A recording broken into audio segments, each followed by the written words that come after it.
protect that whole length, so we need to look at other ways of keeping the train safe, which is where the rockfall detection comes in. By modern standards, it's a really basic system. There's no electricity, just these wires along the track held under tension, mechanically linked to the signals. If a big boulder falls down, it hits a wire, the wire snaps, the tension's released, and the signal at each end of that bit of wire changes to show danger. Repeat for 17 signals over the 4 miles of railway. The system was nicknamed Anderson's piano after its inventor and after the humming noises that the wires sometimes make in high winds. Anderson's piano is a very old system, 140 years. Keeping something like that going in a modern environment is quite challenging. Firstly, I guess there's the knowledge. There's not a user manual or a downloadable book on how to maintain Anderson's piano. We need to pass that down through generations of technicians and engineers. And then there's just getting hold of the kit. A lot of it was bespoke, made in foundries in the Victorian era. Some of it we've had to improvise. Some of it is just availability of materials, so getting hold of some of the wire can be quite challenging.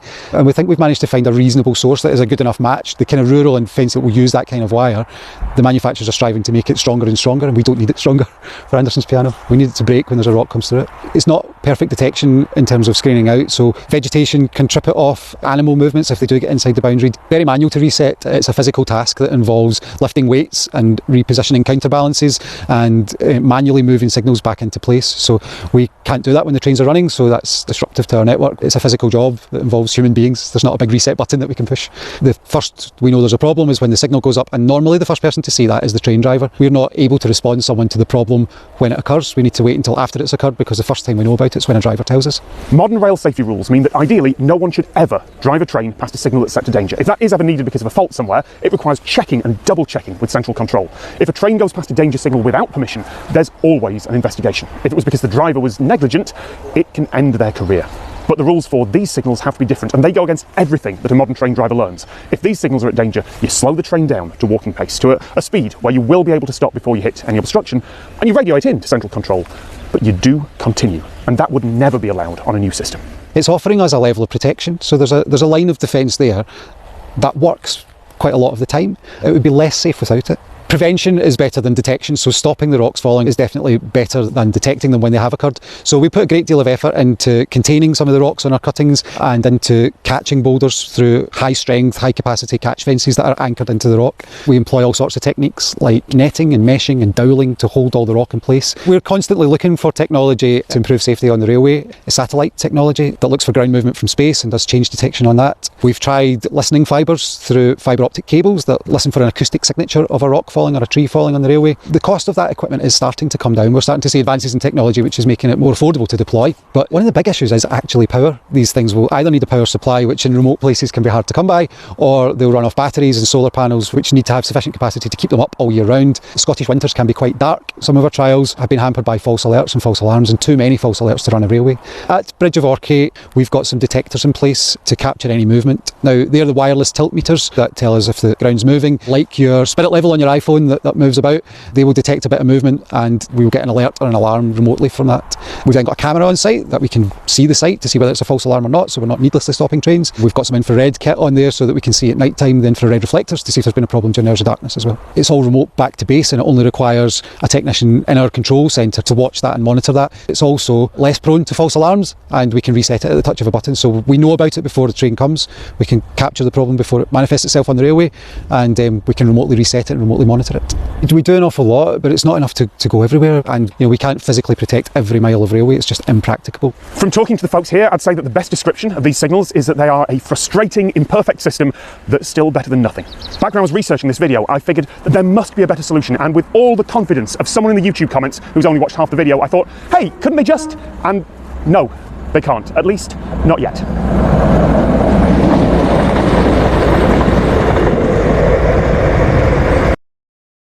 This windswept beach in the southeast of Scotland is open to the public, but to get here, there's a bit of effort required.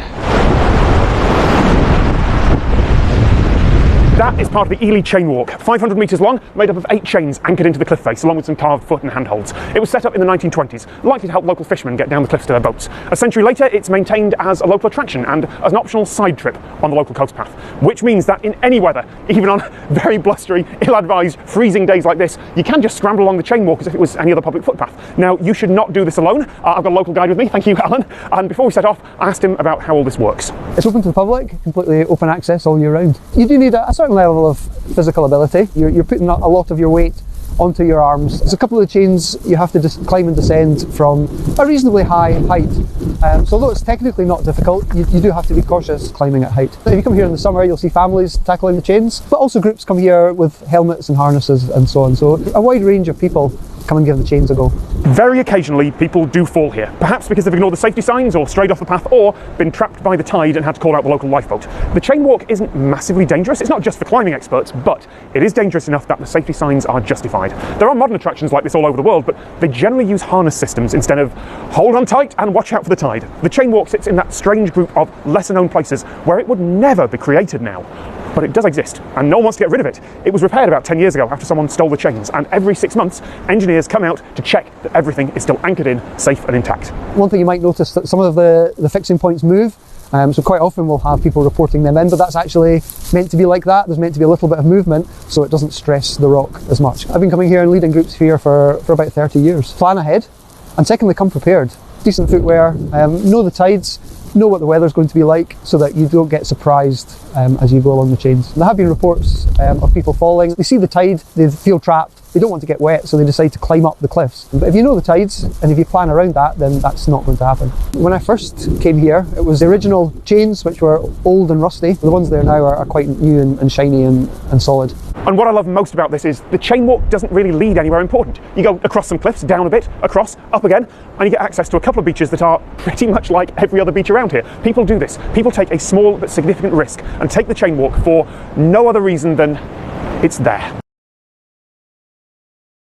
I've got a story for you. I actually cut 3 whole paragraphs from the start of my script for this because I was going to explain the history of what makes a city in the UK, but honestly it was a bit dull. And the actual story here is how a local government tried to save a bit of money and ended up losing a status symbol that was nearly 800 years old. The only thing I need to cover first is that after centuries of changes to the rules, the British definition of a city now in the 21st century is that a city is a city because it's on the government's list of cities. That's it. That's the whole definition. Despite what many people think, it's got nothing to do with size or power or population or cathedrals or castles or universities or history. Those might be reasons why a city was put on the list centuries in the past, but these days the only rule is it on the government's list? And new cities get added to the list because the Queen says so, usually when there's some big national celebration. Sometimes there'll be a competition and bidding process, and a few dozen towns and villages will file paperwork saying why they should get city status. The decision is actually taken by government ministers, of course. The Queen just approves it. But officially, Queen says, that one, and that's a city now. That was a really bad impression of the Queen. So the people of Rochester were quite surprised in 2002 when they discovered that Rochester was no longer on the list. It hadn't been for 4 years, and they were now living in a regular town, not a city. Not because they'd angered the Queen, although that would have been fun, but apparently because someone forgot to file some paperwork. Rochester had been a city since the 13th century, when its cathedral was consecrated, and that made sense when there was a cathedral and a small town around it and then countryside. But by the 1970s, urban expansion had merged the string of towns along this bit of the Medway River: Strood, Rochester, Chatham. They were all one big conglomeration joined up together. So in 1974, as part of national reforms, all those local governments were merged too, legally becoming the Borough of Medway. Rochester, as an actual legal place with a local government, was no more. But the Queen issued some special paperwork called letters patent that said, yes, okay, fine, Rochester, the part that's been a city for 800 years, that can still be a city. Which would have been fine. A few years later, the local government then petitioned to extend that city status to the whole borough, calling it Rochester upon Medway. Great big city, covers the whole area, and it's not tied to the old city boundaries anymore. It's tied to the local government district instead, which probably seemed like a good idea at the time. Until 1998, when districts were due to be merged again in another local government reshuffle. The towns of Gillingham and Rainham were going to be connected in, and the whole area would legally become known as just Medway. And by that time, the rules had changed. To stay a city, they didn't just need a bit of paperwork from the Queen. The local council had to appoint charter trustees, a group to represent the original city. The cost was estimated at about £60,000. Exactly what happened next depends on who you ask and when you asked it. No one seemed to notice at all until 4 years after the reshuffle, when a local historical society spotted that Rochester wasn't on the list anymore. In news articles from back then, it was put down to an administrative error. But a few years ago, one party's politicians dug through some paperwork, looked up some minutes of meetings and blamed the other side for doing it as a deliberate policy. A Freedom of Information request pulled the minutes from the archives into public view just a few weeks ago as I record this, and as far as I can tell, they're inconclusive. It might be that the council didn't understand the consequences. It might be that no one wanted to pay for it and the buck kept being passed. Now, there is a standard rule of thumb called Hanlon's razor. Never attribute to malice what can be explained by incompetence. But also, those meeting minutes are written in exactly the sort of kind of ambiguous way that I would write if I knew I was making a risky decision and I wanted to avoid blame for it later. The truth is probably lost to history because no one is going to remember what was actually said in those meetings more than 20 years later. And even if they did, they probably won't want to take the blame now. And now the city status is lost. Rochester can't get it back because Rochester isn't really a legally defined place anymore. Sure, you can type the name into a navigation app, you will get here. There are signs. You could probably draw some borders with a bit of research, but there is no legal Rochester council who could appoint those trustees. There hasn't been for 20 years. Medway could become a city. They've tried a few times, but the Queen hasn't chosen them yet, and Medway is not Rochester. Does it make any difference? Legally, no. Village, neighbourhood, town, city, none of them have any distinction in British law anymore. But one of those words makes the place sound bigger and more prestigious. Maybe being on the list would affect whether a place gets investment or businesses moving to the area. But it looks like Rochester will now forever be, well, arguably, not even a town, just a neighbourhood of Medway. A very, very windy neighbourhood of Medway. There's a storm coming tomorrow, it would have been worse. This is the Hill House in southwest Scotland. It was built in 1902 using design and construction techniques that were years ahead of their time. It's an important bit of architectural history, but because it was years ahead of its time, it was also experimental. It turns out that the house exterior just soaks up all the heavy Scottish rains and lets the water in. 120 years after it was built, this whole building is slowly cracking and crumbling and dissolving. The first step of saving this house is to dry it out, slowly and carefully. The problem is, it rains 190 days a year around here, so the National Trust for Scotland had to build a very big drying room. The Hill House is so important. It is globally known. We attract visitors from all over the world on a pilgrimage to come and visit the Hill House. Charles Rennie Mackintosh is definitely one of Scotland's most famous architects and designers. It is Mackintosh's domestic masterpiece. It really is so ahead of its time. When you walk through the front door, when you picture what was essentially a Victorian family living in this house, you realise how forward-thinking Mackintosh was in his design. He used a material called Portland cement on the exterior. There was no lime at all used on site as well. We're located in one of the wettest parts of Scotland in Helensburgh, so it really was a recipe for disaster. The Hill House has been described as dissolving like an aspirin in a glass of water. The box basically buys us some time to dry the house out, shelter it from around 86% of the elements. It acts like a giant umbrella and shields the house from the weather. The walls of this box are made of chainmail. If you go and order a modern armour costume with a chainmail vest, it will be made of this same stuff. It's more than 30 million rings of stainless steel linked together, weighing 8 tonnes. The roof catches most of the rain and the chainmail catches what blows in from the sides, but it also lets air through for ventilation. It lets bees and other insects through to pollinate the plants in here, and it's all recyclable afterwards because it's steel. You just melt it down into something else. The box is made up of 32.4 million individual chainmail links that surround the house in the world's largest sheet of chainmail. In terms of construction, it took 9 months. It really is one of a kind. It cost around £4.5 million. If you were to cover the house completely, it would be at risk of suffering from environmental shock and it would cause more damage than good. The box still allows the house to breathe. That's really important. It would dry out too quickly. It would cause damage to the exterior and indeed to the collection inside the property as well. Before, you were able to visit the house and it was here on its own and it was amazing, but the box adds another level. There are walkways all around the property. You can walk around the perimeter of the house, even up and over the top, seeing the house from aspects that Mackintosh himself would never even have seen. What you're seeing at the Hill House is conservation in action. They didn't need to add the staircases and gantries and ramps here, but if you block this house from public view for the 15 years it'll take to dry out and repair, then there's a chance the public are going to forget about it. It'll look like a construction site, an eyesore. If instead you highlight it, you create something one of a kind like this box, and you let the public see the house from angles that will likely never be possible again, well then, you're not just preserving important architecture, you're promoting it. And for me, that's the cleverest part of all this. I wouldn't be here, you wouldn't be watching this, if it wasn't for the box. This is Sicker Point, about an hour east of Edinburgh in Scotland. And yeah, it just looks like some rocks on the coast, but this is one of the most important geological sites in the world. And what I love about this story here is that it combines something that happened a long time ago, more than 200 years, with something that happened a long time ago, hundreds of millions of years. In 1788, James Hutton, who's now known as the father of modern geology, visited here in a boat. He was looking for places that would help his theory that the Earth was far, far older than people thought at the time. He was looking for two types of rock right next to each other in a way that could only have been made over what we now call geological time. 435 million years ago, a type of grey sandstone called greywacke was laid down at the bottom of what was then the ocean. Over millions of years, it was folded, tilted and uplifted millimetre by millimetre until the layers became almost vertical. And then, 370 million years ago, red sandstone was laid down on top of it. And over the hundreds of millions of years that followed, as animals crawled out of the ocean and dinosaurs evolved and went extinct and eventually humans came along, there was more uplift, more tilting, more erosion, and now today, above sea level, you have something that should have been impossible, according to scholars in the 18th century. Two completely different ages, types and directions of rock locked to each other, clear for the eye to see. It's called an unconformity. Hutton had found other unconformities before, and he'd find more afterwards. They're not too rare if you know what you're looking for, and he knew what he was looking for. But this was the most obvious, the most dramatic, the most convincing. Not that it did convince everyone. Opinions don't change that quickly, and the scientific process is slow. It took more than one person and more than one lifetime for the theory to become properly accepted. But now, if you've done basic high school earth science, none of this is surprising, right? That's how the whole planet works. And that's why I wanted to stop by here. That's why I wanted to show this to more people. Because my big question is there anything like this left? Anything that can be explained in a couple of minutes to a modern person that describes something that's now obvious to pretty much everyone, but that is still sitting undiscovered somewhere out there in the world until one person with the right knowledge is in the right place? I think it's unlikely there's anything like that left. With 8 billion people on the planet and satellite photography of pretty much every part of it, I think it's probable that we've got all the low-hanging fruit.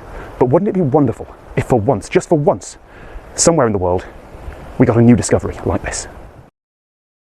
In the last few years, there have been a lot of breathless news articles about the upcoming shortage of chocolate. Around the world, demand for chocolate is rising, particularly in China and India, and the supply isn't matching it. It turns out that the cocoa beans that get turned into chocolate are a really difficult crop to grow. Cocoa needs fairly specific climate conditions, it needs a lot of management, and about 30 to 40% of the entire world's crop of cocoa is just lost to pests and plant diseases every year. So, what the modern world needs is new, hardier, more pest-resistant varieties of cocoa with higher yields. Botanists send plant cuttings around the world so they can crossbreed them and see what the results are. But the trouble is, if you're sending cuttings around the world, you might be sending diseases with them, and that could be devastating. Which is why, in a rural bit of southern England, there sits the International Cocoa Quarantine Centre. The quarantine process lasts for 2 years. The reason why it is so long is because viruses can potentially stay latent in the plant for a long period of time. We generally receive plant material from what we call gene banks, so these are research centres that have collections of lots of different types of cocoa plants. That plant material arrives as what we call bud sticks. We will inspect that material in the laboratory, make sure there's no signs of fungal spores or insects on it. Whilst it's quite easy to spot a pest or a fungal problem, viral diseases can be much more difficult to spot. When a researcher or grower orders a cutting from here, they know that they won't also get something nasty that could infect their existing cocoa crop or even their entire region's cocoa crop. But what they'll receive isn't the original plant that was sent in. This isn't like quarantine for parcels or for people. They don't take an incoming cocoa plant, put it in the bit of this warehouse that I'm not allowed to be in because it's quarantined, and then just send it on. After the 2 years quarantine, the centre here has a known safe plant, one of these that I'm actually allowed to stand near, and then they can send cuttings out on request over and over and over again. There are other quarantine centres for other plants. There's a quarantine facility for bananas, for example. I believe there's one in Scotland for potatoes. A particular thing about cocoa is that a lot of the pests and diseases of cocoa are only found in particular geographical regions. If growers can be supplied with plants which are more resilient to these threats, so more resilient to pests and diseases, more resilient to extreme temperatures, then that helps in securing the future of the crop. There is one obvious question, of course. If all the unsafe cocoa that might have pests in it is sitting somewhere around here in rural England, what if one of those pests escapes?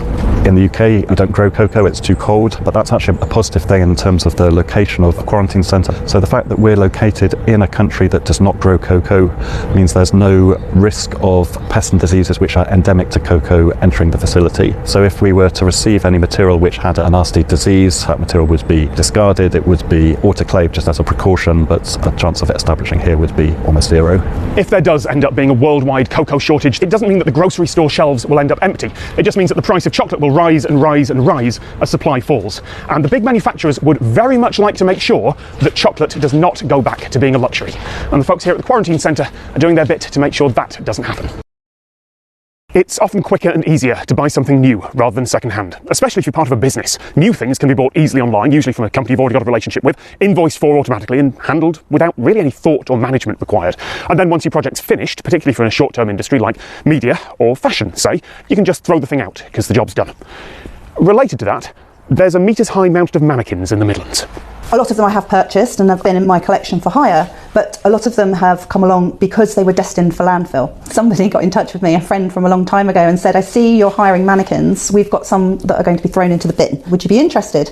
So I said, well, yeah, of course. How many? He says, oh, about 100. And then over a period of about 4 months, 25,000 of them turned up from all over Europe because people had heard about this mad woman in Lincolnshire who will rehome unwanted dummies. There's a deliberate misspelling for the company name, manna, food from heaven, and kindred spirit, because it was almost gifted to me during a time when really I had nothing. It was just perfect, absolutely perfect name. Where we are right now, this is the spray bay. When they go out on hire, they look lovely, brand new. They come back in with chips, broken bits, dirt all over them. So they're all cleaned up, put on these rails, and then they're wheeled into the front of the spray bay where they receive a new coat of paint. Also, for £50 here, you can have a drive-through mannequin heist where you get 15 minutes to fit as many mannequins and mannequin parts as you can into the back of your car. I did consider doing that, but I don't need any mannequins. Normally, we would have open days where people can come and go through and collect bits and pieces. What the whole COVID situation has enabled me to do was, okay, instead of people just coming in and wandering around, and you could potentially have quite a lot of people doing that at any one time, I'll set up a booking system so that people can book in and pay, and then they drive through, and then they stop at Mannequin Mountain. And then I would get on a loudspeaker and have a timer, and then it's a case of you've got 15 minutes to fill up the back of your car with body parts. It's hilarious. So some people know what a supermarket sweep is, right? And they come and they're all filling up quick. And then other times you've got people that they've parked their car one end, but they walk all the way up to the other end to collect a pair of legs and then come all the way back. And I'm thinking, you're going to run out of time. So hands are a really interesting one, because if I'm putting together some mannequins from that mountain, I need to make sure that if I've got 10 of something, that I've got 10 pairs of hands to go with that, because it needs to be a set. So we did have someone who turned up once and literally filled up the back of their car with hands, and I'm like, I'm sort of like having a freak out for future putting mannequins together. I'll be honest, even in daylight, this place feels a little creepy. There is something unsettling about being surrounded by not quite human figures in every direction. Fortunately, the folks here do understand that, particularly around Halloween. At Halloween, I open up the yard so that people can walk around at night in a mannequin graveyard. I did something that I called the Awful Halloween Walk. It's out in the middle of nowhere, and there's literally bodies and mannequins all over the place. So it's not something that you would usually see. It is something really, really bonkers, out of this world. And so that has attracted quite a few different film crews, not just horror films, which is like the obvious one, but also for music videos. So most people who are selling mannequins in the UK, they do sell them. They don't do the hire because there's a lot of work involved. But selling them is a linear process. So they are made most of the time in China. They get transported over, they go into the shops, they're used, and then they are just put in the bin. They get crushed, they go into landfill. Now, they're made from fiberglass. It's something that doesn't decompose at all, and also they're really good fun things. So why on earth would you crush them and put them into landfill when in actual fact there are so many different uses for them that could be done to have, not only to wear fashion, but to go onto TV sets, film sets. People come and get them to decorate their gardens at Halloween. There's never a reason for let's put that mannequin in the bin. If the Thames barrier were to fail when it was needed, the damage would be almost impossible to calculate. The best estimates I've found say that the financial cost of London flooding would be somewhere between 20 billion and 100 billion pounds. The Houses of Parliament, every skyscraper in the City of London, every building near the river would be unusable for weeks. The central parts of the London Underground would be out of action for months, possibly more. That's before you get to the human costs. Worst case, perhaps hundreds of thousands of people who'd be forced out of their homes. Which is why this barrier is designed to not fail. To be clear, that still means it can have occasional glitches or scheduled maintenance or even have parts of it break entirely. But if any of those things happen, it must still protect London. And there's a whole team who work here full time to make sure that it does. We aim to move each of the 10 individual gates at least twice a month to exercise them.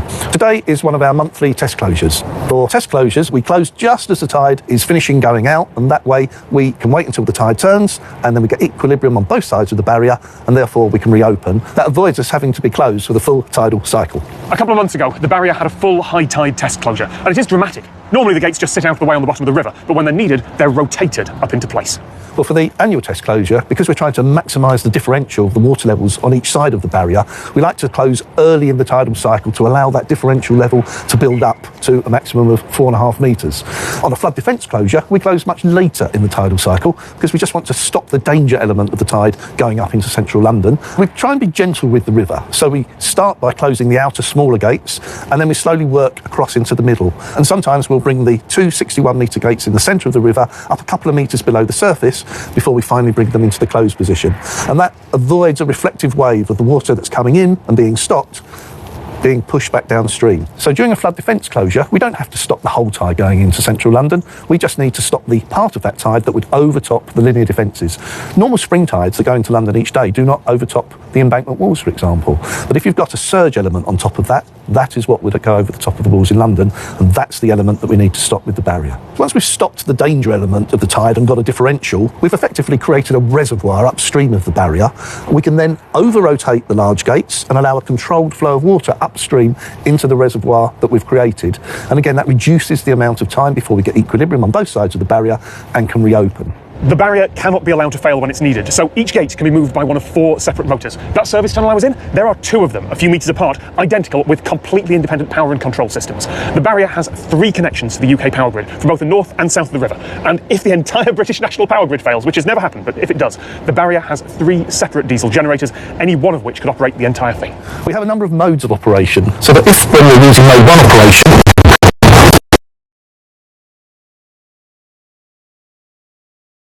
sort out any technical issues, but we've got other modes of operation that we can fall back on. The barrier has to close when we need it to. I always say that if the Prime Minister was stood in the House of Commons in his Wellingtons and we said, sorry PM, we'll get it right next tide, that would probably be fairly career limiting. So that's the technical resilience. What about the physical construction? Well, these piers are made of Portland cement, so they'll stand for a couple of centuries at least. The steel gates are protected by what's called a sacrificial anode.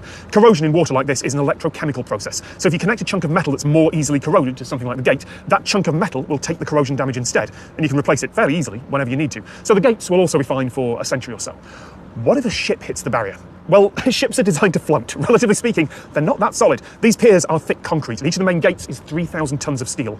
So the ship's going to come off worse. Collisions have actually happened several times. In 1997, a ship called the Sandkite hit one of the piers. The only damage to the barrier was some scratched paint and a broken ladder, but the ship sank. The trouble was that it sank where it hit and sat broken on top of one of the open gates. That would have blocked that part of the barrier from closing. The contingency plan, if there had been a flood tide, would have been to close all the other gates and use the force of the water trying to get through to blast the wrecked ship clear. But also, even if one gate was completely broken somehow, the barrier would still not technically fail. The margin for error would be gone, but that's why the margin's there. It would still hold back enough water to keep London safe. We have a series of forecast models, and we run what we call an ensemble forecast that looks many tides ahead. With any models, particularly forecast models, you will always get a degree of error. So the forecaster here will make an adjustment to the forecast, and that data will be passed to the controller from which to make a decision as to whether to close or not. So the barrier is highly reliable and strong. What if there's a really high tide, a storm surge that's too much for this to cope with? Well, the design odds of that are 1 in 1,000 per year. Not technically failure, just not being specified high enough. The barrier was designed in 1970 for a 60-year life, which would be 2030, which must have seemed a very long way away then. The good news is that with modern simulations and modelling, the team here are confident that it'll last another 40 years at least. But part of the reason for that is because those 1970s engineers built in a huge margin of safety. They didn't cut corners then, and that's given us breathing space now. The gates themselves, with inspections and remedial works, will probably be good to go until 2070.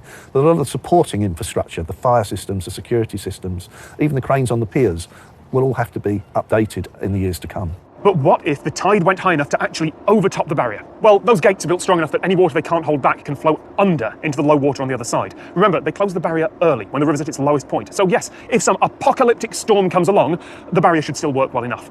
If this was almost anything else, you could say the redundancy was overspecified, that requirements like this were ridiculous, but with so much at stake. The Thames Barrier is a marvel not just of engineering, but of how you have to build when something cannot be allowed to fail. From 10, 9, 8, 7, 6, 5, 4, 3, 2, 1, light those skids!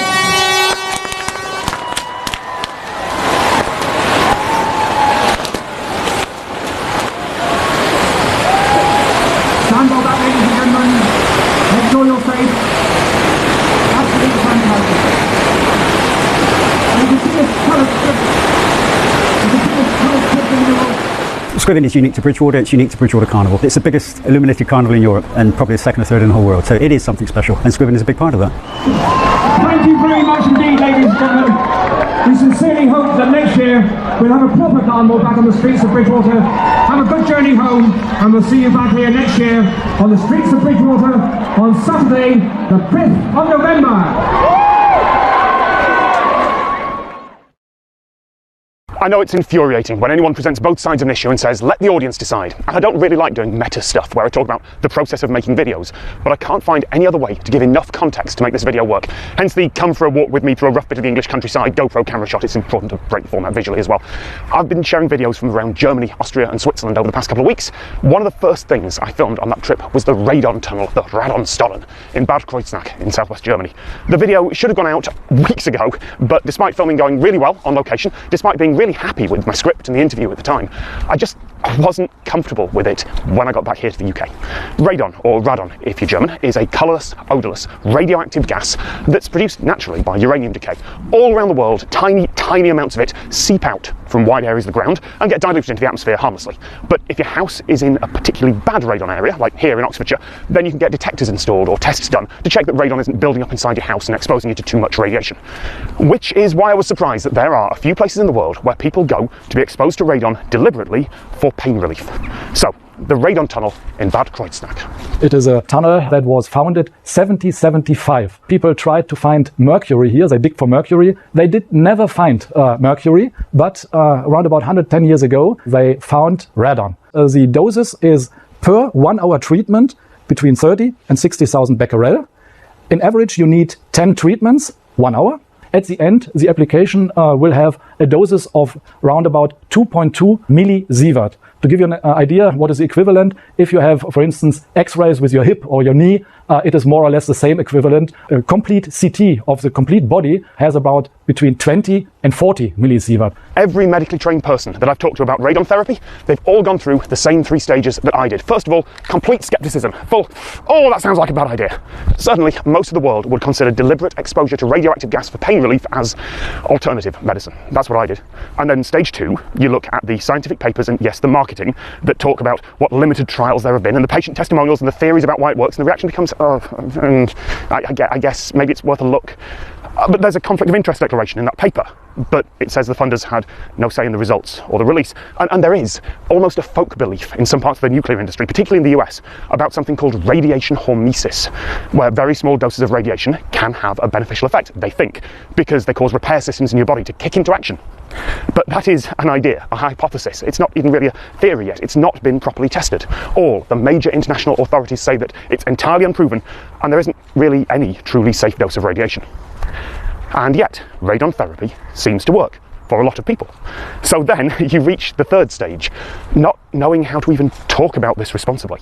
That's where I'm at. I've met the people who run a radon tunnel. I've talked to a patient. I've got a duty of care to them, as I do to anyone I film with, but I also have a duty to the audience and to the truth, scientific or historical or personal. So I need to make something very clear. This is not an endorsement. I think radon therapy is fascinating. The people who run the radon spa definitely think it works. Certainly most of their patients do. There's just enough evidence here that this unqualified skeptic can't write it off, not immediately. And the fact that there's all this infrastructure for handling radioactive gas as part of something that most of the world hasn't even heard of, well, I think that's interesting enough to at least discuss. Just to make clear, it is not wellness, it's not miracle, we do not promise something weird. It is pure medicine, it's a medical application where you need a doctor's prescription, and at the end, 85% of the patients, they report it helped, it worked. So you get rid of your medication for pain relievers for 1 year and more.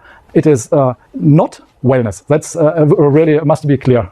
Obviously, to get a license for this is, especially in Germany, a really huge and complicated process. And therefore, we have to prove that the minimum application of the doses is not below 30,000 becquerel, and the maximum dose is never above 100,000 becquerel. We are always in the average, somewhere between 30 and 60,000, which is the perfect range for the treatment. There are plenty of doctors and health insurance companies in Germany that endorse radon therapy, but that isn't evidence for it working. The British National Health Service paid for some homeopathic treatments until 2017, despite a mountain of evidence proving that homeopathy does absolutely nothing. Homeopathy may feel like it works for some people, but if you just give people a sugar pill, a placebo, and say, oh, it'll help with your pain, a lot of the time, feels like it does help, at least for the short term. The placebo effect isn't quite as magical as some folks think, but certainly very powerful for sensations like pain and nausea, the sort of things that radon therapy is intended to treat. But the trouble is that radon spas aren't like homeopathy or like magnet therapy. They're not popular enough to have been comprehensively tested. Anecdotes are not evidence for something medical, particularly when radiation's involved. The warning signs of quackery, of fake medicine are bold claims about miracle cures, single interventions that claim to help wildly different conditions, or explanations that defy the laws of physics. It's not guaranteed to be quackery if you've got those, of course, but those are the warning signs. In other parts of the world, radon therapy is much less regulated. In Montana, USA, there are old radon-filled mines that just charge admission to go sit inside, and some of them make wild claims about helping diabetes, gout, asthma, MS, or even cancer. But the claims made in Germany are much more limited and specific. It's just for relief of chronic pain. And the cause of chronic pain can often be a mystery, and so can how to treat it. The treatment doesn't work instantly. So if you leave the tunnel, you are not instantly cured. Patients, they report to us, normally it takes some days, up to 6-8 weeks when it works. We are aware that some other tunnels worldwide, they claim they can cure anything. We are pain relief. Pain relief from inflammatory process, not more and not less. So normally people think radioactivity, oh, that's harmful. But it is always the same question, it's the doses that makes sense. And what we here apply, you see this equipment that is monitoring how much radon is emitted. And we do emit radon in that quantity that is necessary to initiate healing processes. There's one line in that big analysis paper that says it's really difficult to do a fully double-blind study about this. That would be where each patient doesn't know if they're receiving radon or not, and neither do the staff or the doctors. Yes, radon is colourless and odourless, but it's always there coming out the ground. You can't fool people into walking into a somehow identical tunnel or cabin that you've just mysteriously constructed next door to the old one, but that doesn't happen to have radon in it this time. Except in that one tunnel in Bad Kreuznach, you can turn off the radon. This is absolutely unique. To my knowledge, no other tunnel worldwide has the same technique. And that is why we are today absolutely safe. As you see on the monitor, we have no radioactivity here besides the normal activity you have outside. The radon gas is emitted very deep down in that mountain, and it is naturally emitted. At the end, we just grab the gas with a pipeline and a kind of fan that transports it into this room, and we can switch it on and off in that proportion we need it. That's why I was allowed to film in the treatment room. It didn't have any radon in it. It's not there anyway. It hadn't been used for hours. All the ventilation meant there was just fresh air in there. It would absolutely be possible to set up a proper, large-scale, double-blind study in that tunnel. If some university or government wants to fund it, if they could find enough willing patients, if their ethics review board would be willing to sign off on treating people with radioactive gas, and if it could be arranged that no one, not even the staff at the tunnel, knew whether each patient was getting radon therapy or just fresh air. It would be difficult, but it's more possible there than anywhere else. And I want that trial to happen.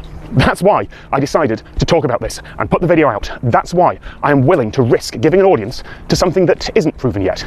Because if that works as claimed, even just for some people with chronic pain, it'd be brilliant. Very minor radiation exposure is a risk that a lot of people would be willing to take, clearly are willing to take, if they can't get pain relief any other way.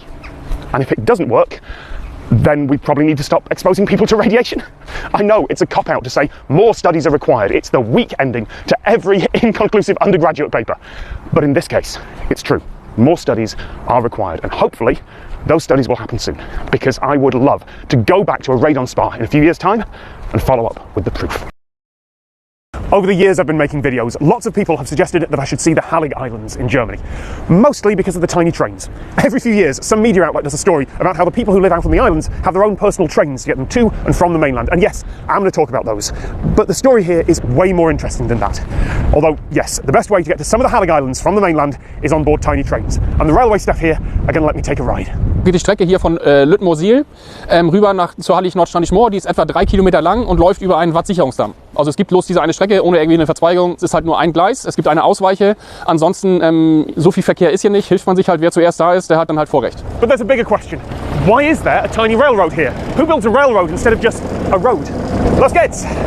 Diese Bahn ist eigentlich gebaut, um Material auf die Hallig zu bekommen, Küstenschutzmaterial. Also die Gleise liegen auf einem Wattsicherungsdamm. Der ist erforderlich, um eben das Watt zu sichern und die Priele und die Nordsee weiter draußen zu halten. Und man hat dann eben, um das Material darüber zu bekommen, hat man diese kleine Eisenbahn darauf gebaut. If you're building sea defences in the 1930s and you need to get a load of heavy material across a tidal flat, well, rail is your most efficient option. And to understand why they need those defences, we need to take a look at the bigger picture.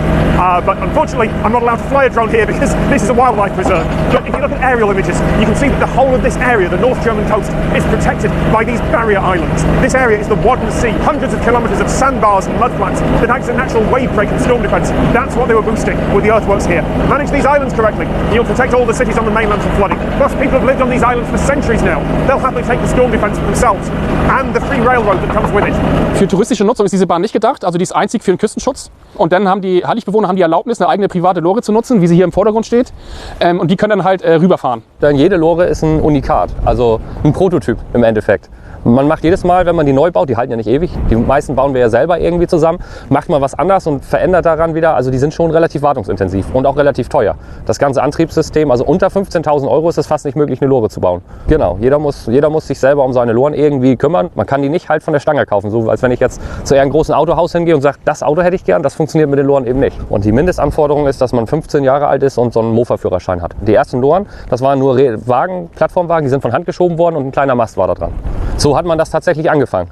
One of the problems with living on what's basically a bit of sea defence is that you're going to be the one that gets flooded. These islands go mostly underwater 50 or 60 times a year, usually in winter. The local term for it translates as land under. The houses are up on mounds to protect them, and they're built high enough for now. But one of the reasons that the railway is still in regular use is that it's still helping to build the sea defences. Mit Pfählen und Verschienen bauen wir so Zäune ins Watt. Dadurch soll das Wasser sich beruhigen und Sedimente sollen sich absetzen. Und so kommt es zu einer Erhöhung des Vorlands. Das geht sehr langsam voran, aber ja, jeden Tag ein bisschen und das bringt dann auch irgendwann was. Ja, Land unter für uns bedeutet, dass wir alles, was unten ist, hochholen müssen. Aber wenn dann alles in Sicherheit ist, ist das was Schönes. Land unter bedeutet für uns im Sommer ein bisschen mehr Arbeit, weil man eben im Sommermodus ist und alles ist unten auf den Feldern verteilt. Das muss alles dann hochgeholt werden. Aber im Winter, wenn wir dann im Wintermodus sind, dann ist es für uns nicht so schlimm, weil dann sind wir mehr vorbereitet darauf. Ja. Und es ist auch nicht so, dass wir jetzt wochenlang unter Wasser stehen. Das ist nur für ein paar Stunden in der Regel. It seems strange to describe an island as something that needs to be kept healthy, but yeah, that's why the railway's here. Yes, the locals have their own trains. Very rarely, if they're staying on the island, tourists can ride too, and it looks quirky and interesting. But the reason behind it is to stop these islands and eventually the mainland being flooded by rising seas.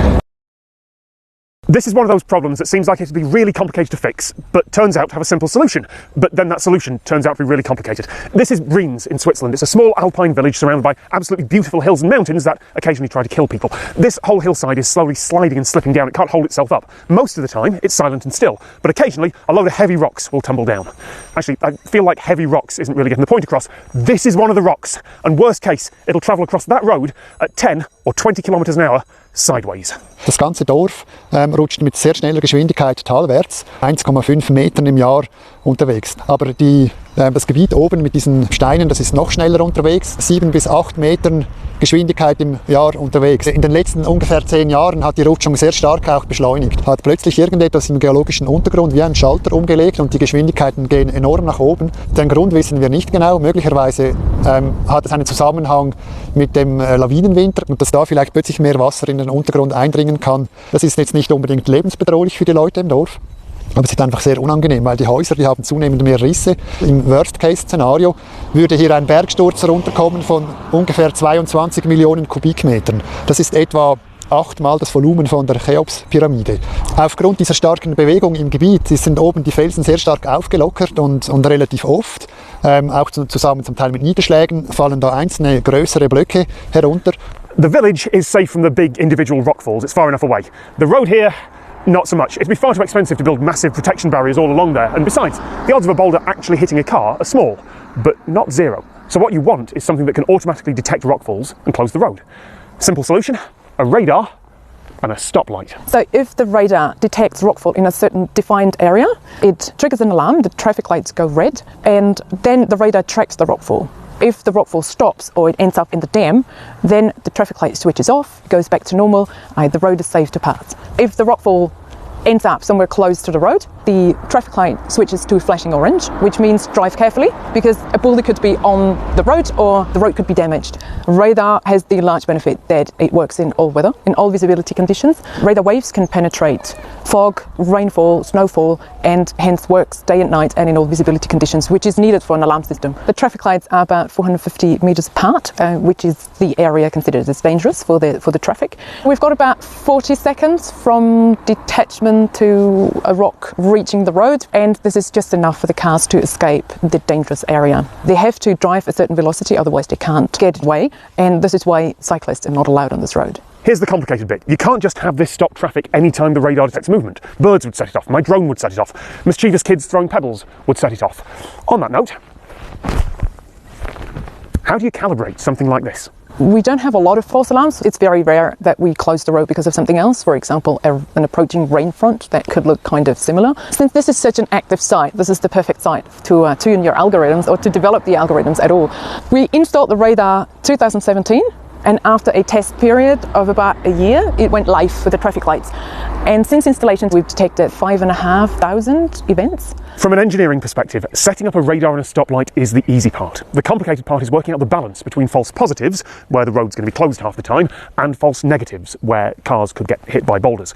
Now, I haven't seen any rockfalls here today, and I also haven't seen the lights change. And their logs now have thousands of rockfalls where the lights did turn red. So I'd say they've probably got it about right. I don't want to get into the politics of gun ownership. I'm British, I'm not exactly qualified, but I will say that Switzerland has a very high rate of people who own guns and a pretty low rate of people who are hurt by guns. This is the Brunelsau shooting range, about 2 hours from Zurich, and I think it's the best possible demonstration of the attitude that Switzerland has to both firearms and firearms safety. You fire your rifle from there. The targets are over there, and in between them is a major highway, and it's safe. Wir sind hier in der Schießanlage Brunelsau. Die wurde 1998 gebaut. Im Verein sind momentan ca. 160 Leute, haben eine Vereinslizenz und kommen hier regelmäßig trainieren. Ja. Die Soldaten haben wir dieses Jahr gegen 140 hier das obligatorische Schießen absolviert haben. Ja. Wir schießen pro Jahr ca. 80.000 Schuss auf dieser Anlage hier auf unseren 12 Scheiben. Rifle shooting is a national sport in Switzerland. Service in the military is compulsory for men, albeit these days with the choice to take on civilian public service work instead. For those who do choose military service, a lot of them decide to keep their firearm when they finish, which means that, yes, there are a lot of people with guns in Switzerland, but they pretty much all had thorough training in how to use them. Der Schweizerische Skisportverband hat ca. 130.000 Mitglieder und in der Schweiz sind, glaube ich, 2,4 Millionen Schusswaffen registriert. All right, so I lie down, yes, all the way down. Okay. Okay, your target is number 7. Number 7. I thought this was a magnifier. It's not a magnifier. You just have to be very accurate. Wir haben das ganze Jahr durch vielleicht 1 bis 2 Zwischenfälle schweizweit mit Schusswaffen. Und das ist sehr, sehr, sehr wenig. Ja. Wir haben hier spezielle Auflagen. Wir dürfen die Gewehre nur hier auf dem Lager laden. Und dann schießt man und dann, wenn man aufsteht, muss man wieder entladen. Jeder Schütze ist sich verantwortlich für seine Waffe. Oh, yeah. Without munition. Without, yes. And you look, yep. The target and push. I think I'd have missed there, but yeah. Okay. All right, let's try it for real. If you're shooting a rifle here, you're lying down and you cannot see the road. Anything you fire that's travelling fast enough to go over that wall just can't hit the road. There just isn't a possible trajectory for a bullet that can damage anything other than the hill and, of course, the target.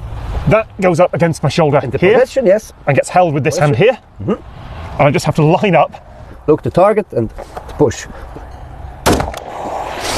Missed. God, I swore the recoil was going to hit me in the eye there. Ja. Diese Mauer besteht aus armiertem Beton und ist rund 30 cm dick. Da können keine Projektile durchdringen. Das ist nicht möglich, ja.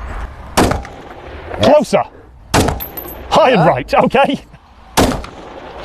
5. I'm going the other way now. Oh, yeah. Hey, that's a 10. This is a 10, yes. Got there in the end. Diese elektronischen Zielscheiben, die wir da sehen, funktionieren folgendermaßen. Da ist vorne ein normales Plakat, dahinter ist eine Messscheibe. Da sind unten 3 Mikrofone verbaut und die messen den Abstand, wo das Projektil kommt mit etwa 3-facher Schallgeschwindigkeit, angeflogen, und die Mikrofone, die messen den Druck, errechnen dann den Treffer. 9. It's good. I'll take that. Okay. That's what, 56 out of 100. Yeah. And I got 1 in the bullseye. Yes. I'll take that. Thank you very much. Thanks, Jim. Welcome. Now, there is the reasonable question, well, what if someone were to stand up? Then they could see and hit the road. Well, again, training, it's unlikely to happen. And also, breaking the safety rules when you're surrounded by military-trained firearm enthusiasts is not a great plan. What if you stand up is basically the same question as, oh, what if you decide to point the rifle at someone? You will very rapidly not be holding a rifle anymore. If someone wants to cause harm with a gun, this is not the way they do it. Joining a rifle club, getting all the permits, and then deciding to throw all that away to take a pot shot at a car just once? I'm not sure there's anyone who's sensible enough to do the first bits of that and unhinged enough to do the last part. And if there is, they've never made it here. Wir schießen jetzt hier seit 20 Jahren und wir haben noch nie einen Zwischenfall erlebt. So in dem Sinn. Es ist also sicher. When I heard that the world's only float-through McDonald's was on a little canal on the Elbe River in Germany, I thought that was probably worth a visit. Now, just to manage your expectations, this is not a McDonald's with a moat around it where there's a queue of kayaks lining up for each window and turn. That would be better, but while there was an actual microphone and speaker here once a few years ago, these days the 21st century has arrived. You have to order on the smartphone app. We have the McBoat since 2015. In the winter we make clothes, yes, but in summer and in spring we have 24/7. People are so happy to see this because they read this or saw this on Instagram and they come especially for this. We can see your order on the screen and we make your food ready, and one person goes on bring the bag out and wish them a good enjoy your meal and a happy good day. One of the things I've learned over the years I've been making videos is that people like a combination of familiarity and novelty.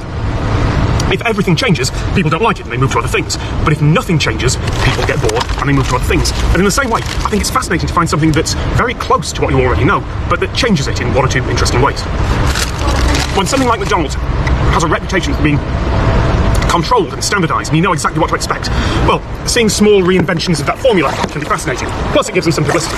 Oh, and one more thing. I didn't mention exactly where in Germany we are, because it is quite apt that the world's only float-through McDonald's is in Hamburg. Years ago, I made 2 videos on strange elevators that go both horizontally and vertically. The first was in Genoa, Italy. It's a little cabin that travels along a tunnel, which then gets loaded into a regular vertical elevator. The second is in a test tower in Rottweil in Germany. It uses fancy, complicated locking mechanisms and linear induction motors. But the key thing about both those designs is they come to a complete stop when changing direction. Because of how elevators work, safely and smoothly transitioning from horizontal to vertical just isn't possible. Or at least I thought so. But it turns out that the Schmid People Mover has been doing exactly that for about 20 years. Only 3 of these have ever actually been installed. Only 2 of them still exist. This is the larger one at a train station in Altbach, Germany. It took me a long time to understand how this works and how it works safely. I had to hire an engineering consultant to look at the original patents and break it down for me. And also, with the help of a producer in Germany, I tracked down the inventor. Meine Firma stellt Maschinen- und Automatisierungsanlagen her für die Automobilindustrie. Hat mich das immer gestört? Kann das im heutigen Zeitalter noch sein, dass wegen einem Fußgänger der ganze Verkehr anhalten muss? Meine ganzen Mitarbeiter, die haben mich eigentlich für bekloppt gehalten, wo ich das Modell da vorgeführt habe. Und trotzdem habe ich da immer dran weitergearbeitet. Ich habe dann auch Verbindungen aufgenommen mit der Straße und mit der Bahn und die haben dann sehr interessiert sich gezeigt. Dann habe ich 2-3 Jahre gebastelt nebenher, bis ich dann eine Lösung hatte. This cabin isn't being pulled by cables. The motor is in the cabin itself. It pulls itself along by turning a pair of cogs up top that sit at rack rails, one on each side of the cabin. So this is basically a cog railway, a very fancy one with anti-shake devices, but a suspended cog railway. And that explains the smooth transition to vertical at the top. The cogs just follow the rails as they curve. But how to do this safely and then travel vertically without, falling to the ground? Well, like that elevator in Genoa, it does get a bit of help on the vertical part. It locks onto a carrier device and a counterweight with safety systems that are roughly equivalent to a regular elevator. The carrier is what you can see start moving through the window as you transition to vertical movement. And meanwhile, down at the bottom, the counterweight sits on calibrated springs so that as this cabin starts to transfer to vertical, the counterweight gently lifted away from the springs and everything balanced. There is an elegant but also quite complicated docking and undocking mechanism up there in the roof for the cabin and the carrier. The closest analogy I can come up with is that it's a bit like closing up an over garage door. Everything just sort of slides into place. Der People wurde bei uns in der Fabrik komplett aufgestellt und getestet. Und dann hat die Bahn uns nur 4 Stunden genehmigt zum Aufstellen. War für uns aber kein Problem. Der People wurde angeliefert in 3 Teile. Linker Turm, rechter Turm und die Brücke. Und mit dem Kranwagen reingehoben, Brücke drüber. Da sind wir sogar noch 1 Stunde früher fertig gewesen. Und somit musste die Bahn nur die 3 Stunden nachts frei halten. Viel, viel billiger, wie wenn sie hätte eine Unterführung gebaut oder eine Brücke drüber. It's a wonderful design, but it's also complicated. And the alternative is to put in an underpass or 2 mass-produced elevators and a footbridge between them. Because if one of those elevators breaks down, well, it can be fixed by any qualified technician using off-the-shelf parts instead of someone who has to be specially trained for this one rare bit of equipment. And if you have a footbridge, you probably also have stairs. So if one of those elevators breaks down, there's a backup. It doesn't work for everyone, but it's better than nothing. And that also means that if you are late for your train and physically able, you can just run up, across and down the footbridge instead of waiting for the people mover to arrive. Now that said, there are advantages to this system. It requires much less land than a regular footbridge does. It doesn't need tunnelling like an underpass. And if you have heavy or bulky bags, well, you don't have to haul them in and out of multiple elevators and across the footbridge. It just takes them across for you. Ich hatte hier vor Ort ein Erlebnis mit einem Rollstuhlfahrer, der hat mir gesagt, er konnte in seinem ganzen Leben noch nie ohne Begleitperson mit dem Zug bis Stuttgart fahren. Weil es gibt hier keine Unterführung und sonst gar nichts. Und jetzt kann er alleine rein, rüberfahren, nach Stuttgart fahren, zurück, kein Problem mehr. Und das war ja auch der Grund, dass die Bahn das gemacht hat, behindertengerecht den Bahnhof zu machen.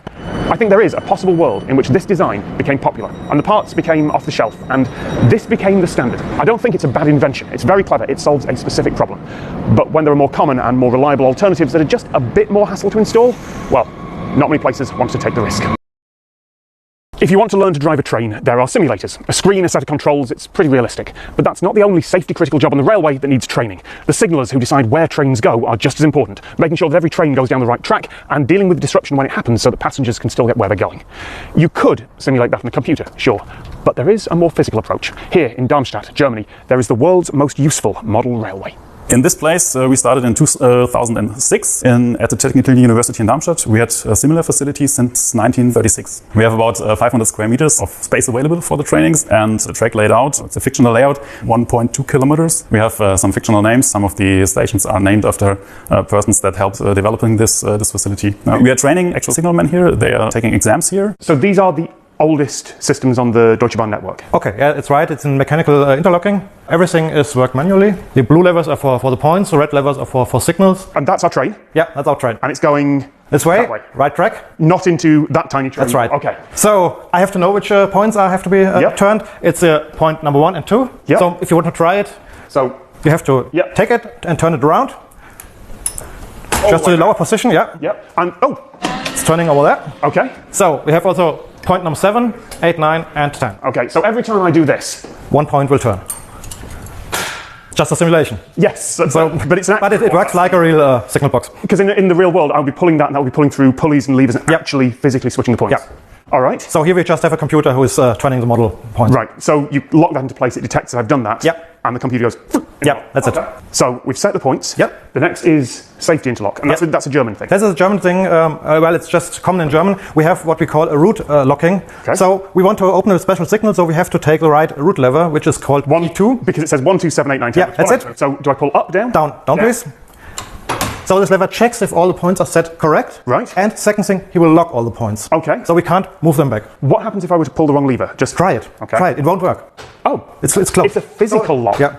I kind of assumed that was just going to beep at me or complain. That's an actual. This is real physical. Yeah. Right. So now I can't even. Yeah. Try it. It's not possible to put them back. You can't even close the lever. Yeah. Wow. Okay. So this is an old computer. He checks if everything is set in the right position. Wow. Okay. Yeah. So we have put the points in position, interlocked everything to make sure it's safe. That's right.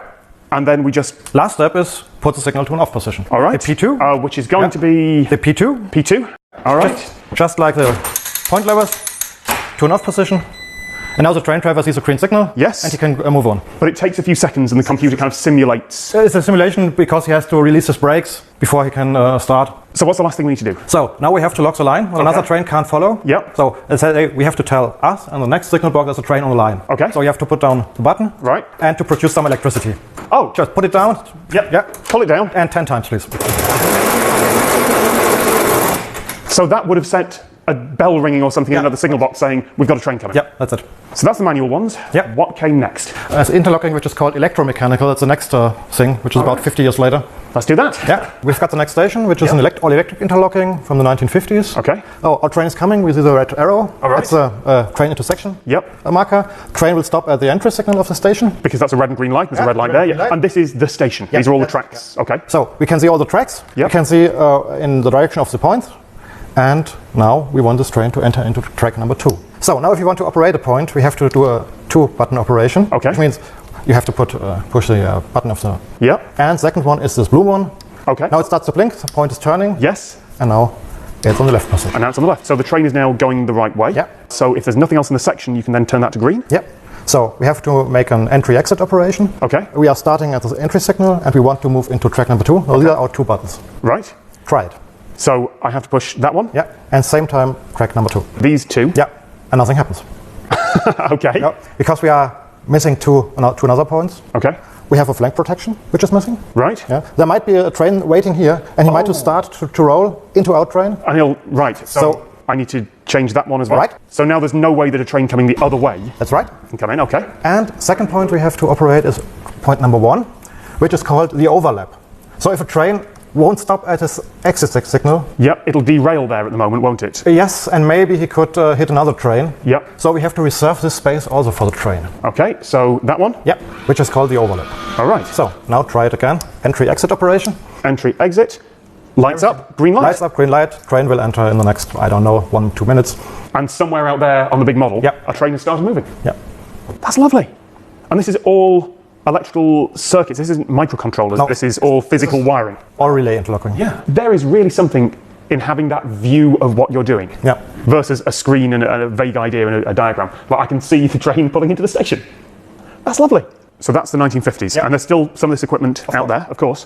What's the most modern version? That's a computer interlocking. And now I will show you. Lead the way. All of the interlockings that you use today are still in use in the German rail network. The numbers, for example, of the mechanical interlockings are dwindling at the moment. In the future, all of them will be replaced by electronic or computer interlockings. The physical railway that you crash will always stay in your mind, even if it's a model train. And you have the ability to get an overview about the situation during any sort of disruptions, not only the really focused view that you would have during this disruption. So this is the future? Yeah, that's the future. So which train are we moving? Oh, we are moving a train which is called 201. 201, okay, yeah, I see it. So all you have to do is an entry-exit operation with a mouse. Oh, so just the single button push? Yeah. Earlier. Everything else is handheld? Everything else is going automatically. Right. So first thing is you have to move the mouse pointer to the red triangle on the right side, please. Yeah. That's the exit signal of the station. And now move on to just one mouse click. Yep. And now next screen, please, on the right. The blue one to the right. Yep. Yeah, that's the exit. And click that. Click there. I don't know why I'm being so nervous. It's a model train set, but in my head, this is serious. Yeah. So it's just done. All the button pushes that I did earlier, all the lever pulls. Yep. 2 mouse clicks. Well, at the moment, nothing has operated. Okay. It's just I want to go from track number 5 out of onto the line. And it's doing all the interlocking, making sure that... And now I have to tell the computer, okay, I want to do it. Yep. There's a button which is called in German verarbeiten, which means okay. And after you push it, all the points are moving. All at the same time. Yeah. All done. And the signal is going to... And the signal's gone to green. Yeah, that's it. It absolutely makes sense, but also...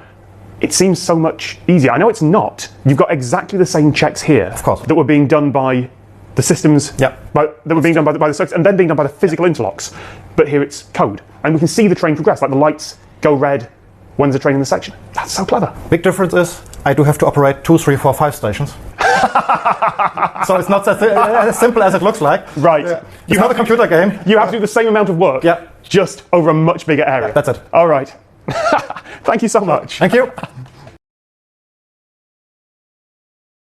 You are on the ring. Oh, yes! 20.8 kilometers. The Nürburgring Nordschleife is the longest permanent racetrack in the world. Is in the most popular and most famous racetracks in the world, comparable to Indianapolis, to Monaco, to Daytona. But there are lots of safety rules, and the team here, oh my God, the team here asked me to make it clear that racing on the ring on days like this is not allowed. And you'll see that the cars ahead, when we're on the straights, they indicate right, they get out of the way, because legally on the Autobahn, that's what you'd have to do. Lap timers and dash cams are forbidden. I mean, we've got special permission for these cameras, we've got special permission, but none of these cars should have dash cams or timers because it is just too dangerous to have a clock ticking either on your dashboard or in your head. The track is unforgiving. If you come off here, you're not rolling onto grass, you're not rolling onto gravel, you are hitting a barrier, or worse, you're hitting, oh, that was a drop, you're hitting someone else. The track, oh, it has jumps, it has sections where you will, oh my God, get what roller coaster fans would call airtime. Not quite ejector time, but airtime. Everyone is able to drive, of course, everyone who is sticking to the rules of our driving standards, and of course which cars finally fit to our standards. 2.8 tons is the max. People driving here around with their Porsche, but you've also got a family driving in their van here around. There is a story that if you crash, then the Nürburgring team will present you with a bill for damage. For every half hour the safety car had to be out here, for every half hour that they had to repair the track, for every metre of crash barrier that you have damaged.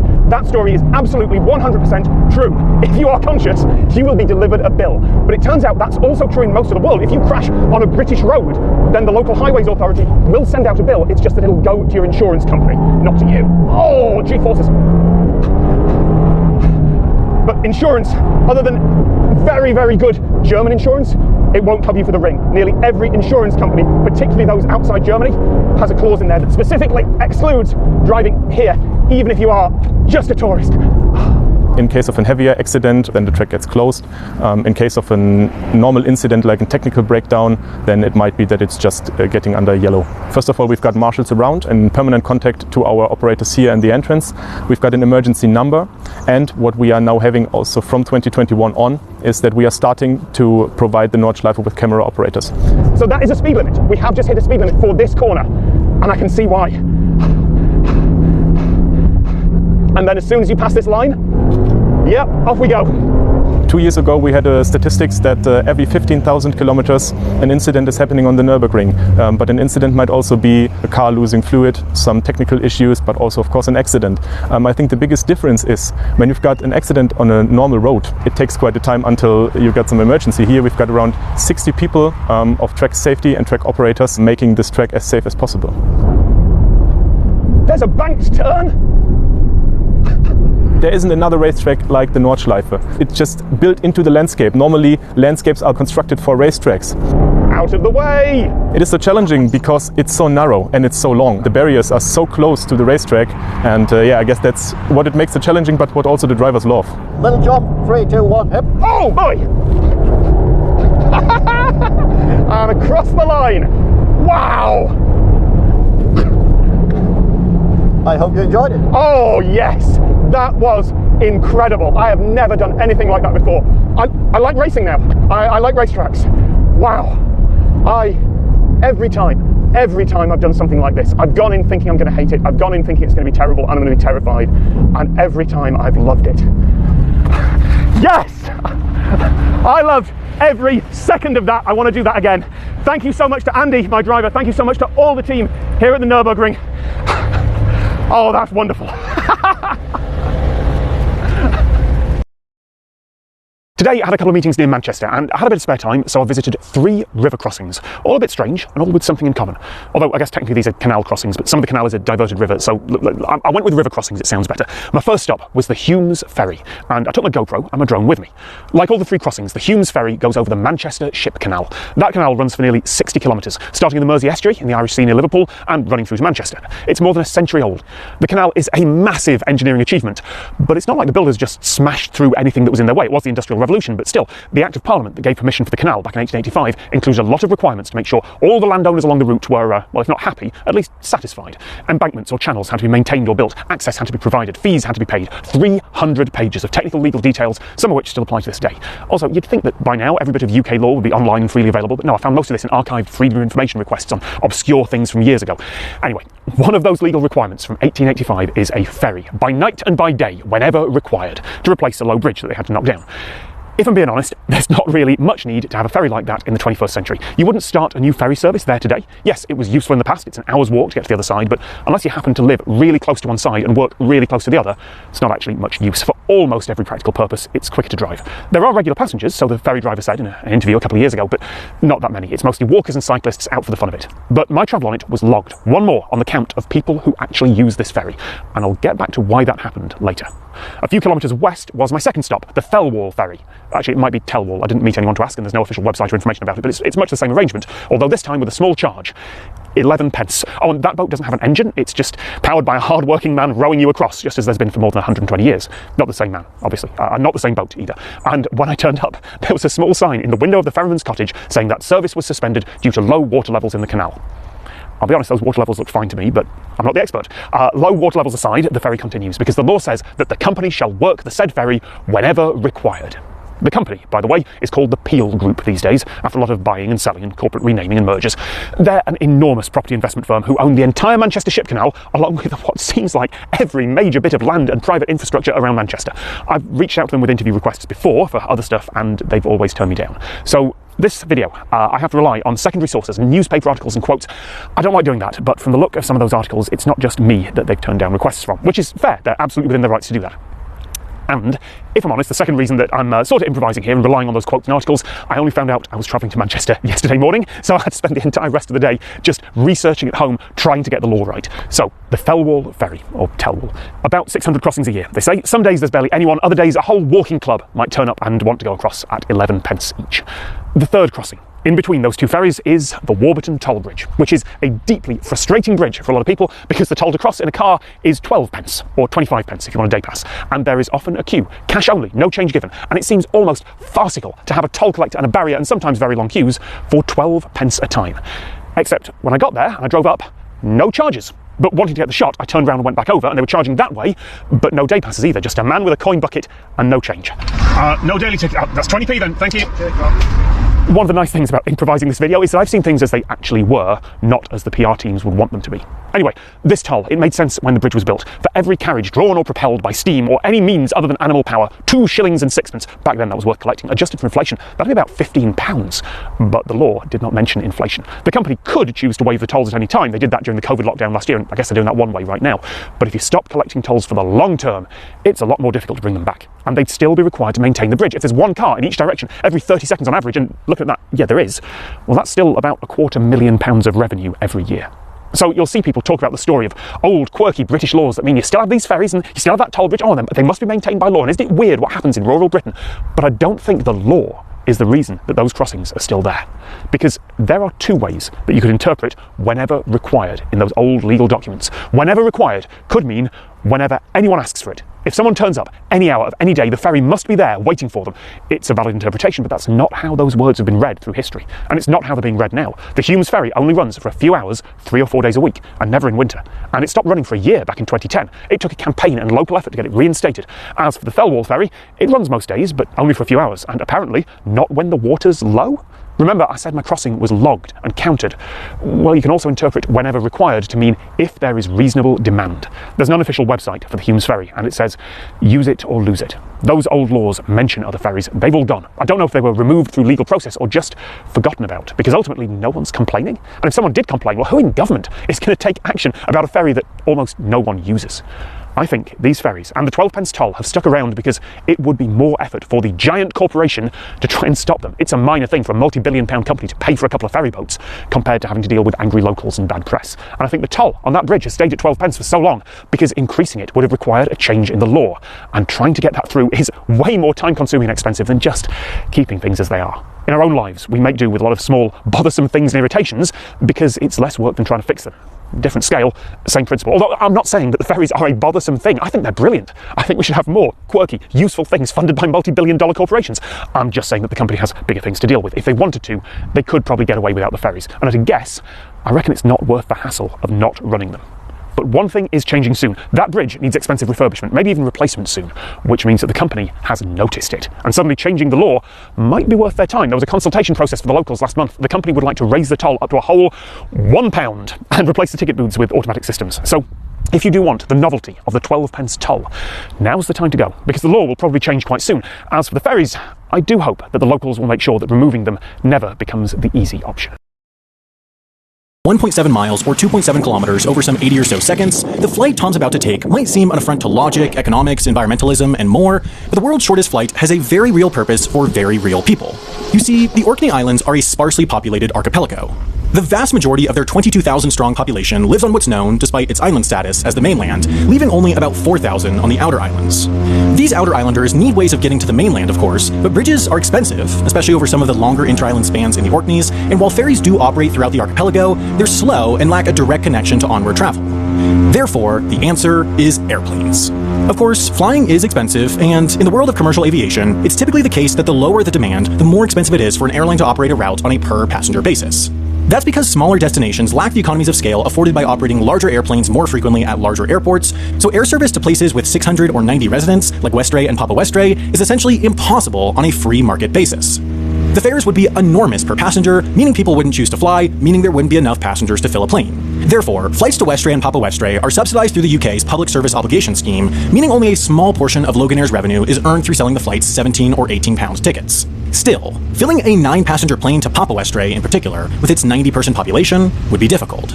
Even at rock-bottom prices, price elasticity only goes so far. Therefore, Loganair uses a network design referred to as a milk run. Essentially, it means operating a plane like a bus or train. In this case, the BN2 Islander aircraft leaves Kirkwall, the largest town in the Orkneys, with passengers destined for Papa Westray and Westray. Then it lands in Papa Westray, drops off any passengers destined for that island, and picks up any passengers traveling to Westray and Kirkwall. Next, it flies those 80 or so seconds to Westray, drops off its passengers, and picks up any final travelers headed for Kirkwall. This way, it aggregates the cumulative demand of 2 islands onto one flight, allowing for operations to each more regularly than if they both had dedicated flights. Altogether, this means the only people that might take the flight exclusively between Papa Westray and Westray are aviation enthusiasts and tourists who make the pilgrimage to fly on the world's shortest commercial flight. Tom, however, is returning to Kirkwall. Sam, thank you so much. And sure enough, the plane spent 2 minutes on the ground while 1 passenger disembarked and the pilot filled out some paperwork, and then we were off in the air again. It may not look like much, but that is one of the most important archaeological sites in Western Europe. When I say it's prehistoric, I mean that literally. The ruins that are buried here at Ness of Brodgar are from around 5,000 years ago, when writing hadn't really been invented. And this is an old worn-out tyre. And today, a team of volunteers are putting 500 of these on top of that. The Nessa Brodga is a huge Neolithic complex discovered in 2002 when we did geophysics across this area. Despite the size of the trenches, this only covers approximately 10% of the site. It is massive. It is a place of gathering. 5,000 years ago, we can envisage hundreds of people coming here. Neolithic society wasn't a kind of static society, and through over the 1,000 years that the Ness was in use, we see those changes reflected in the architecture. What the Nessa Brodga has unlocked for archaeologists is a huge range of information. We have many new discoveries, new types of discoveries at the Nessa Brodga. The preservation is quite remarkable. Under 9 inches of topsoil, we have Neolithic walls standing, and this is because this field has never ever been deeply ploughed. The reason for the tyres and the plastic underneath is a bit more obvious when you know where we are, the Orkney Islands, off the northern tip of Scotland. The weather here can be brutal. Sure, it's nice today, the temperature's usually mild. We're at the end of the Gulf Stream here, so it rarely gets too hot or too cold. But we're next to the ocean. The wind is harsh and fast, and it blows in salt spray. The trouble with exposing the past is that, well, you're exposing the past. As soon as it's re-exposed to the air, water can start getting into the very fine laminations in the building stone, and literally you'd see these walls start to crumble. At the end of each season, we cover the site with layers of plastic, and then to hold all those covers in place, all these hundreds of tyres. I used to live at the top of the hill just behind us, where we recorded once a gust of over 120 miles an hour. And after some of the big storms we have in the winter, despite our best efforts, sometimes you'll come back to site and a corner of the polythene and some of the tyres will have actually been moved by the wind. The old tyres are a practical solution. They're free, they're heavy, but they can be moved fairly easily, and they're just soft enough not to cause damage when they're on top of the plastic sheeting. They look ugly, they're going to disappoint any visitors for the next few months, but it means the site is still going to be there, intact, when spring comes and archaeology can start again. We have to protect it, we have to do it to the best of our abilities, because these walls have stood for over 5,000 years, and it's a top priority for us to hopefully keep them there and keep them in prime condition for the next 5,000 years. Gonna be honest, I didn't actually need the tyre there, they just gave me one so I could be out of the way of the volunteers who are doing the actual hard work. On the northeast coast of Germany, looking out of the Baltic Sea, there's a tourist attraction that I think is really strange. 4 of them, actually, all identical at different seaside resorts. And I think they're strange because they're modern.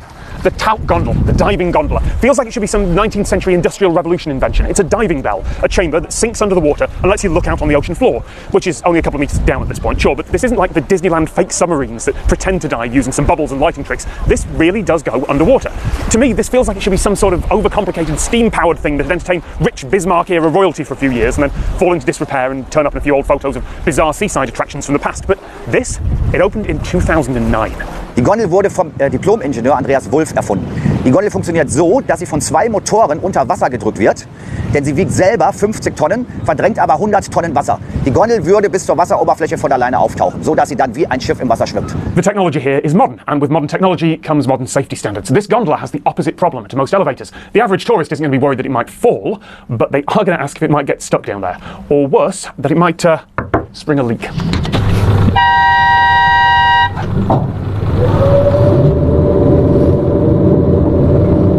Die Gondel wird von den Motoren unter Wasser gedrückt und wenn man die Haltebremsen löst, kann man im Notfall die Gondel in wenigen Sekunden nach oben schießen lassen. Die Gondel kann man jederzeit über 2 Rettungsschächte so verlassen, dass man dann auf die Seebrücke trocken aussteigen kann. Okay, I did not expect that. Just having a wave right at your face is weird. Also es gibt 2 Belüftungsschächte, die die Gondel ständig mit frischer Luft versorgen. In der Gondel ist genau der normale atmosphärische Druck wie über Wasser. Es wird kein Überdruck erzeugt, wie zum Beispiel am U-Boot. I didn't expect the sound. I don't know why, but I didn't expect the sound. Es sind etwa 6 cm, mehrere Schichten Sicherheitsglas hintereinander. There is one slight catch, of course. There's not too much usually visible in the Baltic Sea. It's not crystal clear Caribbean water on the best of days, and today all those waves are churning up the ocean bed as well. So if you're hoping that sharks or huge schools of tropical fish would swim by, you're going to be disappointed. You might get a couple of curious flounders or a few jellyfish passing by. The novelty is being on what is, to be fair, an actual short diving expedition without needing scuba equipment or a wetsuit. But the folks here were worried that people might be disappointed if they didn't see anything, so they actually closed the shutters and play a 3D film. Aktuell bestehen Pläne und Vorhaben für die Türkei und Malta und natürlich auch an anderen Orten haben sich schon Interessenten geäußert. Das sind dann tatsächlich eigene Konstruktionen, es ist also kein Fließbandprodukt. Sie muss auf jeden Standort entsprechend angepasst werden. If the goal was see the ocean floor, well, you could do that without the chamber and all the fancy mechanisms. You could set down a few big walls with thick windows in them, pump the water out, and just have a regular viewing gallery that you could stand in. But that's not as cool. It is a little unnerving seeing the water rise around you, out of your control, and it's also a bit reassuring to surface again into the sunshine. Because in the end, it's not about the fish, it's about the experience. Oh, volcano, because lots of people have done that. I want to talk about the infrastructure around it. I've got interviews set up the next day with someone from the Icelandic government's Civil Defence and Emergency Management Department. I've probably got those words in the wrong order. And with a geologist. And I know that Bjorn can provide some shots of what the volcano looks like when it's in full flow. He's got a lot of footage from many, many trips he's taken over the last few months. He's never published it before. Well, he's published lots of it, but there's shots that he hasn't. So I figure, okay, I can use those new shots in context, of course. You know, I'll tell the audience when they are, but you know, I can make it work. So I get the rest of my script done. Bjorn suggested instead of going up the hill and retracing our steps back down, we walk through the valley alongside the cooled lava flow, which sounds good, but it turns out there's a reason hardly anyone goes that way. Like, it looks spectacular. The lava formations look like something from another planet. There's heat haze. Actually, I guess that's because all the other planets are filmed in Iceland. Anyway, it looks great, but it turns out it's just like walking on a pebble beach, a sloped pebble beach for kilometre after kilometre. And then we get to the bit that's a 45-degree slope down, and at this point it's less climbing and more surfing.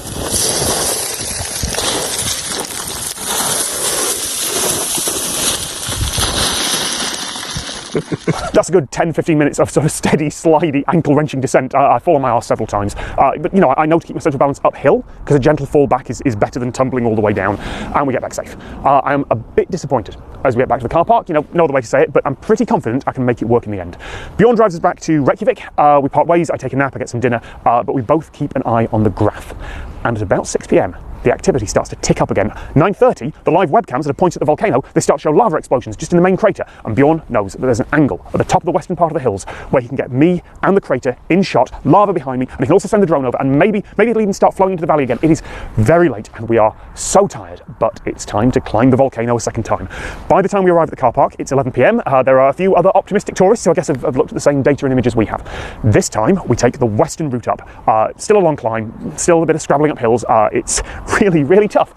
We pass another dry lava flow, and we pass the giant earth wall that's been constructed to try and make sure that the lava goes in a particular direction.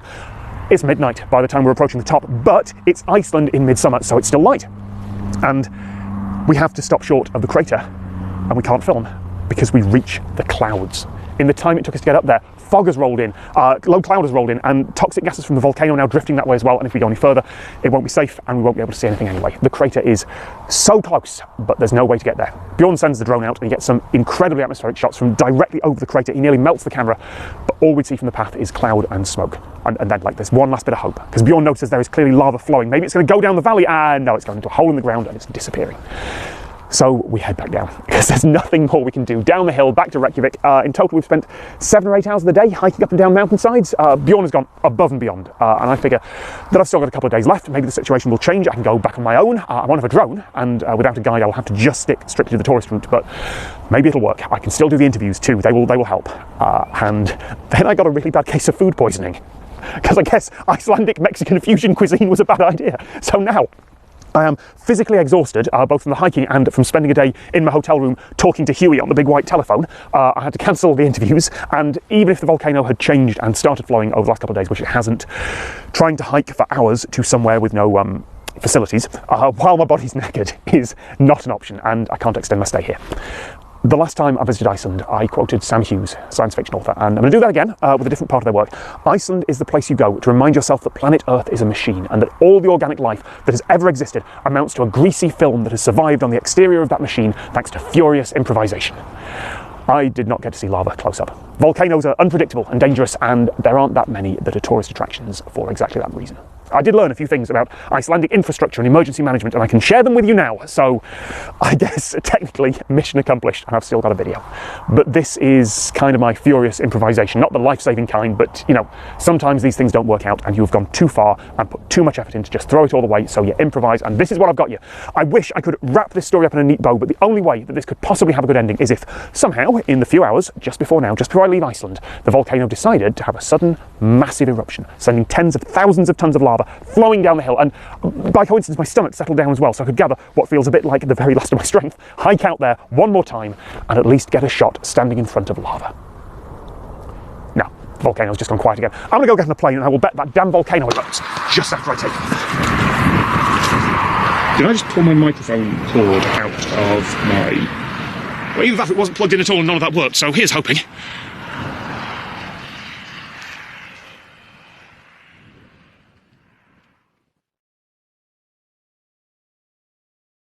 The folks at this quarry in Clafton, near Lancaster, dig up about 60,000 tonnes of shale rock from the ground every year. That shale needs to get to the brickworks about 1.5 miles that way. Nowadays, you'd have some fancy underground conveyor belt, or you'd just have trucks loading up and driving back and forth. But this quarry opened in the 1920s, so the solution was a bit different, an aerial ropeway. This is the last aerial ropeway in Britain. It's nearly 100 years old. It needs no fuel and no electricity to run. And in 15 years' time, it'll be gone. This ropeway was commissioned in the 1920s, but we've been quarrying from this valley now for well over 150 years. An empty bucket arrives, it goes onto what we call the bull rail, so that automatically comes off the rope and it allows the rope to go round a wheel. The bucket then is dusted if the weather is bad. The rain adheres to the bucket and the muck sticks to it. So that would reduce what is taken down to the factory and also would affect the balance of the rope. And then it puts under a feeder where a given amount of material is put into that bucket, about 1/4 ton. At that point, another operative takes the full bucket from under the feeder and waits till the correct positioning of the incoming bucket is in place, allows him then to feed it onto the rope. That spacing is critical because of the way the rope works. It's gravity fed. The brickworks is downhill from here, so all the power for this ropeway comes from gravity. Put the full buckets of shale on one side going down the hill and the empty buckets on the other side going up, and you don't need an engine house or a motor, you just need brakes to regulate the speed. It takes about half an hour for a round trip. There are about 40 buckets. This ropeway will move about 300 tonnes of shale every day with no need for petrol or electricity. So let's go to the brickworks at the other end and see how it works down there. As the bucket comes in the other end, an operator is stood waiting for it. It comes off the rope at a given speed onto a bull rail. From that bull rail, the operator walks round. There's a pivot system on the bucket that tips into a hopper. At that point, it then feeds into a dump truck. The operator then puts the bucket back. When the correct spacing is positioned, he pushes the bucket onto the rope. It's an art to swing that bucket and tip it at the right time. They do walk quite a few miles in a day. This factory was designed to produce around about 42 million bricks annually. There was a 4.4 million investment 4 years ago that increased the productivity up to 50 million. Clafton produces frost-resistant product. It's down to the shale from the quarry. That's a vital key to it. The temperature we fire at and also the durability of the ceramic bond. That means we can sell this product into all extreme weathers. There's nowhere in the UK we can't sell to with our durability of the product at Clafton. Unfortunately, it has to cross the road. It's never been known, certainly in the last 50, 60 years, to come off at that point, but it is a possibility. So we have a steel bridge with big bucket catchers on the side that would prevent that happening. The rope construction is a 25mm steel rope. Very difficult to get contractors these days who are skilled in splicing ropes of that size. We replace the rope every 6 years. It's a very, very difficult process, very old. The technology is the 1920s, of course. We did a computer design of a new ropeway many years ago, and unbelievably, the computer matched this design in terms of trestle heights and weights to somebody with a slide rule and a pencil. There used to be hundreds of these ropeways around Britain, in industrial sites, mines and quarries. This is the last one still operating anywhere in the country. It nearly wasn't. The financial crisis in the late 2000s meant that the quarry and brickworks shut down for a few years, but it was kept in working order, and as of right now, it's still transporting rock. But it has an expiry date, 31st of December 2036.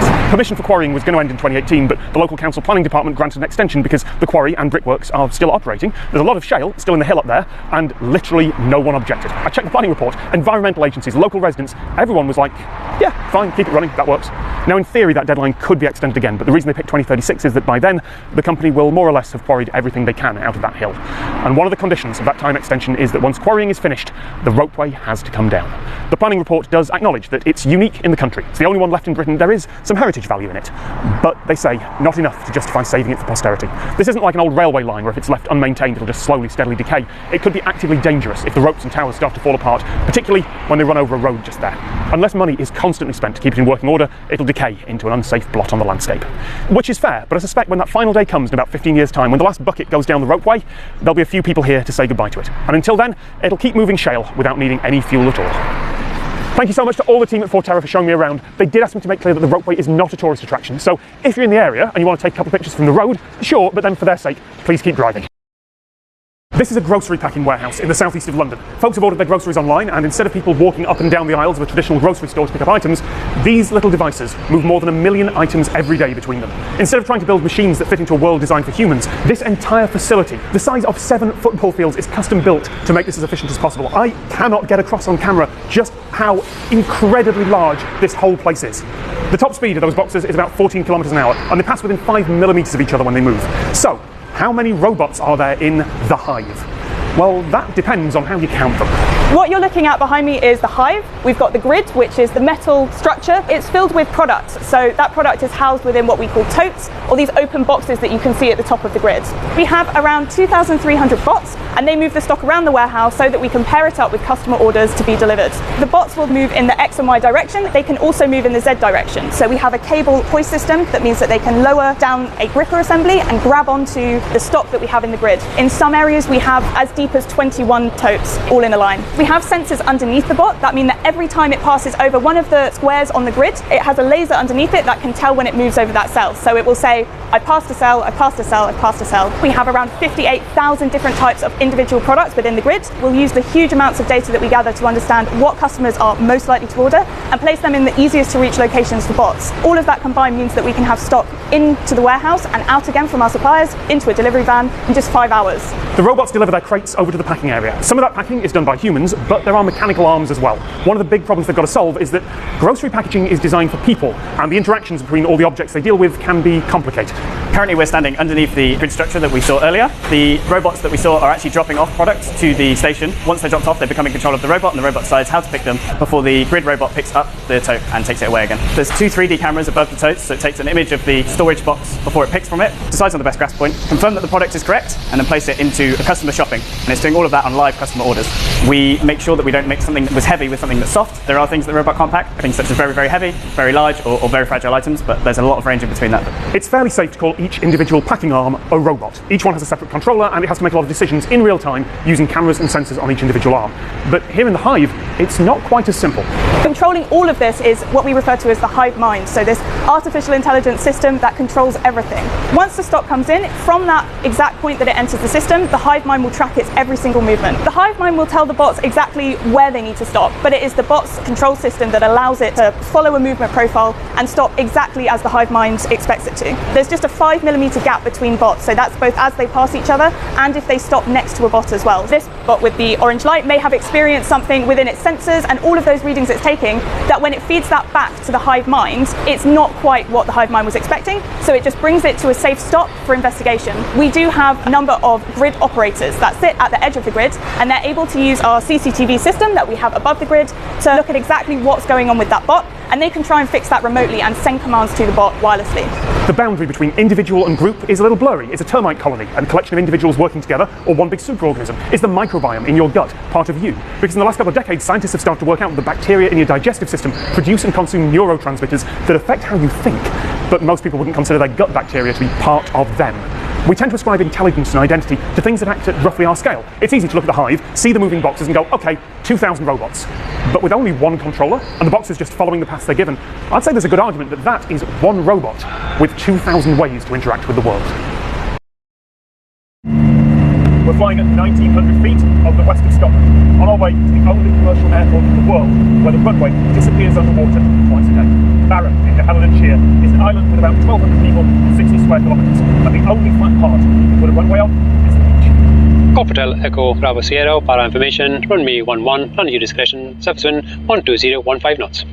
Generally, if you haven't been to Barra before, you fly over once, get a feel for it and then come in the second approach and land. We have 3 active runways available. We have marker posts to indicate the centre lines of the runway. I can see them from the ground. I'm not too sure if the novice coming in for the first time can actually spot them. We've got the hills nearby here behind me. Sometimes you get the wake of the wind turbulence off that, so that can make it a wee bit bouncy on the approach. So say if you walk from a landing, then that's a good landing. So I don't know. So far, majority have been all right. Basically, our operational hours are governed by the tide. We don't have fixed times every day. It's very flexible and depending on the tide situation. But there was quite a bit of standing water on the beach because the tide's still going out today. But there's a lot of spray. The beach itself is actually a good surface. 9 times out of 10, passengers actually don't really feel the actual touchdown because the wheel gets absorbed into the sand, so you don't get that initial hard thud and skid. Well, thank you very much. What a landing! We're not air traffic control up here in Barra. We don't separate aircraft, but we give them a lot of information that's similar. We give them the weather, we give them traffic information, we give them clearances. But generally our biggest aircraft is the Twin Otter. The Twin Otter's got nice big fat tyres, they're just ideal. The wee private ones are narrow ones, so they have to be careful. We give them a warning. They have to do an engine rev up prior to departure and that, and we try and encourage them to do it on the harder, drier sand here, because when you vibrate, you can actually vibrate into you're stuck. So we've had to actually go and respond and pull them out in the fire service with ropes and shovels and pushing and pulling and all that kind of stuff. Most private acre come in VFR, which is visual flight rules. You know, you go to whatever height and direction you go at. But when you've actually got your hands in the wheel and doing it, that's the real flying, and that's what they enjoy about coming and going from Barra. There are other beach runways in the world. I mean, technically any beach can be a runway in an emergency, but this is the only one with an internationally recognised airport code. And when the airport's closed, anyone can just kind of walk along the runway, because it's a beach. Well, basically, it's a public beach. We have a licence from the CAA to have it as an airport. So the only way we can demonstrate when it's active is to race and lower the windsock. And people just come from all directions. You get people walking their dogs, tourists just wandering on. No matter how many signs I have put up around here warning people, they'll stand and read the sign, and then they'll ignore it and carry on. There's people up in the tower watching the beach from their own naked eye to see, anticipate if anyone stays on the beach. The fire service and everyone else also keeps an eye out. Wood, bottles, even stones get washed in. So we have to go and inspect that there's no litter on the beach. Power Information Ops 1 permission to enter all runway areas for inspections. Report located on runway 15 in use. So we try and put as many signs up as possible to stop people coming, but you'll never stop it. No, I guess it's tourists that are the bigger problem. It's a bit of a mixture of both. And small wading birds. Yeah. Although I guess they can get out of the way if they need to. Yeah, they're wee oyster catchers. They're quite plentiful around here. Fortunately, it's quite a clean beach. We get seaweed coming in, and we've just checked to see if that seaweed's okay, if there are no rocks or stones attached to them. I'm just looking at the depth of the water here. What's it look like? That's about 3 centimetres. The glass that's flooded. Yeah, I'm getting wet there. I'm bringing the camera back in. It's not waterproof, then.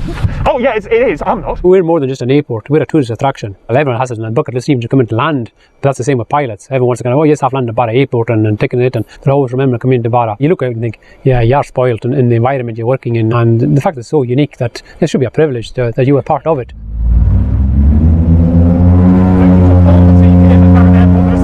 There's nowhere else like it.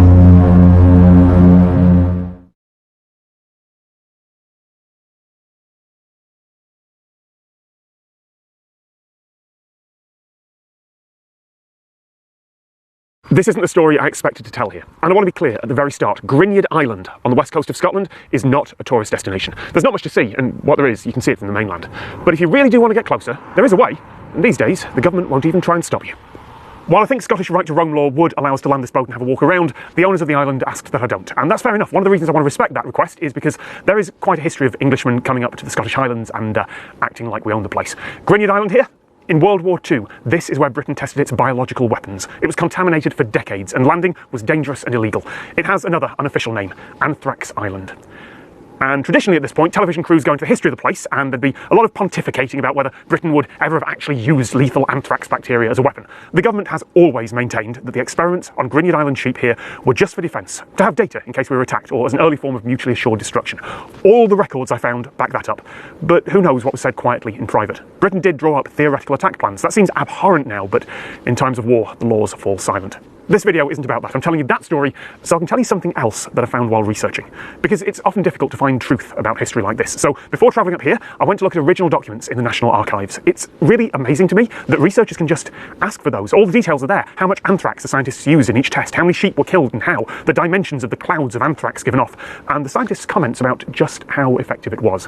But that's been well told in books and articles in all sorts of ways. It's been badly told as well, like in an overdramatic US TV segment from 2001 where the journalist wears a completely unnecessary respirator and hazmat suit. And he didn't need those because in the 1980s, the island was decontaminated, partly because of pressure and petitions from the public, and there was also more startling pressure when an anonymous group calling themselves Dark Harvest Commando dumped anthrax-contaminated soil outside one of the English government research labs. The people responsible were never tracked down. And while all that was going on, modern tourism had become a thing. In 1982, the government had to deal with a couple of Europeans on holiday who just landed on the island in an inflatable dinghy and had a walk around, unaware of the danger that was still there. There's a letter in the archives from the British Embassy, and it's this wonderful bit of diplomatic writing. And it's among those more modern documents that I stumbled on a story about Gwynedd Island that I don't think has ever been told. Because in context, it's a fairly minor detail. But out of all the stories about the island, this is the one that stood out to me. So, it's 1986. The decontamination was successful. The government used tons and tons of formaldehyde disinfectant, which killed a few other things apart from the anthrax, but the ecosystem was steadily starting to recover from that. For the government, it all seemed to be going well. The press coverage was mostly positive. They got a lot of attention for doing a good thing, for finally cleaning up an old mess. And of course the public's interested in the whole thing. Newly cleaned up, secret wartime anthrax-contaminated island is the sort of thing that attracts people's attention. And it was being sold for only £500. Slight catch there. It was being sold for £500 back to the original owners because the government correctly was honouring the original contract from the 1940s, which specified that once the island was safe again, the folks who'd sold it to the government, or those people's descendants, they'd have the option of buying it back for the same price they sold it for, £500. It was worth much, much more than that, but £500 was the price, and £500 they pay. What this did not mean was that there was a bargain basement private Scottish island on sale. But the trouble is that the press can sometimes gloss over some of those details. And as the decontamination story went out in newspapers and magazines and TV broadcasts, several government departments found themselves dealing with a rush of letters and telephone calls from the public, all asking if they could buy the island for £500. It has come to my attention that the island of Grinyard is for sale. I'm interested in making an offer to purchase. I realise that getting voice actors to read the letters out does make them a bit funny, but I don't want to mock the people sending the letters. They weren't ignorant. They'd just been told by an apparently reliable source that there was a private Scottish island available for £500. I'd ask about that. I might even try and beat the offer. The price offered is £500. I am prepared to offer £501 immediately. One woman from Glasgow wrote, "The fear of anthrax pales into insignificance to me, as I have lived adjacent to a council rubbish dump for nearly 3 years. And it wasn't just British people. The inquiries came from all over the world. Germany, Ethiopia, Bahrain, the UAE, New Zealand, a couple of homesick Scottish immigrants to Australia. I often long for the old country. People wrote to any department that they thought might be relevant. The Scottish Office, the Ministry of Defence. A man from Australia wrote directly to the Prime Minister offering $1,000. Please forgive me for writing directly to you, Mrs. Thatcher, but I'm hoping you will forward this tender to the correct department." That letter arrived 3 months after the first ones. This took a long time to clear up. Not all the incoming letters are in the archives, probably not all the replies either. There are also a couple of grumpy memos from civil servants passing the buck to one another about dealing with the letters and the phone calls. I do wonder if any of those writers thought their letter would someday end up preserved in a national archive. This isn't ancient history, that's why I've blocked out their personal details. And I love this story because it shows that misinformation is not a new thing. Misunderstandings are not a new thing. Even now, if you Google who owns Grinyard Island, you'll find an article about how Russian oligarchs want to buy it. Dated April the 1st, 2018. April Fool's Day is a curse and we should abandon it. And anyone who has ever been in the public eye, even briefly, knows that one wrong word can come back to haunt you for years. It might not even be your word. The press might misquote you or take you out of context, and somehow the world gets the impression that, for example, you're the person to call about a surprisingly cheap Scottish island that doesn't have anthrax anymore.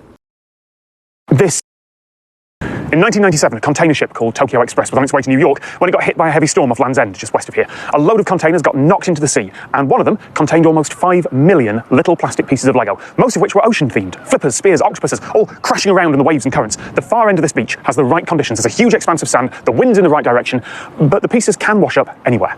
That's the nice, cute story that I was going to tell. We find the Lego after high spring tides and winter storms, and that's when the waves will eat into the dunes and release a lot of the plastic that's been washed ashore many years ago. That's Tracy Williams. She's been beachcombing here for years and runs a photography project called Lego Lost at Sea. Tracy didn't want to be on camera, which is frankly sensible, but she was nice enough to show off some of her Lego collection, to take me beachcombing here on the far end of the beach, and to chat about what she's found over the years. So I got my GoPro ready, we went out for a walk on the shore, and that's where the story I thought I was going to tell didn't work anymore. When you've got it in a little jar with all the bright colours, it looks almost quaint, and then the reality is a bit different. No, the reality is horrifying, isn't it? So if you look here, absolutely full. So this is actually a plastic pebble. Plastic? Yeah. So how can you tell the difference? Feel the weight. Oh, huh. Nobody really knows where they're coming from, but they're thought to be the remains of beach bonfires. So I've actually picked up 20,000 of those. It's actually from an ale cask. These are from packaging strips. These are what they put around cartons to protect them from the packaging. Shotgun wads, shotgun cartridges, bottle caps. I mean, what do we do with it? Like, you've just got to bring a trash bag and just... Yes, I normally come down armed with sacks. That's a glow stick from fishing. So that's the... Oh, yeah. Off a tyre. So these get discarded on garage forecourts and tyre places, and then they just get washed into the drains. And the drains go straight to the sea? A lot will be litter dropped on streets. 80% of litter dropped on streets is said to make its way to the sea. Wow. It's not just Lego. That's the way people like to tell it, but it's not just Lego. It's so many plastic things, and it's not just this beach. Once you start looking, immediately, bright white, bright blue, bright yellow. Yeah. If I was looking at this from a distance, I would have just read it all as seaweed. It's actually not as bad today as it sometimes is, but I can't see how it's ever going to get better. In a way, it's a sort of pointless exercise, constantly picking it up. I've just kind of got a sort of creeping horror at this point. Do you get used to that? Get used to seeing this amount of plastic? Yeah. Yeah. There's this cliche in horror movies where the characters suddenly realise that the monster that they've heard about, this abstract thing, is actually in the room with them and has been there the whole time. And that's kind of what this felt like, because I've been going to beaches like this all my life, and I never noticed the bright colours that were right in front of me. So on this beach, you get a lot of the floating plastic. So you've got all the fragments of plastic, and you've got the nurdles, these little tiny nurdles. Those aren't stones, those are... No, these are little plastic nurdles. These are the raw material that all plastic items are made from. There's billions of them. So some are nurdles.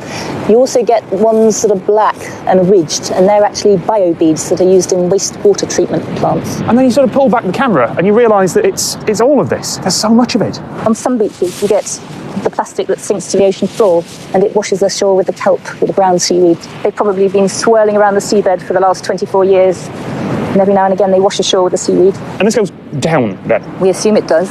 So a lot of it is buried under where we are now. Yes. It just needs to come out. Quite a lot of the toys we find, you can date them.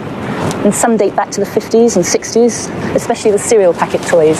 We recently did some experiments in the lab to see how long Lego would last in the marine or coastal environment. And the scientists that did the experiments worked out that it could last up to 1,300 years. I wonder if one day you'll just be able to recognise it by the colour. The bright green of the seaweed or the yellow of the lifeboats. Oh look, treasure. Treasure? Is that one of the dwarves from Snow White? It's not every beach, but it's a lot of them. Tucked away in corners where the tourists don't go, or just in plain sight. There was seaweed on another beach filled with plastic. Once you see it... I've just seen a Lego broom. Yes, just there? Yes. What do you know? Thank you. Among all the other plastic waste, there still is Lego washing up. Did there used to be more Lego? Has it changed over the years? Yes, I think there's definitely less Lego than there used to be. There's lots of people looking out for it now. You only ever see what floats, really. You never really hear about all the items from cargo spills that sink to the bottom of the sea. Because the rest of it is going to be out on the ocean floor somewhere. Yeah. That's bleak. I don't have a neat ending for the story. I was going to say, if you're on the beach in southwest England, it's worth keeping your eyes down from time to time. Maybe you'll see some Lego. But even if you don't, maybe take a bag with you and take some plastic away, because there's a lot of it. The Lego Lost at Sea project is on Instagram, Twitter and Facebook, and there's also a link to pre-order Tracy's book down in the description. If I look slightly distracted during that, it's because halfway through I realised that there is green nylon rope just in the seaweed, just hanging out there. Tucked away in the picturesque little village of Knaresborough in Yorkshire is Mother Shipton's Cave, and the publicity claims that it is England's oldest still surviving tourist attraction. Good luck fact-checking that, but I can't find anything else that's been charging an admission fee for nearly 400 years. To be fair, good luck fact-checking anything in this story. It's likely that there was a woman called Mother Shipton who lived about 500 years ago, but after that, actual certified references are shaky at best. She's said these days to have been a witch and a prophet who lived in a cave with a pool shaped like a skull that turned things to stone. We all grow up in this area hearing about Mother Shipton, and so we grew up with her prophecies. We're talking about the year 1488. There was a young lady called Agatha Sontiel, was cast out of the town of Knaresborough at the age of 15 because she was having a baby. So she came through these woods and in the cave gave birth to a baby girl called Ursula Sontiel. She was born, it is said, with a hunched back, but she was also a very, very clever young lady. At the age of 5, she went to the medieval equivalent of school. She left school at 15. At the age of 20, she got married to a carpenter by the name of Tobias Shipton. But by this time, she was having visions about the future, and news of her prophecies was starting to spread. There was a lot of superstition about her. She was already learning to hate authority, and some people thought she was a witch. There was a bridge at the entrance to the park. Now, Mother Shipton said, when the high bridge in Knaresborough has fallen thrice, the end of the world is nigh. Not to get you worried, it has been down twice already, but there are more roadworks across that bridge than anywhere else in this area, and I can assure you it's very solid. We'll never know which of the many, many stories about Mother Shipton's life were actually true. She's a folk legend, and unless the laws of physics have changed in the last few centuries, she couldn't actually see the future. But the pool that turns objects to stone, well, that is real. And at some point, a few centuries ago, some enterprising local decided to start charging admission. This park used to belong to the royal family. It was bought by Sir Charles Slingsby from King Charles I in 1630. Sir Charles was a canny Yorkshireman who decided a pretty penny could be made from this place. Hence guided tours commenced here in that year. Not me, I have to add. Before he bought this, it had a very, very bad press. People being superstitious would find animal skeletons, leaves turning to stone, and they actually thought people would turn to stone. He soon realised he was onto a good thing here. The waters consist of iron, zinc, magnesium, aluminium, calcium carbonate.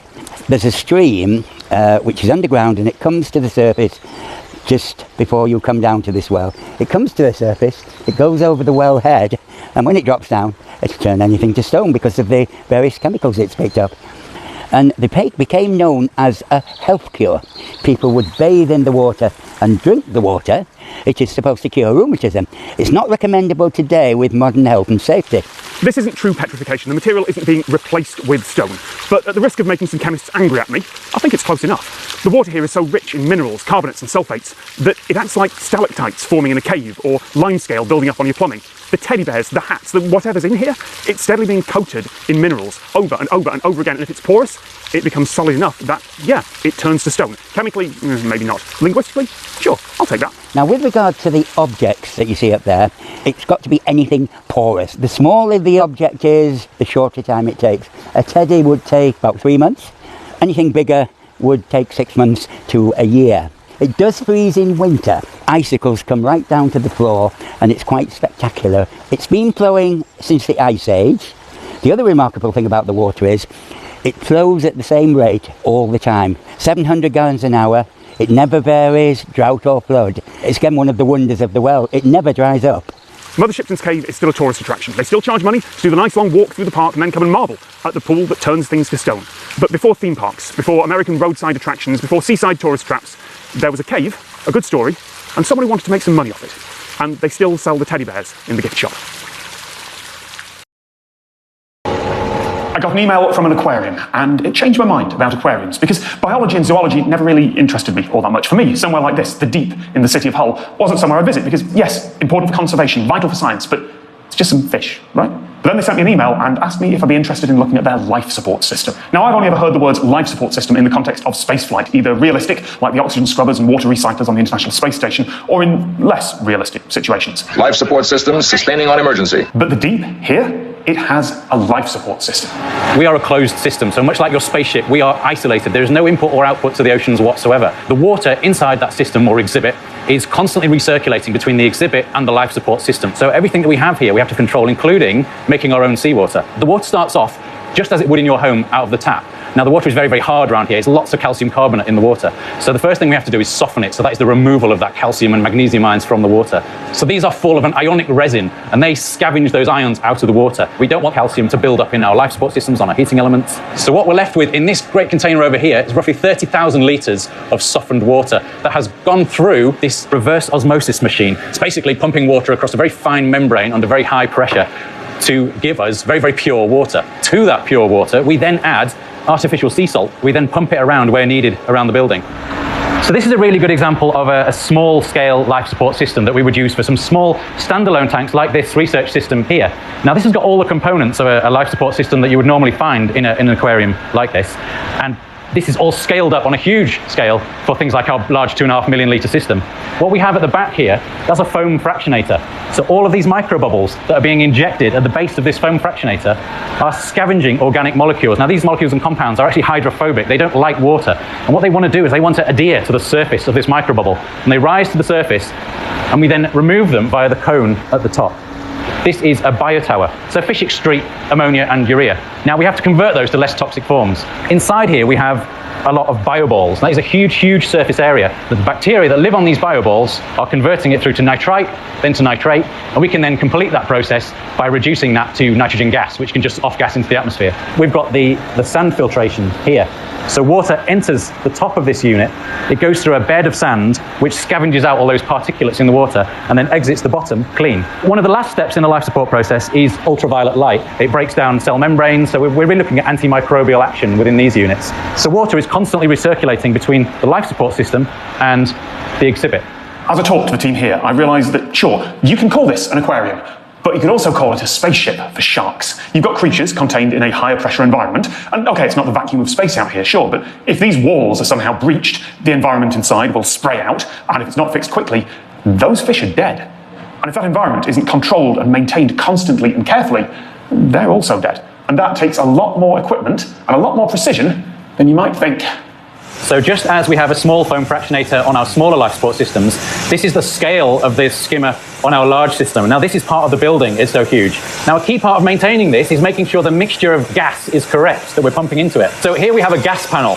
Now, this is where we alter the mixture of air and ozone that is going into the super skimmer. So that's helping to break down those organic particles, molecules, so that the skimming can be much more efficient. So we're going down into the heart of the building now, into the basement, and that's where the really large life support equipment is located. Some of which is so large it forms the fabric of the building itself, and the pipework is built into the ground. So we're now 3 floors down, and we're only just at the base of the super skimmer. We saw the cone right at the top. Now we're right down at the base, so it just gives you a sense of scale for how big that super skimmer actually is and how much a part of the building it actually is. The water then comes back out of the super skimmer and enters our giant sand filters. We need to remove all the particulates out of the water, those little pieces that you might see floating around, bits of food, things like that. So here we have some very large banks of UV. So water is constantly passing and exposing microbes to that UV light. And then the last step in the process is the huge pumps over there take the water and pump it back into the main exhibit, and we start the whole process over and over again. It happens constantly, and the water is going round and round completely about once every 3 hours. So here we are above our main exhibit, Endless Oceans. Now this is a tropical marine system. It's 2.5 million litres, it's 10 metres deep, and in here is where we keep all of our really key species, including some that are unfortunately now critically endangered in the wild. We do call it a life support system because it is doing exactly that. It is sustaining life. We're controlling every single water parameter in order that the species that we're keeping here are thriving. We are responsible for every single life at the deep. There are lots of towns and villages around the world that once existed but have been lost to the sea or under floodwaters. But here, on the southeast coast of Britain, there's a village that's still around, but which won't be for too long.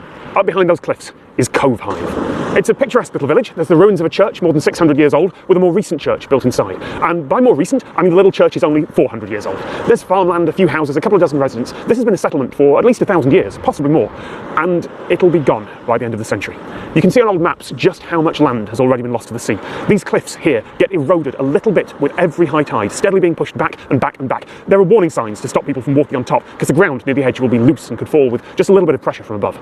And this has been happening for centuries. It can't go on forever. At some point, no one knows when, the process should stabilise at a new equilibrium, but no one can model that far ahead. For the foreseeable future, the local council's management plan estimates that the coastline will move inland by about 4 or 5 metres every year. There's a lot of margin for error, but even in the best case scenario, Cove Hive is gone in 100 years. Worst case, 30 years. It won't actually crumble into the ocean. To avoid pollution, buildings around here are demolished and taken away when the time comes, and presumably someone will have to move the church's graveyard. So why doesn't anyone save Cove Hive? The landowners did offer to build their own coastal defences back in 2011 to add breakwaters here as an experiment to see if the erosion could be slowed, but they were turned down by the council. This beach where they need to build is owned by the government, and the government said no, because the needs of the many outweigh the needs of the few. A little way down the coast is Southwold, home to 1,000 people and a lot of tourism. And the simulations say that if Cove Hive stops eroding, then Southwold would probably start. Or at least they'd need much, much stronger defences. It's not practical to save every building everywhere. This is miles of coastline, and they need to defend all of it constantly into eternity. The council's plan is clear. It is not considered sustainable to attempt to manage the erosion. I did ask both the landowners and the council for a comment, but neither got back to me, perhaps because Cove Hive isn't a tourist attraction, and I don't think they'd want to be. There are no amenities for visitors, there's no little tea shop by the beach, but if you do happen to be somewhere in the area in the next few years, it might be worth stopping by to see Cove Hive, while you can. Most of us at some point in our lives have abandoned a project halfway through, but most of us don't have that abandoned project sitting on full permanent display to the world. This is the road to nowhere in Yate in southwest England. Let's go for a walk.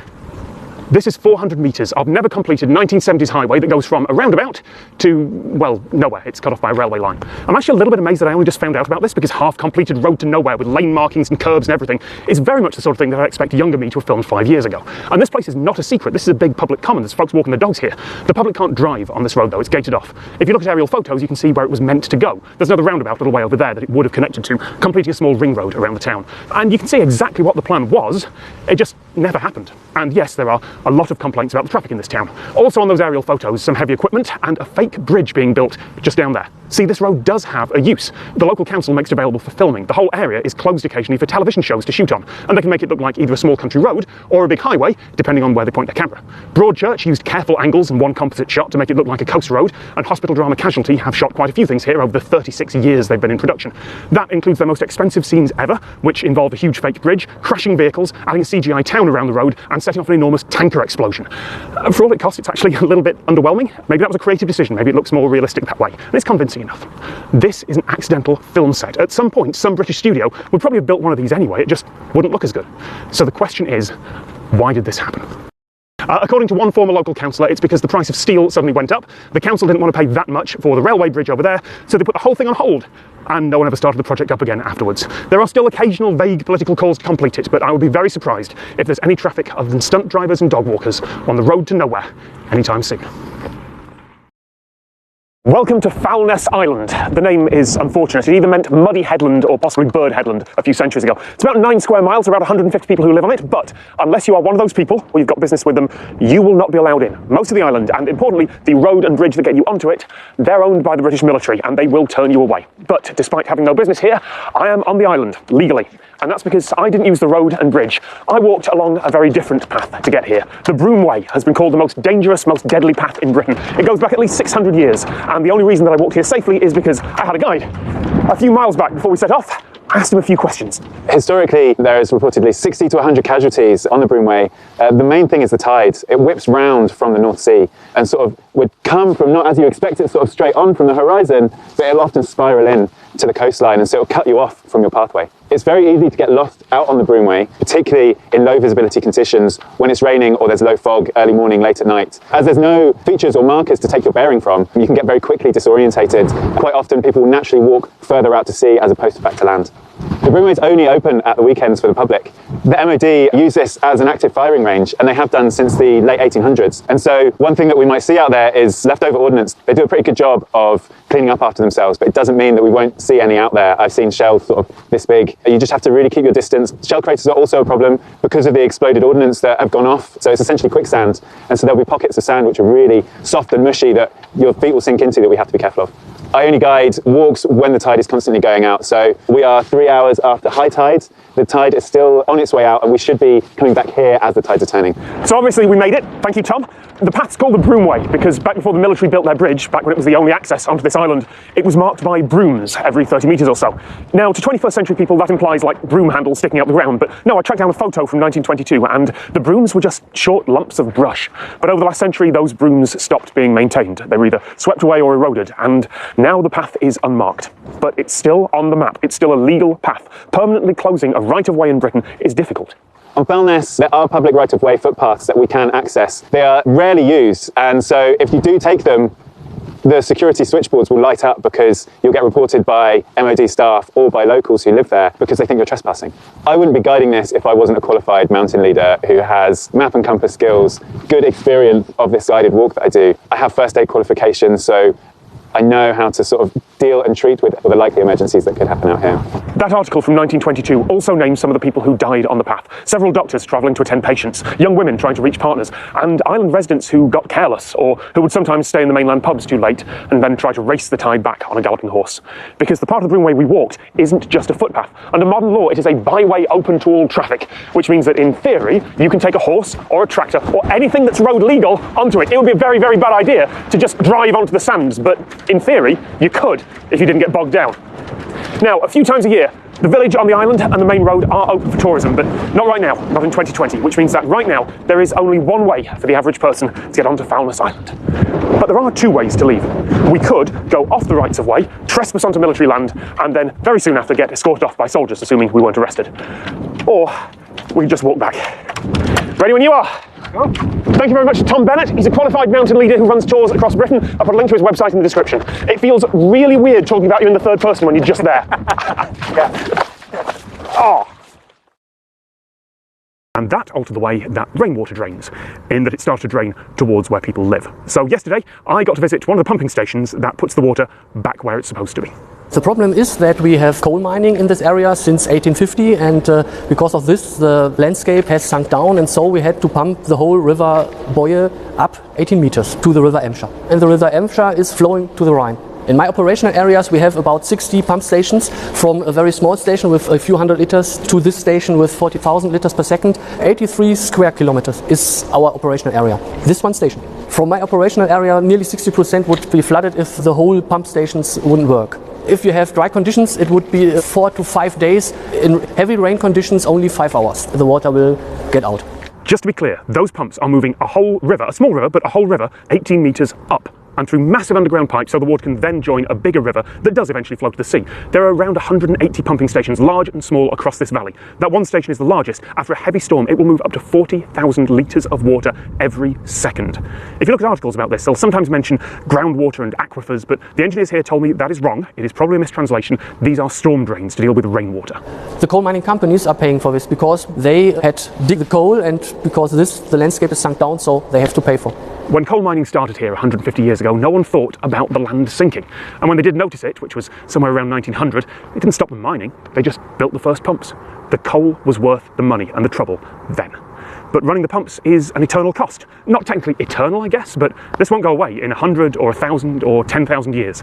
Not until something equally dramatic and geological comes along to reshape the land. If people want to live in the Ruhr Valley, not the Ruhr Swamp or the Ruhr Lake, then the pumps must run. A few months ago, I went to Zwentendorf in Austria, which is a nuclear power plant that was built and ready to go and then cancelled. And it's now a training centre and accidental museum because, well, what else would you do with a never-used nuclear power plant?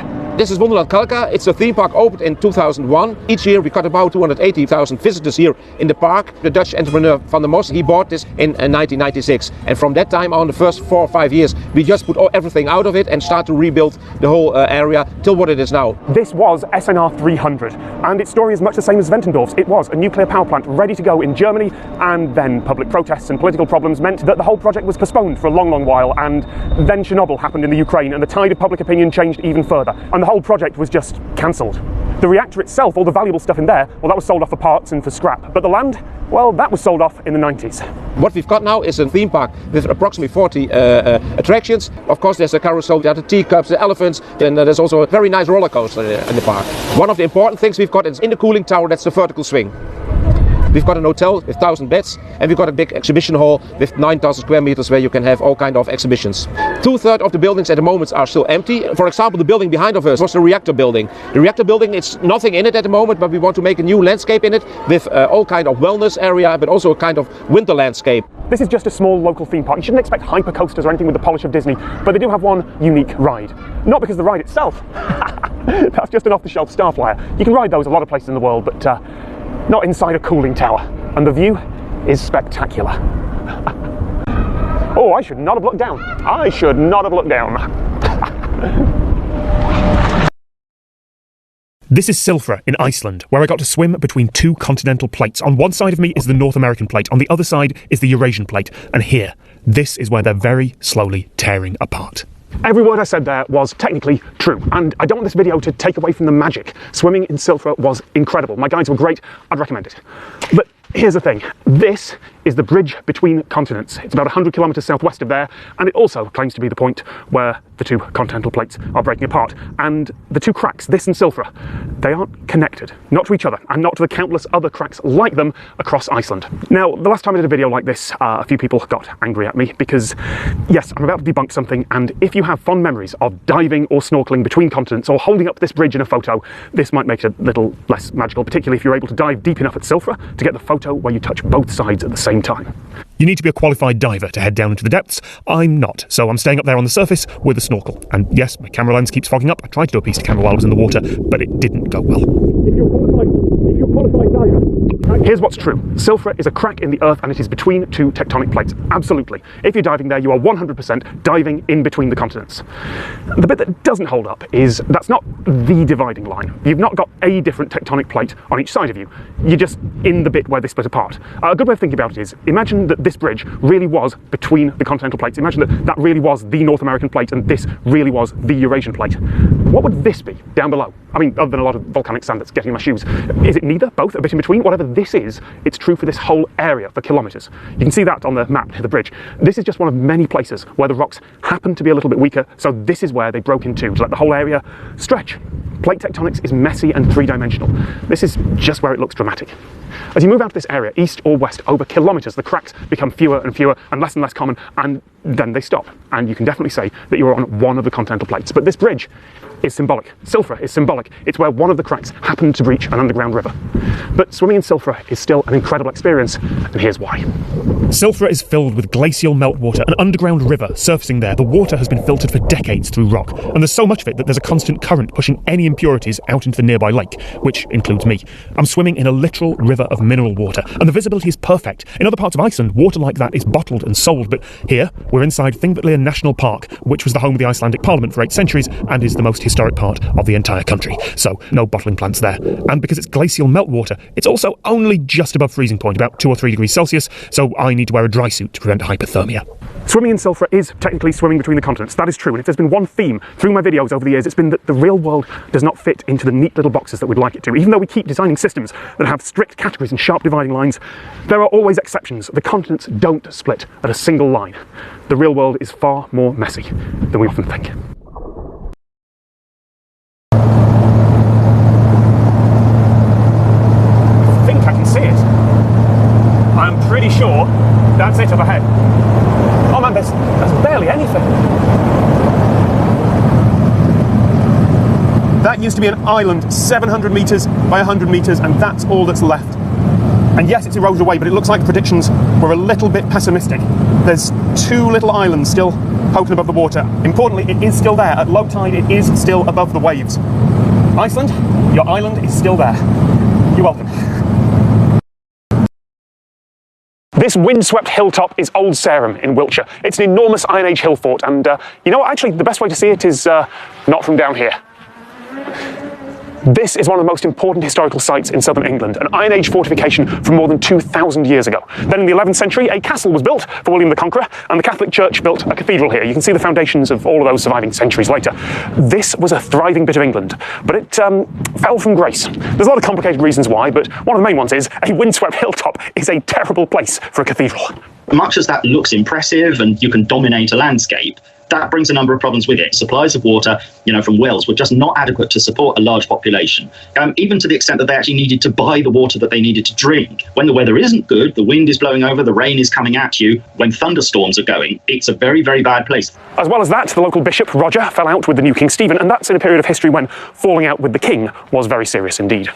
Bishop Roger falls out with the king. He falls out with pretty much everyone. That is the price you pay for being active within politics and within religion. And he plays the game at very high levels, and he does come crashing down. There's also an institutional problem. The king's men in the castle and the bishop's men around the cathedral. You get a few references to conflict there, where, for example, a procession of clergy was stopped by some of the king's soldiers behaving churlishly. They would easily go, look, we don't want any more of this, begging the Pope to release them from all of this, and the Pope saying, absolutely, you can have somewhere that will be all your own, down at the bottom, and giving them license for it. So the clergy moved a couple of miles away to a new cathedral in a place that would eventually become known as Salisbury. The buildings here started to fall into disrepair, and the once busy town declined and declined and declined. But despite that, for some reason, the landowners of Old Sarum were invited to send 2 representatives to Parliament. This was the 14th century now, when the rules of Parliament were still being written, and the reason why they were invited is a bit of a mystery. Historians still aren't sure, and one of the things that modern archaeology is starting to tell us quite a bit about is whether there was stuff going on outside the hill fort on lower ground that we don't know about, that's nearer into Old Sarum than the new city of Salisbury. There's a fairly strong likelihood that while the hill fort itself had been abandoned, there was a bit more settlement further down, and probably in the later Middle Ages, it wouldn't have been regarded as such a complete nonsense of 2 MPs being elected for a place with no population at all. So this hill had 2 members of Parliament, and that didn't change for centuries. It didn't change as the population dwindled. It didn't change when King Henry VIII signed over possession of all the buildings to a local official who ordered them dismantled and used for building material. By the 17th century, no one lived here. But you didn't have to live here to vote. Anyone who was nominated by the landowner as being one of the tenants in this area, that was enough. And of course they voted for the person who nominated them. So this hill became a rotten borough. If you owned the land, then you and a friend, or whichever 2 people you chose, had seats in Parliament, representing basically just yourself. And if you were particularly rich and well-connected, you might own a couple of other boroughs nearby, which would elect your friends. Meanwhile, places like the city of Manchester, eventually growing to 250,000 people, had no one representing them at all for centuries. By the 19th century, it was clear that something had to be done, but how do you change something like that? How do you convince people with power to give up that power? Public outrage, radicals, protests, including one where 60,000 people were attacked by the military, which came to be known as the Peterloo Massacre. In May 1832, riots broke out when the 3rd attempt at a reform bill was blocked in Parliament, and Britain likely came close to revolution. After all, the French Revolution was still very much in living memory then. In short, the reformers won. And historians can argue about how much of that was political wrangling by the people who gained power, and how much of that was the very real threat of violent revolution.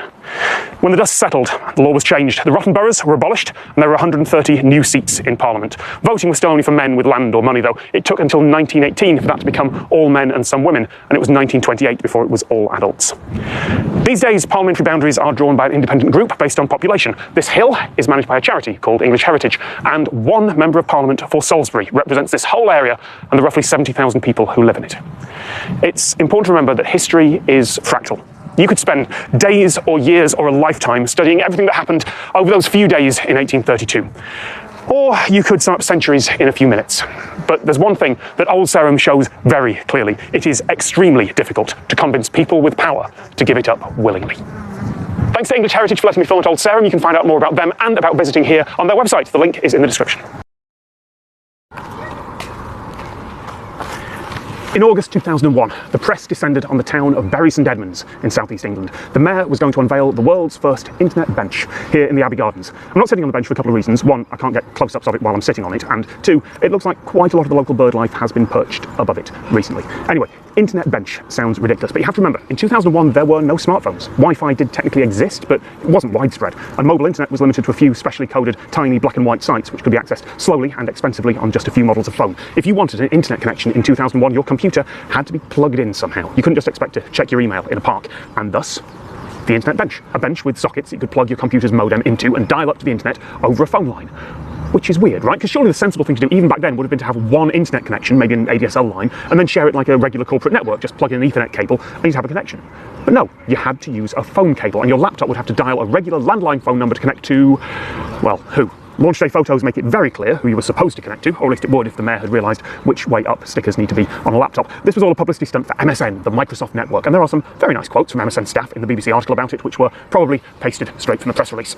In truth, this wasn't really an internet bench. It was a bench with a couple of phone extensions run to it, and that was it. For a 3-month trial period, you could dial up to your own internet account from here. And it didn't take long before some local tech-savvy teenagers worked out there wasn't any block on the numbers you could call from here. The bench just had a few phone sockets wired into the exchange at Microsoft's expense, so of course they made a couple of international calls for free and tried to get through to Bill Gates. They didn't manage it, but they did get a nice write-up in the local paper, and one of the most wonderful early 2000s post photos I have ever seen. From a technical standpoint, this bench was a disaster, but MSN were probably happy with it. They'd been happy with the teenage hackers as well. It got their company name in the paper again. They're probably still happy with this video, even as I tell you, it was a terrible, half-assed idea, because what it did, and what it's still doing, was get their name and logo in front of an audience. They just want to be noticed.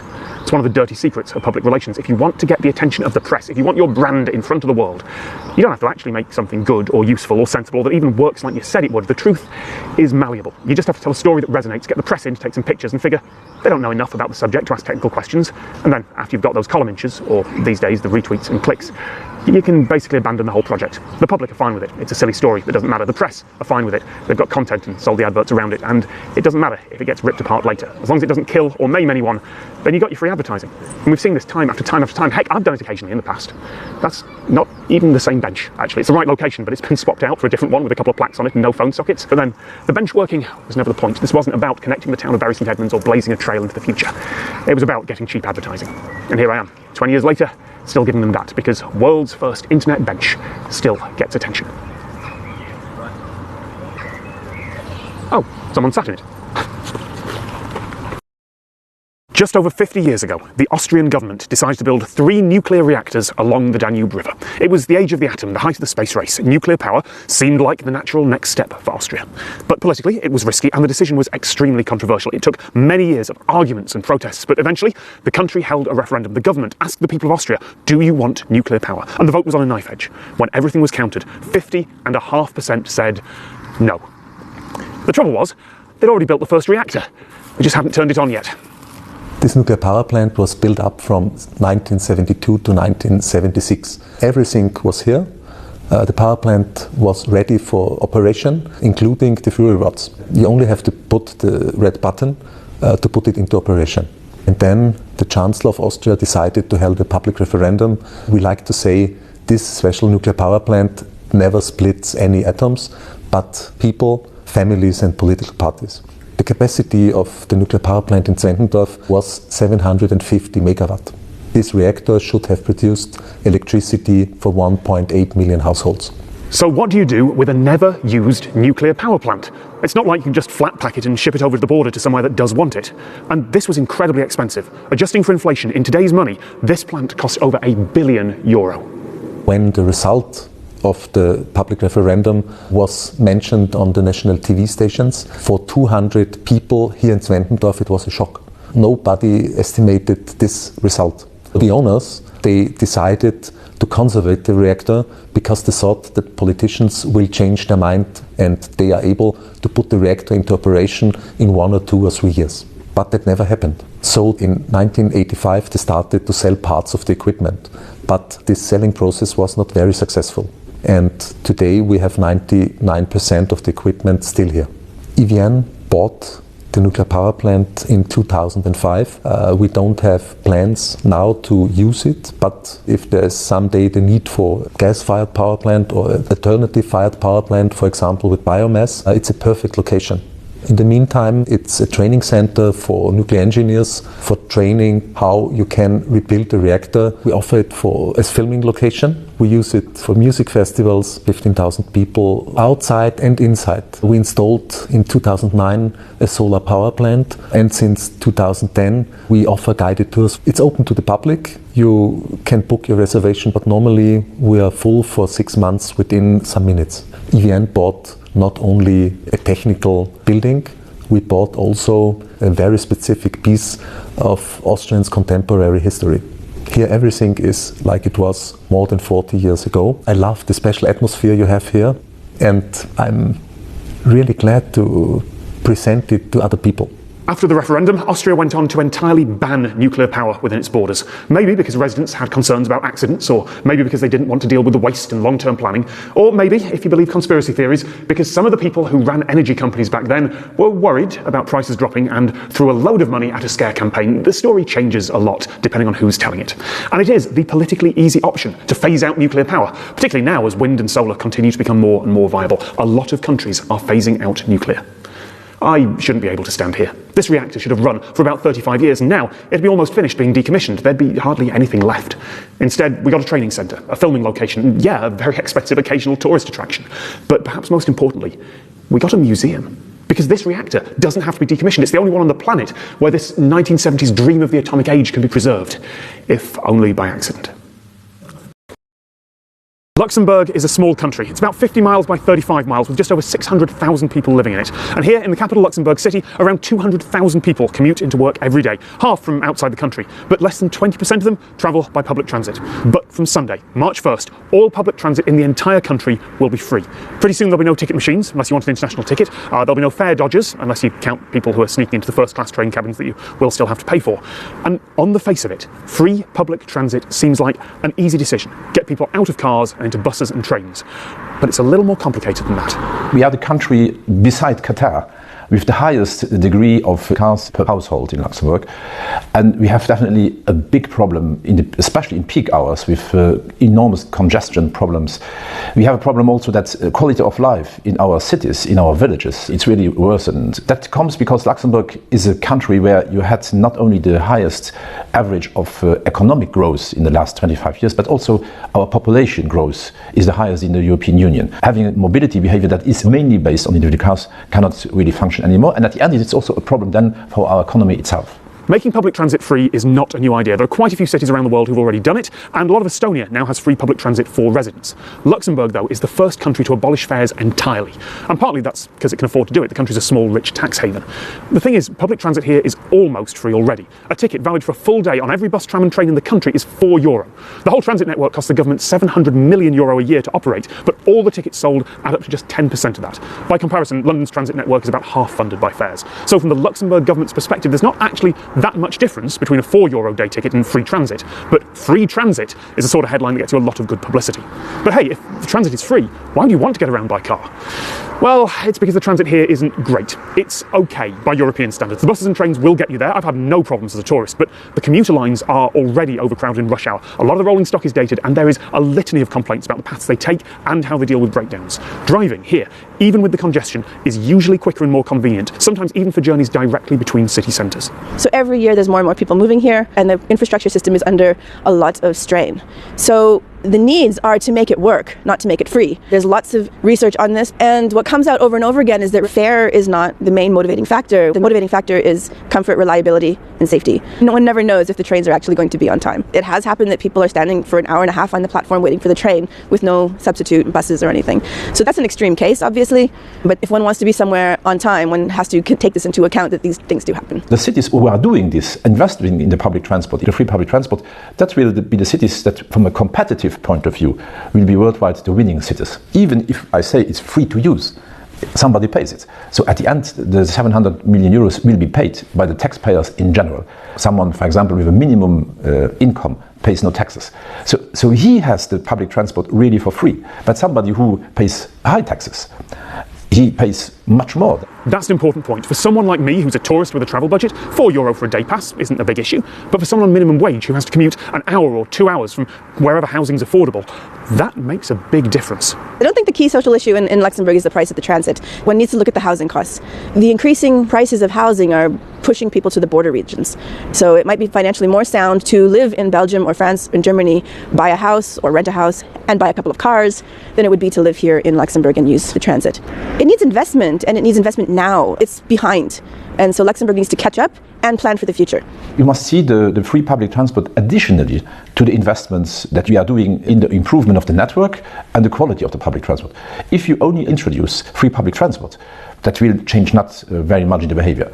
It can only function if you do it combined with a complete strategy that will switch from individual mobility to multimodality, so even including pedestrians, cyclists, and if you invest at the same time a lot of money in the infrastructure of public transport, so that at the end you can combine everything. We say, if we build an infrastructure, we will build it to move people and not to move cars. I'm not saying free transit is a bad thing. I think it's a great idea personally.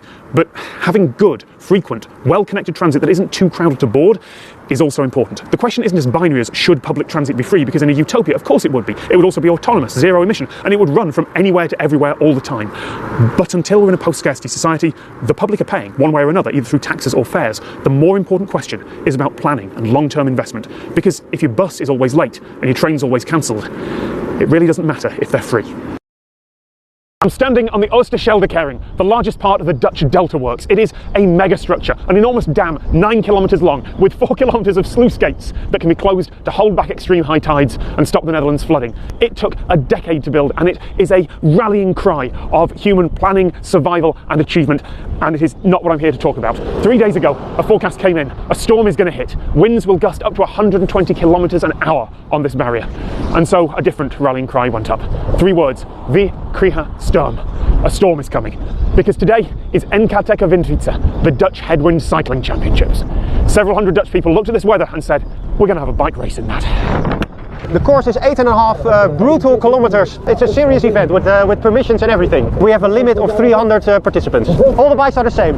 No gears and just an ordinary brake, and it's a typical Dutch bike. Have you done it? Yes, 2 times. How difficult is it? Very. I do triathlon in my spare time, and it's just as hard. At high speed, up to 90% of the drag on a cyclist is from air resistance. And I naively assumed, because it's been 15 years since I studied high school physics, that it'd be an equal action-reaction thing. Double the wind speed, double the drag. But that's only true when there's no turbulence. In a situation like this, the drag increases with the square of wind speed. Double the wind speed, quadruple the drag force. The difference between cycling in a 15 km an hour headwind and 120 km an hour gust is 64 times the added drag. Why are you doing this? I don't know. I really don't know. Do you regularly do bike races and things like this?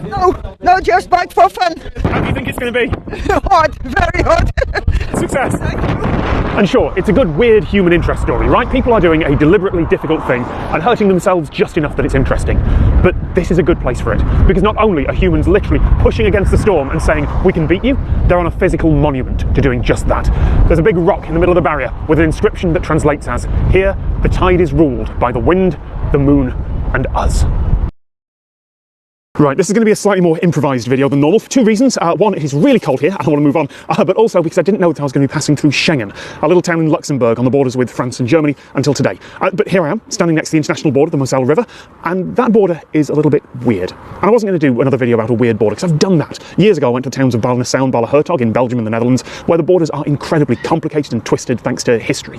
But that's an old video that I'm not really proud of, and frankly it's not that interesting. I only managed about a minute of script before I had to go into a diversion on sovereignty and why we even have borders in the first place. Strange borders often make for great video titles, but there's not really much to talk about other than, that's weird. Which is also why I've never been to the island that changes country every 6 months between France and Spain, because once you're there, what is there to say but, that's weird. But it turns out this border raises a different question. If you look on the map, there is a tri-point just over there to the west of an island. That's where France, Germany and Luxembourg all meet. And it was there, actually on a boat out at that tri-point, where the Schengen Agreement was signed, where most of the countries of the EU, all the ones that have the flags here, decided to open their internal borders. But that tri-point out there is not strictly true. The border between Germany and Luxembourg doesn't follow the Moselle River. The border is the Moselle River, and that's an important distinction. In most cases, international borders that follow rivers are defined as following the centre line, which raises questions in itself, because rivers can erode the banks and change paths sometimes, but Borders are at least usually defined as a line of theoretically zero width, which is how mapmakers mark it. But here, Germany and Luxembourg share the river north of France. It is a condominium. Under the treaties they've signed, they both have full control over it, which means that if you're standing on the north tip of that island or on that bridge up there, you are in both countries at the same time. Not in terms of having a foot on each side, although that may well be how the locals treat it, and that's certainly how the signs mark it. But no, standing on that bridge above the water, all of you is in both countries simultaneously. This international border is a shape, not a line. It's two-dimensional. Although, actually, I guess it's three-dimensional if you count depth. Half an hour of research, and I can't tell you why they made that decision, or what the legal result would be if you tried to commit a crime on that bridge or on a boat on the river. I even asked the folks at the little European Museum just over there, and they didn't know the answer, although they do have a lovely little display of all the border guard hats that the Schengen Agreement made obsolete. I suspect that the answer would be treat it as if it's a line, it's easier. And that's what I mean when I say there's not much to talk about here, because that's one of the wonderful things about borders like this. When you can walk between three countries as easily as you can walk between counties or towns or neighbourhoods, it's a lot easier to say, huh, that's weird, and just get on with your life. I haven't got long. It is the end of the day. I'm losing the light. I've got to drive on and then catch a flight soon. So I'm going to tell you a story, but I have not been able to work out how much of it is true. And that's okay, and I'll tell you why that's okay, but it does put me in a bit of a difficult position because everyone that I've met here in Wichita Falls, Texas has been lovely. And this is a great story that sends tourists to their town. So with that said, this is the Newby McMahon building, the world's littlest skyscraper. It's not much of a skyscraper. It's only 4 stories tall, and its footprint is so small that it is barely usable as a building. Now, the legend goes that back when Wichita Falls was an oil boom town, 1918, there was a massive construction rush. Investors were pouring money into new downtown buildings, confident that the town would be prime real estate for decades to come. Unfortunately, it wasn't. The boom was followed by a bust and by the Great Depression. But this building caused its investors more trouble than most. It cost $200,000, which is about $3 million in today's money. And the investors thought that it was going to be 12 times as tall because the blueprints they thought were marked in feet were actually in inches. No one noticed a little extra mark next to the numbers on the plans. So the new downtown skyscraper turned out to be only 4 stories tall, not 48, and so narrow it was almost unusable. The developer, J.D. McMahon, ran off with most of the money, all that was left over from only having to construct a tiny building, and a local judge ruled that the blueprints were accurate. The investors had got exactly what they'd signed off on, exactly what they paid for.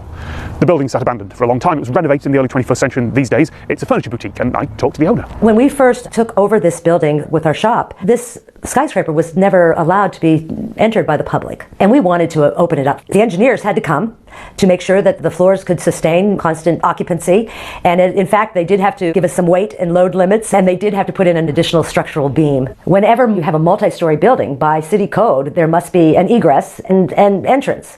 So they had said, well, we must have at least 2 staircases to allow for that. Well, if this building had 2 sets of stairs, it would literally be a building full of 2 sets of stairs, and there would be no defined space whatsoever. So I think as the compromise from our city, we do have state-of-the-art fire suppression system. The fire marshal that comes to inspect it periodically, he tells me that if we do ever catch on fire, we will not have to worry about burning, but we might have to worry about drowning.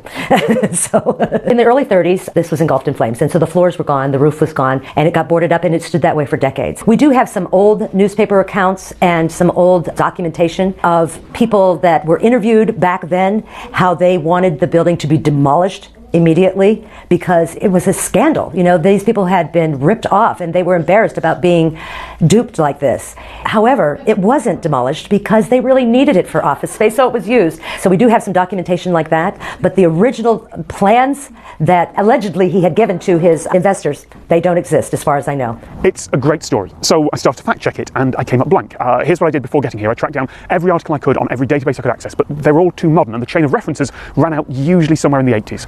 There are references to a Ripley's Believe It or Not panel from the 1920s, but I emailed the archivists at Ripley's and they said their archives are incomplete. They don't have a copy of it. No one has a copy of it. And look, if we're honest, Ripley's Believe It or Not is not a reliable primary source. So when I got here, I went to the Wichita Falls Library over there. Thank you so much to all the librarians who helped. And I looked through the local newspaper from 1919. It's not been digitized, so I had to hunt through microfilm and scan headlines. And in the time I had here, I couldn't find a mention of the building or of the lawsuit at all. I did find an article about the changing Skyline. It has no mention of a planned 48-story building.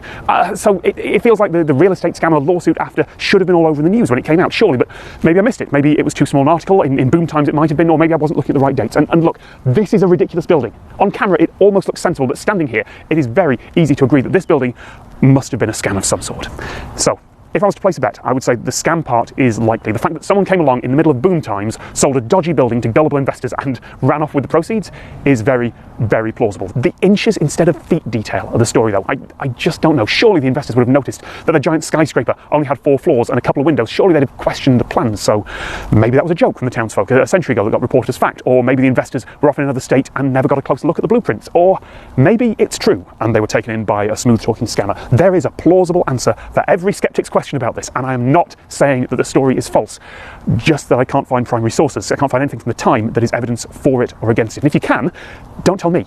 Write an article, post somewhere authoritative, take a picture of the old newspaper and tweet it out, update Wikipedia. I've reached the end of what I can do, but that's fine. And here's why it's fine, because this is folklore. This is a trickster story. This is the same thing that appears in mythology from around the world and across time. If you think you've heard something like this before, you have. There are a lot of stories like it. It's the monorail episode of The Simpsons. All those news outlets and blogs repeating and emphasising the tale. That's our modern oral tradition. That's passing on stories person to person to person. In a world where making up complete lies to get ad revenue is a viable business model, this is kind of charming. It's a story. And as long as those articles say, according to legend, or the tale goes that, then I think that's fine. We're human. We see things as part of a narrative. Margaret Atwood wrote, in the end, we'll all become stories. And yeah, this is a really good story. I got an email from the world champion wingsuit team that said, would you like to learn to fly in the world's only diagonal wind tunnel? I gotta start saying no to these things. My name is Johan Cordia. As part of the wingsuit tunnel here, I've actually been setting up the coaching here the last 2 years.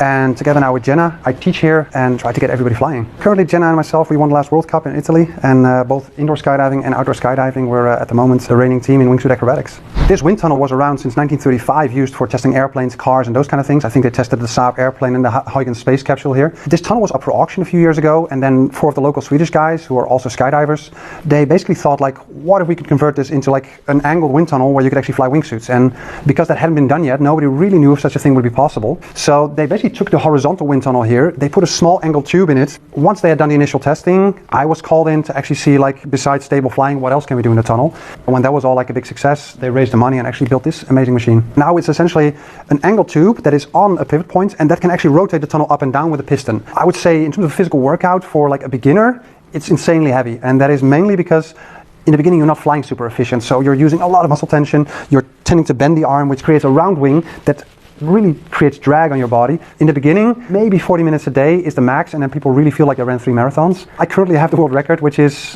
definitely the most boring thing I ever did, but somehow the most watched thing, and it's flying 6.5 hours non-stop in the tunnel without touching the floor, walls, or anything. I can't think right now.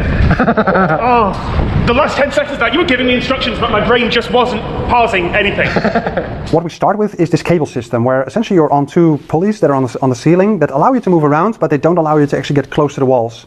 The cables definitely influence you a little bit as well, with like the bounciness of cables, but it essentially limits the motion to safely learn to just control your body. Kind of like an airplane, like you lean a bit left, the wing goes left, you raise the chin and the chest gets air, that changes your angle, pushes you backward. With those kind of motions, you need to really learn to fly. And even for skydivers that have a lot of wingsuit experience, they tend to fly more by instinct, and even for them, this is a lot more precise than what you normally do outdoors. So am I too far back or am I too far forward?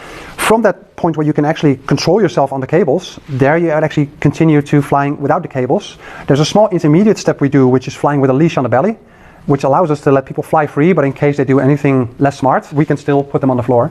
The difference between flying in the tunnel and flying in the air is definitely the lack of space. So in the air, if you're learning to fly and you're essentially all over the place, that is not an issue. In the tunnel, if you're all over the place, you can be all over the place for about 2 meters and then the wall stops you. Another thing that is definitely a difference is your reflexes that you have from the ground. Like if you're flying on your back and you're falling backwards, we tend to put our butt down to cushion our fall, which of course in the sky you would never do. And definitely the walls and the floor, they introduce these reflexes that we've trained over the years to put your arms in front of you or to the side, that in flying don't have the best effect. A big thing that the tunnel brings that skydiving doesn't get you is the amount of training you can do and actually the reference you get. Where normally in the sky, if I'm flying with a training partner, when we're having a little bit of movement between each other, we don't see who is making the movement. In the tunnel, because you have a static reference, you see every little move. So you learn so much faster because this gives you so much more feedback in terms of what you're doing. Once they show that they can fly well with the belly leash, that comes off as well, and then you're flying fully free. And then from there, it's quite a rapid progression to learning to fly on your back, and then actually learning to do the transitions, carving around the tunnel.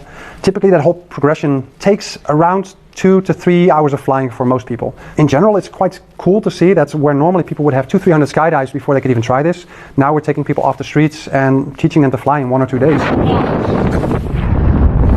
I I did not get to the point where I could just fly free in the tunnel, but there were 4 or 5 seconds in there where I felt stable, and I don't think you were pulling on me. No. Thank you. You're more than welcome. Super good, man. Thank you very much. I'm done. The amount of flying you did now is what the super trained people usually do after building that stamina. So you flew more than most people do on the first day in a very short time span. So there, all the muscles you're feeling that you've never used before is quite normal.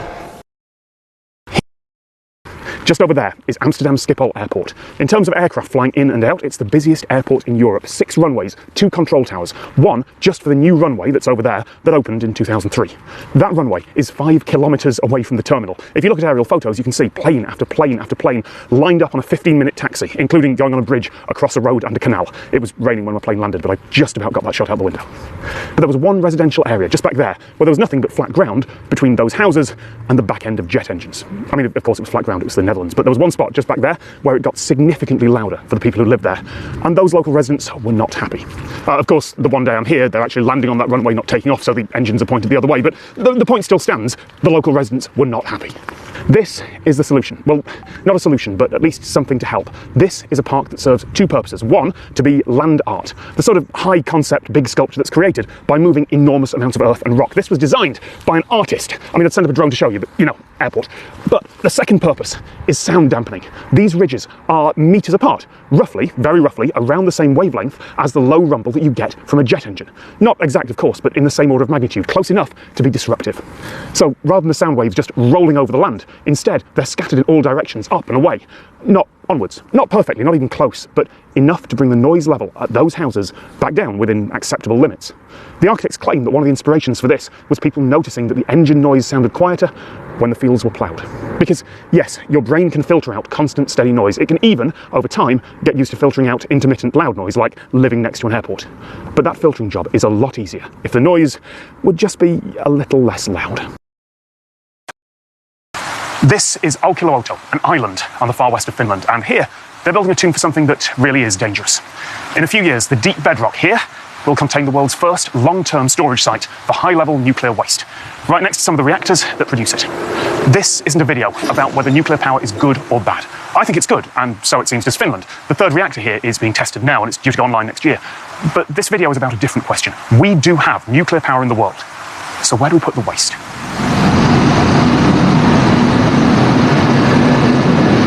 I didn't know how it would feel until I stood here. It is very strange to have 400 meters of rock above my head and knowing that inside that solid plug of clay there is high-level radioactive waste. This new tunnel complex is called Onkalo, which translates as cavity, and long-term storage really does mean long-term, 100,000 years. To put that in perspective, 100,000 years ago, humans haven't made it to Europe yet. The continent was still frozen in the middle of an ice age. Our species were just hunter-gatherers. This facility is being designed to last for geological time. And yes, despite the fact that there are hundreds of nuclear reactors in the world right now, there is no permanent geologic storage facility anywhere for high-level radioactive waste, the spent nuclear fuel, the really nasty stuff that could cause disasters if it leaks. Now, the problem isn't urgent. The world doesn't actually produce that much of it, relatively speaking. A century's worth of high-level waste from all the current reactors in Finland will fit in the final version of this one new facility. But right now, around the world, high-level radioactive waste is generally stored near reactors. First in water ponds that require active cooling, and then in concrete casts that'll last, well, about as long as a concrete building would, not long enough. The US has been trying to work out a storage site for years, but their one serious attempt, Yucca Mountain, has been mired in politics for decades. Finland, here, is closest to building their solution. The geology in Finland is very old. We are talking about 2,000 million years is the age of what we have below our feet here.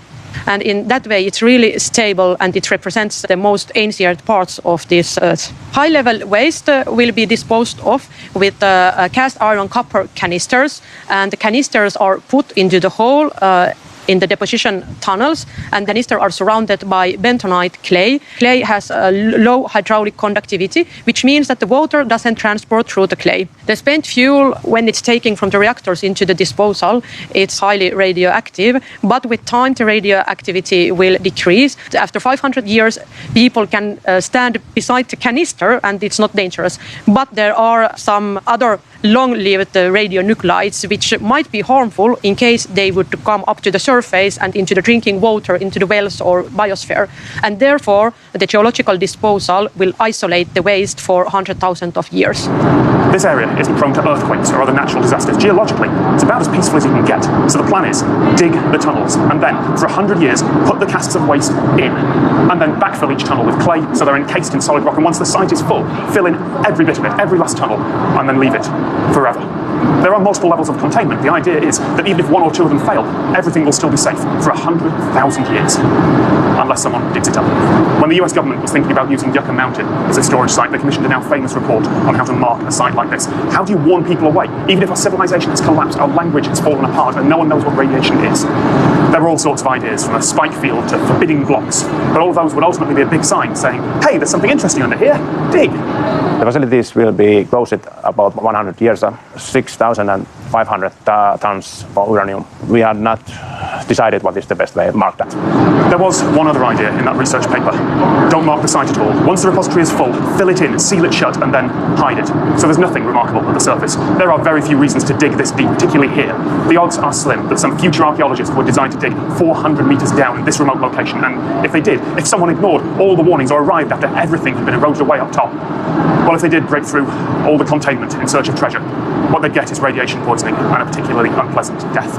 If the grave robbers that dug up Egyptian tombs had started rapidly and obviously dying from a real curse, maybe they would have taken the hint. Thank you so much to all the team at El Piloto who showed me and all the camera teams who are down here today around. You can find out more about them in the links in the video description. All right, thank you. Your turn. 35,000 tourists a year visit the Berkeley Pit. A century ago, this was called the richest hill on Earth. It was the Anaconda Copper Mine in Butte, Montana. It's not rich anymore, and it's not much of a hill. In the 1950s, the mine changed from digging underground tunnels that followed particularly rich veins of copper to just excavating everything, turning the hill into an open pit on a scale that is difficult to convey on camera. There were whole neighborhoods destroyed to make way for this. It is a mile wide and so deep that you could fit the new One World Trade Center standing upright in it. Or at least you could if the pit wasn't halfway filled with toxic dilute acid. It kills any birds that land in there for too long. In 2016, thousands of geese died in one night after a snowstorm forced them down there. The team here let me get a little bit closer than the tourists do. Some studies were done to try to figure out how long a bird can withstand sitting on the pit water, and those studies found that it's up to 18 hours. 6,000 to 7,000 birds come through and utilize the Berkeley Pit as a resting stop per year. We're on the overlap of two major flyways, so it's to be expected. Can you tell me what that was? So that's a propane cannon. We have them on timers and they run 24 hours a day, 7 days a week, hopefully deter the birds from ever considering landing on the water of the Berkeley Pit to begin with. If the birds land, we have a crew of personnel that observes from this shack on the hour. They log them and then attempt to haze them off. The go-to is high-powered rifles. You have that ability to hit very close to the birds from a very far distance away. And it's not so much the boom as you would expect that scares them, but it's the projectile hitting the water, creating a large splash, and that's what usually does it. And in the case that we know a large flock of birds is coming, we can have continual fireworks to deter the birds from entering the pit area. And we get almost all of them. Yeah, we are over 99% effective. There's around 10,000 miles of mine shafts and tunnels under the city of Butte. That's not an exaggeration. 10,000 miles. Groundwater and rainwater had to be constantly pumped out. Nearby pumps moved somewhere around 300 litres a second. But when this pit shut down in 1982, so did the pumps, and water started to flood the old tunnels and the pit. The rock here is full of iron pyrite. Combine that with oxygen and water, and as it rusts, you get sulfuric acid. That, in turn, breaks down other metals and minerals in the rock, and the result is that the water down there is so acidic and so contaminated with toxins that nothing except a few hardy bugs can live in it. The deep groundwater here is utterly contaminated, but it's in a closed system. The sulfuric acid can't get in or out. For now, because there's one more catch. Water is still flowing into the pit, and if it gets above a certain level, then the nasty stuff will start to leak out. So down here we're at the Berkeley Pit pump station. Right now the Berkeley Pit is the sink or the sump, like a hydraulic control for the system. So what we're doing here is we're pumping, treating, and discharging water from the system. And this includes bringing Berkeley Pit water online and treating it through an existing water treatment plant. If the Berkeley Pit is not maintained, the protective water level would be reached in July of 2023. pH at one time was as low as about 2.2 or 2.3, currently up to about 4.1. The water that we'll be discharging from the site will be clean water, about 7 million gallons per day, 2,100 gallons per minute. Since 1982, the water level has been increasing in a neighborhood of about 6 to 7 feet per year. Later this year would be the first time since 1982 that the pit water level will be maintained and held steady. Tourists go here because, well, tourists will go anywhere interesting, and this is interesting. In 2007, Dr. Phaedra Pizzulo of the University of Colorado Boulder coined the term toxic tourism. The fact that people will come to gawp or be shocked or just to take a selfie and say that they saw the mile-wide pool of toxic waste. And there are much worse ways to raise awareness and tell the world, hey, this is pretty screwed up and we need to do something about it. A $3 admission fee is, well, it's capitalism. In the United States, a country that codified the idea of the roadside attraction, it almost seems normal to pay for a ticket to see the mile-wide, incredibly toxic pit. I'm about to step onto brand new land, and admittedly, yes, it is a little bit underwater right now because, well, that river there is in flood, but 50 years ago, this would have been open water, and I would have been jumping off this boat up to my neck. And yes, I was extremely nervous about that little jump, because that's the first time I came off here. But yeah, this is the Wax Lake Delta. 50 years ago, no trees, no plants, nowhere to put your feet, I would have been swimming on a coastline that's famous not for building up, but for eroding. And to explain why, we have to go just a little bit inland. The Mississippi River is so murky and brown because it's filled with silt and sediment. Throughout history, roughly every 1,000 years or so, deposits of that sediment build up enough that the river basically blocks itself and then takes a different and steeper route to the ocean. At least until silt builds up on that new route and the river moves again. That massive and relatively sudden change is called an avulsion. And avulsions were fine until modern times, when the industry that you can hear and the livelihoods of untold numbers of people rely on the river being exactly where it is. But in the past, every time that humans have tried to fix the rivers around here, there have been unintended consequences. We built levees like this one to protect towns like Baton Rouge here, but they make the river flow faster and higher because all the water is now concentrated into one channel. And because they restrict water flow, they move the flooding upstream, which means that the next neighbourhood over has to build their levee higher to deal with it. There are regulations to prevent levee wars when communities have to keep building their levees higher because their neighbours are doing the same. Those regulations aren't always followed. And downstream, levees mean that instead of a wider river during floods, you get a faster river, eroding away those silt and sediment deposits, literally washing away the land that it once created. And now the river doesn't flood as much, so the ground next to it dries out and settles and sinks. Louisiana's coastline is disappearing. In 2011, government cartographers retired 35 place names, taking them off the maps, because those islands and bays just don't exist anymore, they're just open water. But there is one place on the coastline, a couple of hours south of Baton Rouge, where land is appearing again. And that is also an unintended consequence. Which brings us back to where I was standing at the Wax Lake Delta. The Wax Lake Outlet is a channel off the Atchafalaya River. The Atchafalaya River is a channel off the Mississippi. So a channel off the Mississippi River. Excuse me. I heard a little thunder. Okay, no, let's get out of here.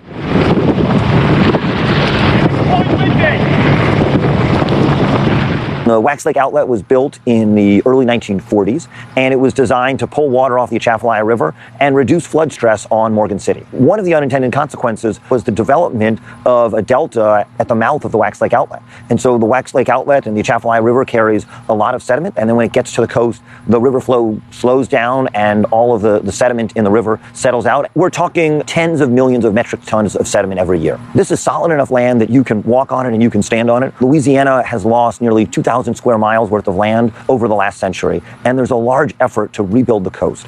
A big part of that effort is to try to partially divert the flow of the Mississippi River to create new deltas that are like the Wax Lake Delta. And so people like myself want to study the Wax Lake Delta so we understand how deltas build, so we can better design coastal restoration projects. It's important to restore the coast, one, to push back the sea to enhance flood protection in Louisiana, and it's also a place where you could potentially bury carbon.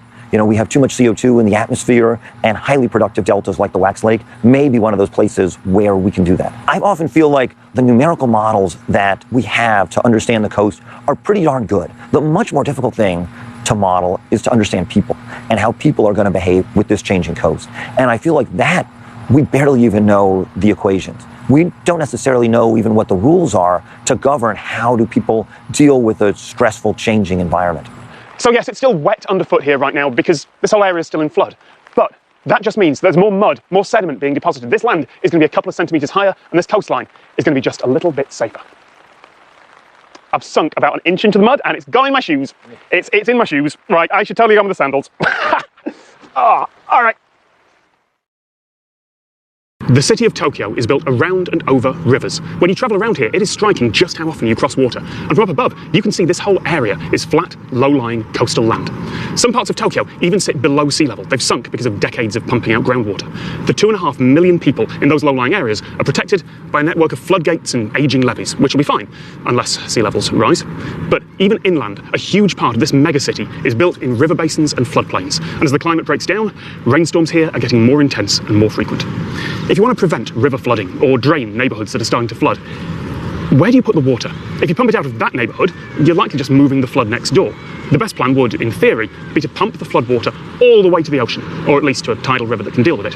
But for that, you would need tunnels and buffer tanks on an almost unimaginable scale. Now, despite what some breathless blog posts might claim, the whole metropolis doesn't have that. But there is one place, about an hour north of the centre of Tokyo, that does.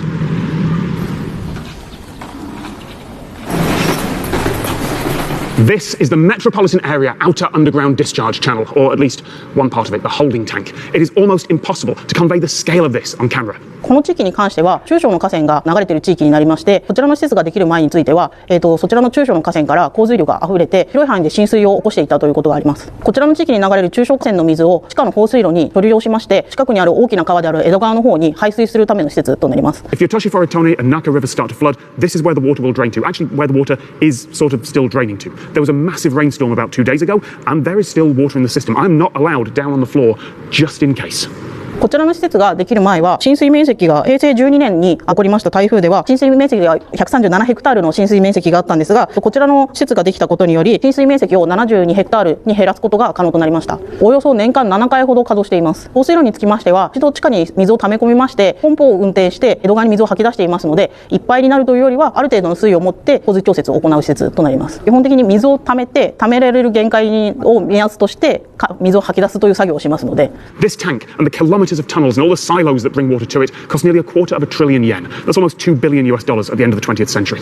That was when the Japanese government was spending money to finance enormous infrastructure projects like this to try and stimulate the economy, which for long-term security is great, but it took a national recession to make this happen. A plan like this only works if a government wants to spend a colossal amount of money, and in the 21st century, there aren't many governments willing to do that.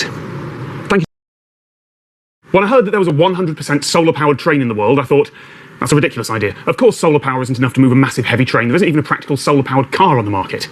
And yet, here it is. Welcome to Byron Bay, Australia, home of the Byron Bay Railroad Company. This is a 70-year-old vintage train. It was built in 1949 after the Second World War, and we've converted it now to the world's first solar-powered train.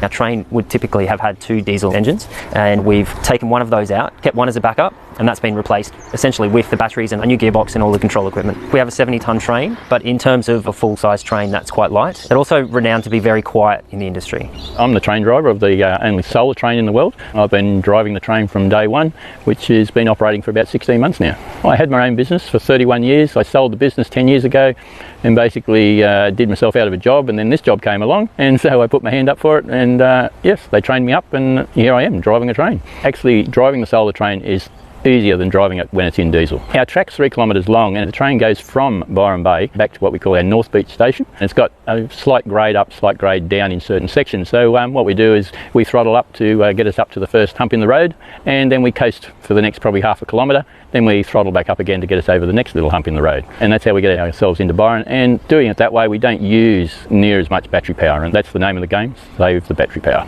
You've got to remember that the train weighs 70 tonne.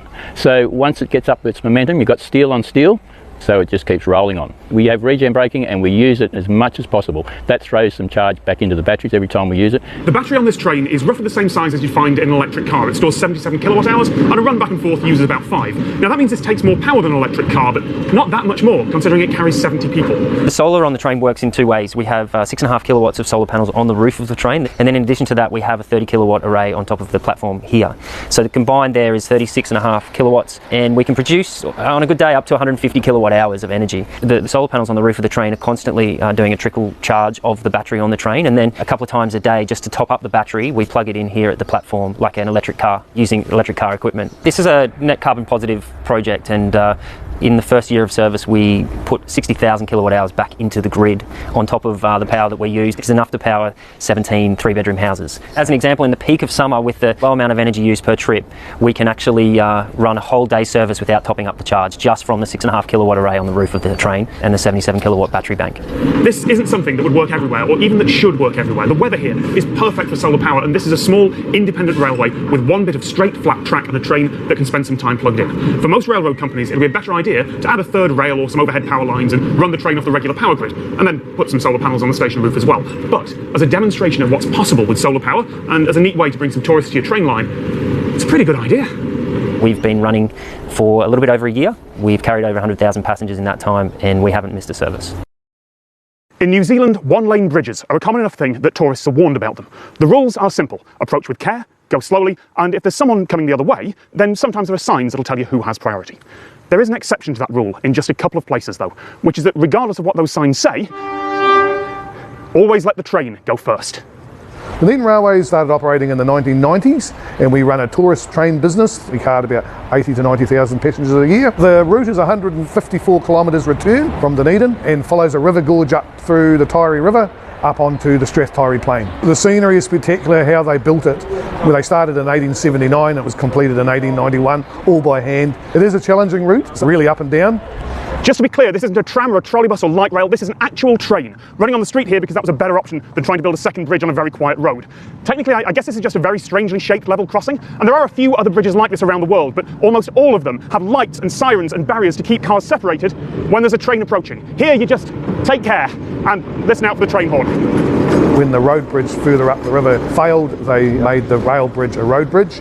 There used to be a lot more in the country. It was a cheap option. Why build two bridges when you can build one? They were mainly built in less populated areas because trains and cars don't usually combine very well, so you wouldn't build them in the cities. But the cars just have to follow the road rules. There's stop signs at either end of the bridge, and you don't do light speed going up onto a road rail bridge. You're doing 10 kilometres an hour, blowing the whistle and all that sort of thing. Hindon Road Rail Bridge is really there only to give access to two sheep stations, so there's not that much traffic on it. Rarely you come across a car anyway. The train is going at a speed that it can stop pretty easily, and usually the cars have to back up. We've never had a problem on a road rail bridge. Level crossings are worse. I don't think there's a better example of how humanity changed the landscape of New Zealand than right here, at this dividing line between wild forest and managed farmland. It's a little bit difficult to see close up though. For the best view, you need to go a few kilometres that way. In the centre of that circle is Mount Taranaki, a stratovolcano on the west coast of New Zealand's North Island. And from 6 kilometres up, the landscape looks bizarre. There are very few large-scale circular features like that in the world. Taranaki is also one of the most symmetrical volcanoes on the planet, which adds to the effect. That mountain is one of the natural features of New Zealand that's been granted the legal rights of a person, in sort of the same way that corporations are considered people in a lot of countries. Although the nuances of that and the history of war and land confiscation that got us to this point is something that this British tourist is entirely unqualified to talk about, so I'll put some links at the end of the video in the description. Before humans arrived in New Zealand about 700 years ago, most of the country looked something like this: dense forest. Not that exact species of tree everywhere, but certainly that sort of haven for wildlife and birds. Maori settlers cleared some of it after they landed here, but the European settlers, a few centuries later, they cleared forest on an industrial scale. Trees that were valuable for construction were cut down, and anything else was burned, making way for this sort of pasture land. About half of New Zealand was eventually converted to grasslands for grazing, for imported species of animals on imported species of grass. The national government reserved an area around that peak to help defend against flash floods and erosion, and in 1900, that area became a national park, defined as a circle, 6 miles in radius from the summit of the mountain, plus a few other interesting parts on the edge. Farmers, of course, cleared everything up to that circle as far as they could legally go, and the result was this mathematical line made real, this wonderful view out the window as you fly from Auckland to Wellington. Although at some point, that flight's going to become a bit more difficult, as is living around here. Because Taranaki is not an extinct volcano. Under that rock, there's still magma, ready to go. Taranaki is active, just quiet right now, and it's overdue.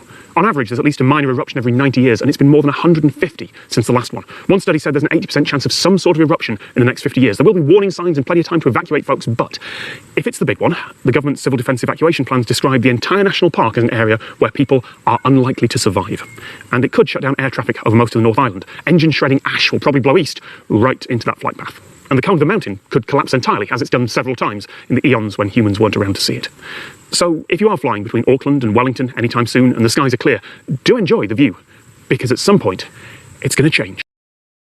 I've talked about containerisation on this channel before, but this video is different because it includes the phrase 100-ton autonomous robots. New Zealand is a long way from almost everywhere else on the planet. Humans only reached here about 700 years ago. If you look at a globe of the Earth in almost every direction for thousands of miles, there's nothing but ocean. Which means that the ports of Auckland here and the other ports like it all around the country are vital to keeping New Zealand running. So the fantastic thing about the ports of Auckland is we're right in the middle of the city, but the downside of that is that we're quite constrained. We're not in the 60s when you could just pave over everything and build out into the harbour. We can't expand anymore, so we've got a fixed footprint. Not so great when your city's growing at a massive rate of knots. When you get your head around the fact that you can't do the old-fashioned things like just keep reclaiming land, it becomes quite an exciting challenge. How do we put the maximum number of containers through this little plot of land? Like every other major port in the world, almost all the goods that arrive or leave here are going to be in a standardised shipping container. For incoming goods, once a container has been unlocked from the ship, these giant key cranes take it and move it down to ground level. And then it's moved to a holding area by a straddle carrier, ready for a truck or a train to take it on the last miles of its journey. Those straddle carriers look like something out of an old Jerry Anderson show, but they're real. They weigh 70 tonnes before they even pick up a container, and the newest straddle carriers, which are being tested right here, right now, are automated. Fully loaded. That is a 100-tonne robot just moving around at speed. We're automating while still operating the terminal, and it's an absolutely crazy thing to do, but we have to do it because it's our space limitations. So it's a bit like you're having open heart surgery while you're still playing tennis. So we're now getting robots which can work much more steadily and stack higher and stack closer together, and so we can get a lot more capacity out of our same piece of land. It's really, really precise. The A-Strades can stack containers with an accuracy of a couple of centimetres. That actually can pose a problem because the wear and tear on the pavement is always in the same place at the same time. So we've got a fairly cool solution to that, which is called stack shuffling. So in a manned terminal, of course, for the straddle operators to know where to put the containers, we paint lines on the ground. Over a number of years, that wears out the pavement. We get ruts where the straddles drive repetitively and damage on the asphalt where the container corners land all the time. And of course, that then requires repair, which is disruptive and expensive. So with A-Strades, they refer, of course, to an electronic map that they need no lines on the ground. So that enables us to then move the container stacks just a little bit, and that spreads the wear and tear on the pavement over a much longer period of time. GPS isn't quite precise enough for this job, and there's a lot of flat steel surfaces that could reflect or block those signals. So there's a local positioning system installed here as well. Synchronized transmitters all around the port work like miniature GPS satellites, and equipment on each straddle carrier triangulates the location using the light speed delay from each one, which is literally sub-nanosecond precision. They don't just look at the timing signal itself, they track the phase of each transmitter's carrier signal. The locator system is our system for the so-called positioning of the machines. We have these two antennas on top of each machine in order to also be aware of the orientation of the machine at each moment, but it's a local system. Everything which is directly related to the main safety of the straddle carrier is on the straddle carrier. Also the navigation itself happens on the straddle carrier. Whilst we're automating a large part of our operation, we're actually keeping people in a part of it. So we'll actually have interactions between manned straddle carriers and automated straddle carriers, and that's never been done in this way anywhere else in the world before. The system has multiple layers of safety. The first one is the simplest, which is we put a big fence around the terminal, we keep people out. Beyond that, then we've got a computer system that monitors where all the machines are all the time, so it's both the manned and the automated straddles. It manages the interactions between those machines, and it's a standalone fail-safe system. And then as a sort of last layer of defence, the A-Strades have laser scanners on them, which will detect the presence of an obstacle in front of the machine and stop it before there's a collision. We've got a different type of automation here. We have straddle carriers that are only automated in part of the terminal. And the reason we've done that is, again, the throughput. So our crane drivers are really fast. So under the crane, which has got lots and lots of steel, it's really hard to get those signals and automate. So by keeping manual operations underneath these cranes here and then automating the yard, we get more capacity. The robots do the really boring stuff like moving containers around, digging out the bottom one to put it on a truck, and the people do the really tricky stuff. You know, the technology will no doubt improve, but for now, that mixture of people and robots is the perfect mix. Horizons by Neil Dawson, 15 metres wide, the height of a 4-storey building. Depending on who you ask, it either resembles a piece of corrugated iron blown in from a distant farm, or a giant paper tissue that's been thrown away. And it looks like a cartoon that's been sketched on the landscape, but it's made of welded steel. And I think the thing that sells the optical illusion best is that little spike, that little incomplete fold, which is, yeah, actually a big spike of metal, but from a distance, your brain just doesn't see that. This was one of the first pieces commissioned for Gibbs Farm, and it was commissioned. Alan Gibbs, who owns this farm and the art on it, is one of the wealthiest folks to come from New Zealand. And rather than collect art that had already been made, he hired internationally famous artists and sculptors and said, in short, here's some money, make me a thing that'll go here. This farm is basically one rich millionaire's playground. Heck, it was originally bought as a fairly remote place to drive a collection of vintage military vehicles. The art came second. In a 2017 interview with the Wall Street Journal, Gibbs said, "It's not a public park, it's not a charity. I'm happy to let people see it," he said, "but it's still primarily a family holiday retreat." Of course, everything here is well documented. You can look online and see every sculpture from basically every angle possible. But if you actually want to stand here and experience that optical illusion for yourself, if the feeling of being here in person is important to you, well, Gibbs Farm is only open occasionally. You'll have to join the rest of us in the queue for tickets. I'm in Hull, a small seaside town near Boston in the northeast United States. I grew up visiting the British equivalent of towns like this, and sure, it's the middle of winter, it is so bitterly cold here that the ocean foam has frozen, there aren't any tourists, nearly everything's closed for the season, but this town still feels a little like home to me. There is one place on the seafront here that's open specially today though, and it's the last play for cash fascination parlour in the world. A lot of these did exist back in the day. I'm not exactly sure how many. All I do know is this is the longest standing, 100 years old last year. It was transported up here sometime over the past century from Coney Island, and it now sits here on Nantasket Beach. There are 64 machines here, so on a busy night here, we'll have 64 players. The game begins with your bill on the glass. We'll range anywhere from a quarter to $1 and maybe $2 at a point in time. We have the entertainment and gaming license for anyone to come in and play as long as you're over 18 years old. It is a game of skill. Like everything in life, there is some luck that goes into it, but certainly there are some skilled players that I witnessed over the past year. So here are the rules. Roll the balls into the holes. Each time you sink a ball, the corresponding light on the board switches on. First to get a line of 5, horizontal, vertical or diagonal wins, or in some cases first to light up the whole board. And here, you win cash. There are other fascination parlours, but this is the only one where you're not playing for tokens you can redeem, you're not playing against the house, you are playing against everyone else. And if you win, you're taking their money, with the house taking a cut, of course. But it is winter, it's the off-season, there are no tourists, so today I'm just playing against Chaz, the owner. Do you have 3 balls there? I do, I'm ready to go. How about yourself? All right, so it's $1. $1 on the glass, it wasn't a $1 bill. I think I might be out, but let me double check. That's right, do you need to borrow $1? I think I do. Thank you, sir. All right, $1 on the glass. $1 on the glass. All right, good luck, Tom. All right. 3, 2, 1, roll them. So we're playing to cover here? Playing to cover. Okay. It is winter right now, so the plan for the next few months is to reestablish the arcade, shake it up a little bit in there, meaning we're looking to make it easy for everyone to join, understand the rules, and get in here and be a part of the fun. How do you aim? Every so often these games will peter out because of their age, and there's a local gentleman who comes in on a weekend, fixes them for us to get right back at it the next week. It is still running on century-old technology, just a few different components are changed in and out, of course. They are all tied together into one circuit and work amongst themselves. Am I in the lead? I think I'm in the lead. Just. Oh yeah, I'd say by 3 or 4 there. Gotta catch up. I think there's a place for it to expand and grow and be in a lot of different places throughout the world. But the reason it isn't everywhere is I think we are a part of the technological era. And with different ways that you can stay busy nowadays, cell phones and gaming consoles, televisions, there are other things that pull away from old-fashioned fun, if you will. It's just not, yes, okay, 3. I've got 3, you've got 4. We're going to continue to build off of the history that fascination here on Nantasket Beach has had for decades. I've heard numerous stories of the folks that used to run this over the past 5 or 6 decades, even more. And I wish these walls could talk because there would be a lot to talk about. Oh, come on, I've got one. What I love about this is that these are century-old machines, built with the same relays that powered old telephone exchanges, and they're all interlocked together in one really complicated circuit. No microelectronics, no Wi-Fi, just a lot of things that go clunk and buzz. So when someone lights up the board, everyone on the sidewalk, everybody in here can hear it and they know about it. They're usually cheering, all the lights on the board go off, and the gentleman calling the game, or the woman calling the game, will make the announcement that the winner is at, for example, table 13. This has got to be it. Come on. I have hit the one next to the one I need. Game over, Tom. Now. Oh! Winner, winner. Good game, sir. I'll take that, and I'll take that. Yep.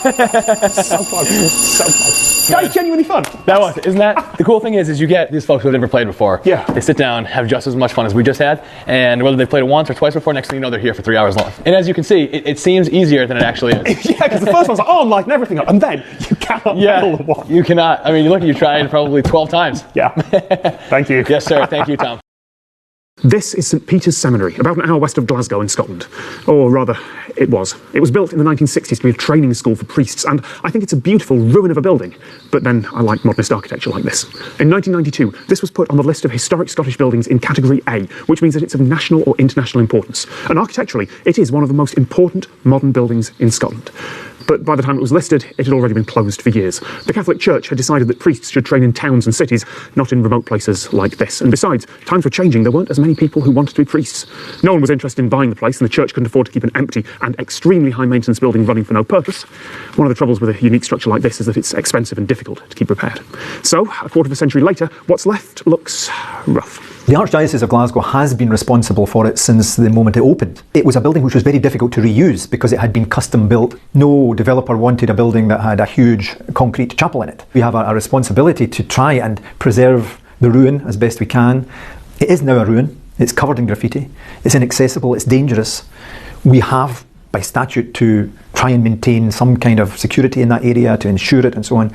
But after 40 years, we are at our wits' end. In 40 years, we have worked with every imaginable idea. Developers have thought of turning it into a community centre or a hotel complex and everything in between. There were inherent weaknesses in the building. Those who lived there have nightmarish stories of water ingress, for example, of the fact that the wind would blow so strongly through the windows that curtains would be lifted to be almost horizontal. So the building itself was not an easy building to live in or work in, which made it even more difficult to find an alternative use for. One arts organisation spent millions on making it safer, removing asbestos and old fittings, using it as a stage for light shows, hoping to turn it into an arts venue.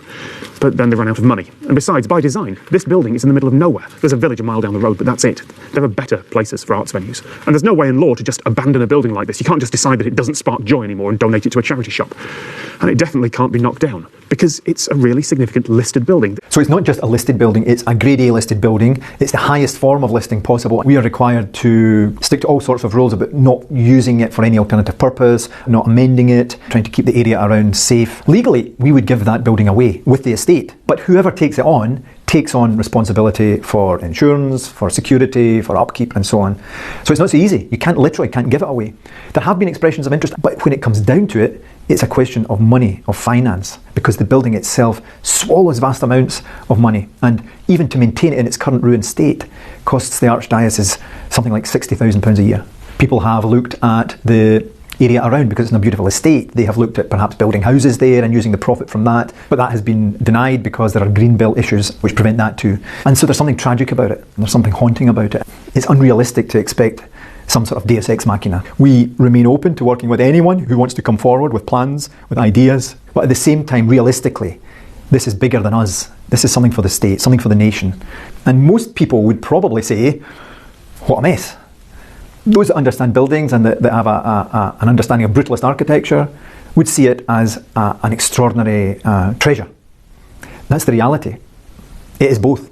If this was centuries old, rather than decades, it'd be a national treasure. The Scottish Government would probably pay to restore it. You could charge an admission fee, parents would bring their kids to picnic in the grounds, and the idea of spraying graffiti on it would be abhorrent. But apparently, it isn't. Despite the fact that this is a one-of-a-kind historic religious building. This place has enormous historical and cultural value, but a negative financial value. And that, it turns out, is a very difficult place to be in. Providence Canyon, a couple of hours' drive from Atlanta, is known as Georgia's Little Grand Canyon. This network of gorges and gullies reaches over 40 metres deep, and it's beautiful, even without the artificial saturation boost that a lot of photographers give it. This is known as one of the 7 natural wonders of Georgia. There is just one problem with that description, though. This is man-made, by accident.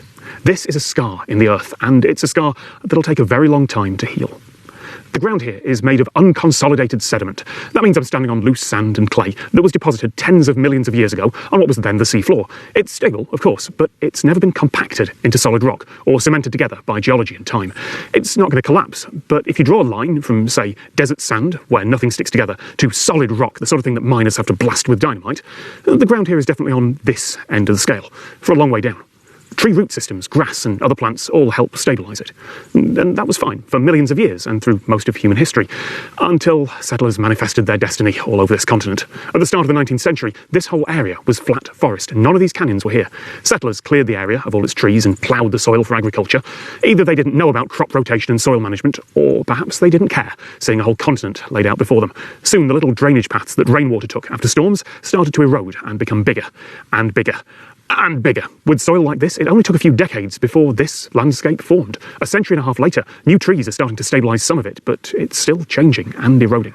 The park management has to move these fences occasionally. Sometimes they'll find that one of the spires out there has just fallen after heavy rain. There are strict no climbing warnings here because, well, the rock you're holding onto could just fall away and dissolve in your hand. So my question is, should this count as a natural wonder? It is part of nature. People do come to wonder at it. All those colours are from the different minerals that are in the soil. So this is a look back through those millions of years of geological history. And those millions of years are unquestionably natural. But exposing them, that was very much human. Some American cities have buses. Some use trams and trains. And there's one that uses golf carts. My name is Vanessa Fleisch, and I am the mayor of Peachtree City, Georgia. It's a small city of about 35,000 people that is about 20 minutes south of Atlanta. It's asphalt paths. We have over 100 miles of them. They range from 8 feet to 10 feet wide in some places. They're used for golf carts mostly. We have over 11,000 registered golf carts in the city, and obviously pedestrians, bicyclists, all kinds of traffic is on these paths. Morning. And you do have to register them? Yes, you do. The people in the city do register them. There's someone else approaching us now. I'm assuming it's like it's like regular roads. You pass on the right and correct. Yeah. It's a parallel road network basically. The majority of the city is accessible by carts, and that's a huge attraction because parents can pick up their kids at school if they want to. And some of the kids can drive themselves? Yes. So the younger kids or the sophomores at the local high schools are allowed with their learner's permit to drive their carts to school. Wow. It's a bit of freedom that they enjoy. And I guess if it's limited to 20 miles an hour, there's less of a chance of a bad bump. So this is the high school? There's parking at the high school for 615 carts. That is a lot of golf carts. Do all the students leave at once here? Is it just a traffic jam of golf carts? It is a traffic jam of golf carts, and it's not always pretty. Some of them have a limiter? They do, but sometimes they can be removed and they go faster than they should, and which isn't good. No, that's exactly what I'd have done at like age 15 with my own golf cart. I would have removed the limiter on it. Some of the carts have heaters inside them and radios. You can soup them up as much as you want, really. After they saw the popularity in the 70s, what they did was they required whenever there was a new subdivision of houses built that they connect to the paths. For the most part, the cart paths are laid out at the same time they lay out the roads. So what are the road rules here? It's not even a regular vehicle, you've just got more paths you can go on? Yes, and there is no path. You are allowed to be on the road, but that's why we've expanded the paths, because we're trying to keep people off of them as much as possible. Sometimes people who have never been here have been caught on cart paths with their cars thinking that that's the right thing to do. I wanted to take you through a drive-through. So up here is McDonald's. I'm still kind of getting over the fact that I'm in a drive-through in a golf cart. Thank you. Should point out, not sponsored, this is not product placement. The brakes on this are very good. I'm sorry, it's like very abrupt on them. It's better than the alternative. Peachtree City was a planned community, right? Correct. So how did it go from we're going to build some houses here to we're going to have something that I don't think any other city in America has? It got started originally as a lake kind of retreat for Atlanta residents, and the people who were here basically only on the weekends, they started taking their golf carts on the roads, playing golf. This whole separate network came up as a result of that to get them off the roads on their way home. So this was founded in the 1950s? 1959 by Joel Cowan. He was a college student when he designed and founded this city. Wow. It's very quiet. And see what I mean?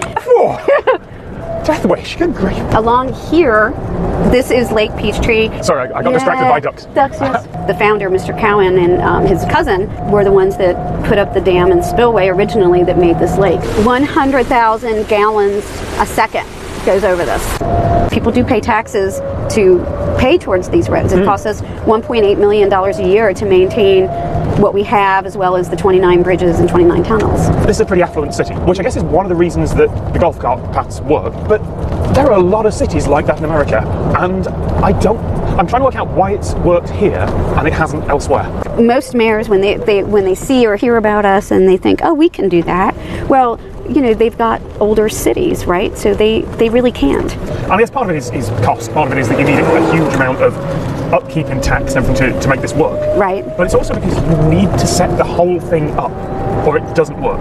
You can't have a quarter of a cart network because no one will buy a cart and no one will use it. You need to connect everything or it's not worth it. Right. Lovely. Thank you very much. Thank you. These standing stones are enormous and made of solid granite. When you're near them, they are genuinely impressive and imposing, the sort of thing that makes you wonder how ancient people ever managed to raise them up and to place them so precisely that they act as an astronomical calendar. These particular stones don't make you wonder that, though, because these are the Georgia Guidestones in the USA, and they were put up in 1980 by modern people with modern equipment. They are not a theme park fiberglass replica, though. They are more than 100 tons of rock, and they are built to last. Inscribed on them in 8 languages are what seem to be rules for a future post-apocalyptic civilization, the sort of thing that maybe seemed like a reasonable way to send a message to the far distant future in an era when the Cold War was looking dicey and Ronald Reagan's finger was very close to the nuclear button. The person, or people who paid for these stones, stayed anonymous, so no one knows if they were actually intending to troll conspiracy theorists. Maybe they really were just hoping to create a modern Stonehenge, something that could be taken as a set of principles for the world's population to follow as we recovered after an apocalypse. This might seem like a reasonable purchase, even altruistic from a certain perspective, if you're the sort of person who writes a story in your head that says, well, yes, I'll be dead in a nuclear fireball, but if civilization survives, perhaps someone will come across these, perhaps some language will have survived, perhaps I will have influenced the entire path of a civilization to come. I mean, it'd take a lot of money and a lot of ego, but then it was America in the 1980s. So perhaps we should just be surprised that there aren't more stones like this all over the place. Imagine a dozen different monuments, all with different rules, and all being followed by a different group of survivors. I don't normally speculate like this in videos, but these stones inspire some pretty good stories. And some pretty bad ones too. Because like I said, if you wanted to inflame conspiracy theorists, building a modern Stonehenge that acts as an astronomical calendar with 10 commandments inscribed upon it, one of which says that you should guide reproduction wisely, and another that says it'd be a really good idea to have a world population under 10% of what it currently is, and doing all that while hiding your identity, yeah, I can see why that might make people with a slightly tenuous grasp on reality a bit angry. All the best secret societies, after all, do put up giant monuments advertising their goals for the world. Maybe someday we will know the real reasons behind these stones, but until then there is a rule of thumb called Occam's razor. The simplest solution tends to be the correct one, and a rich person who saw Stonehenge and thought, I want one of those, is a pretty simple solution.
This is a 3,000-year-old piece of art, and I am now going to smash part of it with this hammer.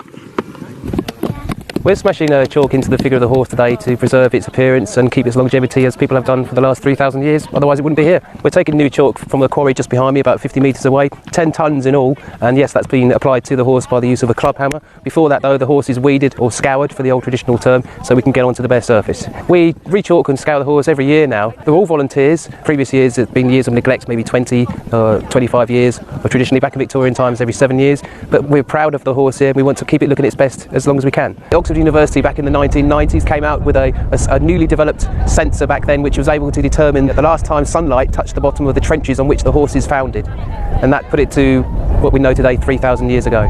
This is by far the oldest chalk figure in the country. Nothing else comes anywhere near it. We don't know for sure about how the horse was put in or for what reason. We imagine that there might have been a wooden tower constructed from which the seer would be able to direct left, right, missed a bit, that kind of thing. Part of the mystery or the enigma of the White Horse Hill is what makes it so appealing to people can come. You can use your own imagination. What would happen if we didn't chalk the horse? I think it would grow over within 20 or 30 years. That's what we say to the people that have been kind enough to come along today and help us, is that they're actually contributing to living history here. Without that human intervention, it would grass over 25, 30 years and be lost forever. This is art that's been preserved by generation after generation after generation after generation, repair and upkeep that's been going on for millennia, through the Roman Empire, the medieval period, a lot of invasions, the English Civil War, the formation of the United Kingdom, all the way up to the Information Age. Every so often, groups of people have come together on this hill to preserve this. It is a very real connection with the folks who came before us.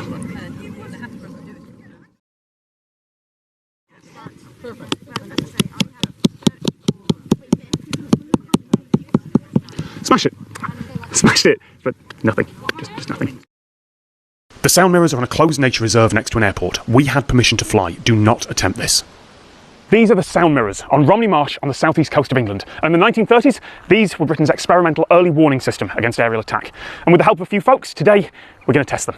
Now the small dishes over there, they were the first mirrors at this site, but sound waves from the base of a plane engine have a wavelength that is much longer than the whole surface of those dishes. So in 1929, this 200-foot wall of concrete was constructed. And to test it, we've got a drone. Now back in the 30s, there would have been microphones set up all along the edge of this concrete forecourt, and those microphones were specially designed and tuned to only pick up certain frequencies. The project lead, Dr. William Tucker, wrote that they wouldn't react to a loud air horn nearby, but when conditions were right, they would pick up the low hum of an aircraft engine 27 miles out to sea. That signal would become the twitch of a needle on a gauge in a control room behind that wall. That hole just there, that was the operator's window. Now we don't quite have that much bass today, but take her up! Now our engineer Ben has put a microphone here. at the mirror's central focus. Thank you, Ben. And also one outside the mirror so you can compare that sound. And sure, 27 miles is actually a bit much. The drone is a lot quieter. Conditions are nowhere near perfect. There's a lot of other noise from birds and from everything that's been built in the last century. And that mirror has 90 years of damage on it. But listen. This does still work. Okay, take it sideways! Now the mirror's focal point is different depending on the direction of the incoming plane, so the operators could work out the direction of approach based on which microphone was picking up the sound. So as the drone goes sideways, listen, the focus moves, and that mic doesn't pick up anything. All right, bring her in! Now at one point there were plans for a long string of sound mirrors across the whole of the southern English coast, but there are a lot of problems with that idea. Not only does it require a huge amount of resources to construct and maintain anything like that, it's easily swamped by other noise. Cars and trains and new built houses drowned out the signal. Any other engines in the same direction get picked up too, which meant that you could either have friendly aircraft patrolling, or you could have people listening at the sound mirrors, but never both at the same time. And then humanity invented radar, and building 200-foot walls of concrete became obsolete very, very quickly. So this was never used in wartime, but it does still work. There's not much technology that can survive 90 years of decay. But when your technology is a massive lump of concrete, I guess that's a little bit easier. The shortest route between Russia and the United States is over the North Pole. So if the Cold War had ever become hot, the bombs would have been going straight over here. This is Tuktoyaktuk on the Arctic Ocean in the Canadian Northwest Territories.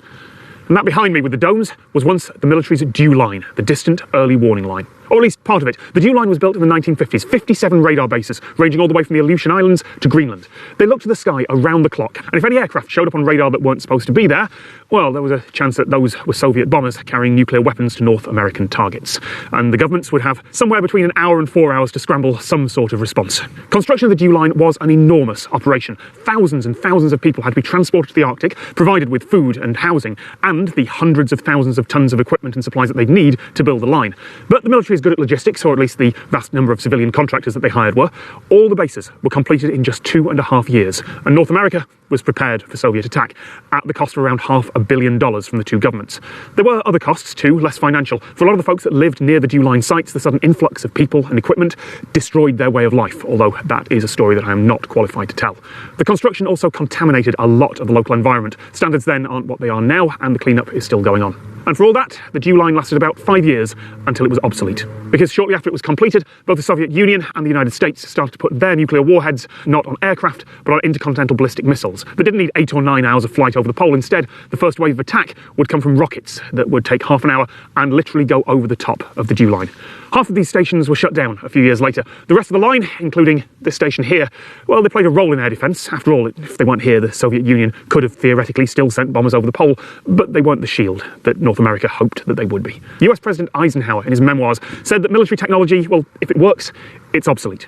The dew line kept running, though, at least until the 90s when a more modern system was constructed. Now this site is part of a North Warning System, part of a modern radar defence around the whole continent that can detect basically anything inbound at any altitude, which is why I'm not allowed near it. Governments on this side of the pole want to be sure. The Cold War might be over, but just in case, they'd better keep watching. Canada's official motto translates as from sea to sea, but for many years now there's been an unofficial version, from sea to sea to sea, because Canada doesn't just have west and east coasts, it has a north one as well.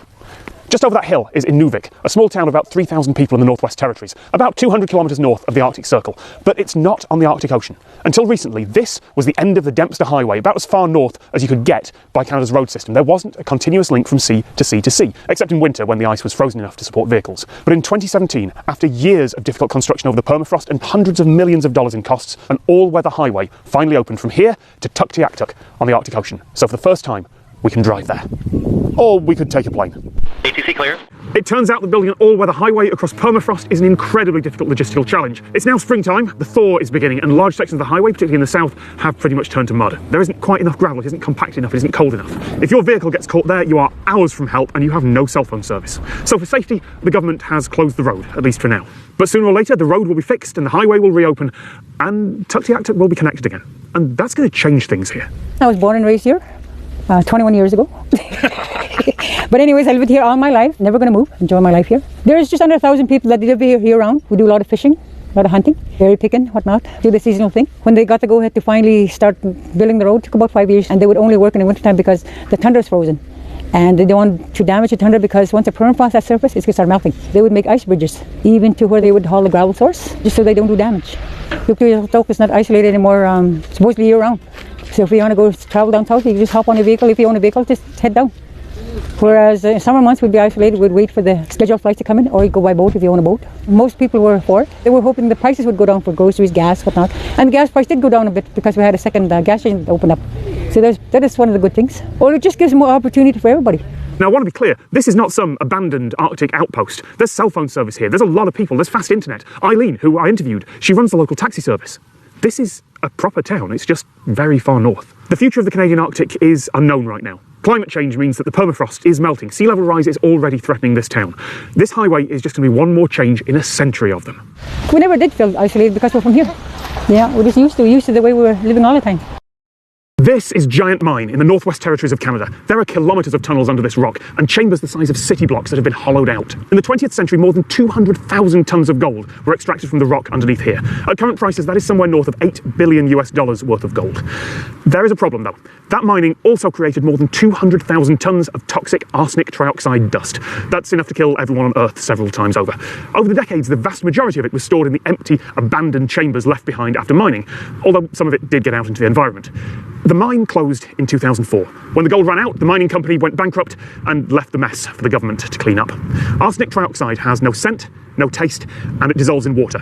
Oh, and we're right next to Yellowknife, the capital of the Northwest Territories, and next to the 10th largest lake in the world. There's 237,000 tons of arsenic trioxide, and they're currently stored in 14 underground chambers. The plan is to freeze the chambers. We're freezing the rock around the arsenic. The arsenic trioxide is a fine powder, so it will form a shell, and eventually it will freeze in and it will become a block over time. And that prevents water from getting in and getting out and keeps the arsenic trioxide contained. So each chamber, of course, is differently shaped. Some are irregular shaped, some are very rectangular shaped. So we want to freeze 10 meters beyond all boundaries of the chambers, both on the horizontal and the vertical. We're going to freeze at least to -5 degrees Celsius. The way we're going to freeze it, we're going to use a technology called thermosiphon technology, and it's basically a technology that uses the ambient air temperature, the cold air, using a long tube filled with carbon dioxide. The carbon dioxide, when it's a gas, it rises up to the top of the tube, and then if the air outside is colder, it will dissipate its heat, turn to a liquid, and the gravity will drop back down to the bottom of the tube. And there it can warm up, take the heat out of the ground, and it just continually cycles extracting heat from the ground. Since we're in Yellowknife, north of 60 degrees latitude, it's colder above ground than it is below ground for the majority of the year.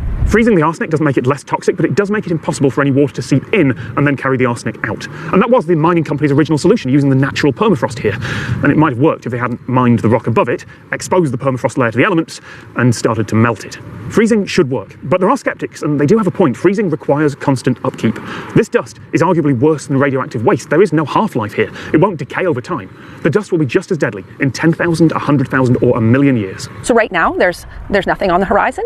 The freezing was deemed the best technology for the arsenic trioxide, so we will be funding research indefinitely until a different solution arises. We have frozen one of the chambers. We did what we called a freeze optimization study. We chose one of the chambers. We installed the thermosiphons, but we also installed some freezing pipes filled with glycol to do what we call an active freeze, which would be very similar to a hockey rink. So based on that study, we determined that we could use the passive technology, which is just the thermosiphons with the carbon dioxide. It just wasn't quite as fast, so it's going to take a little bit longer, but the trade-offs are such that we don't need to use power, and it's a lower maintenance over the longer term. So the remaining chambers will be frozen when we start the remediation project. It could be as early as summer of 2020, but more optimistically 2021. Our last estimate for the cost of the project was $934 million, including the care and maintenance phase that we're in right now, remediation that we'll go into in a few years, and then the long-term care and maintenance. This project has gotten approval for 100 years. These days, countries in the developed world have regulations that mean mining companies shouldn't be able to do this. We have environmental impact studies and long-term plans, and we have public scrutiny of pretty much everything.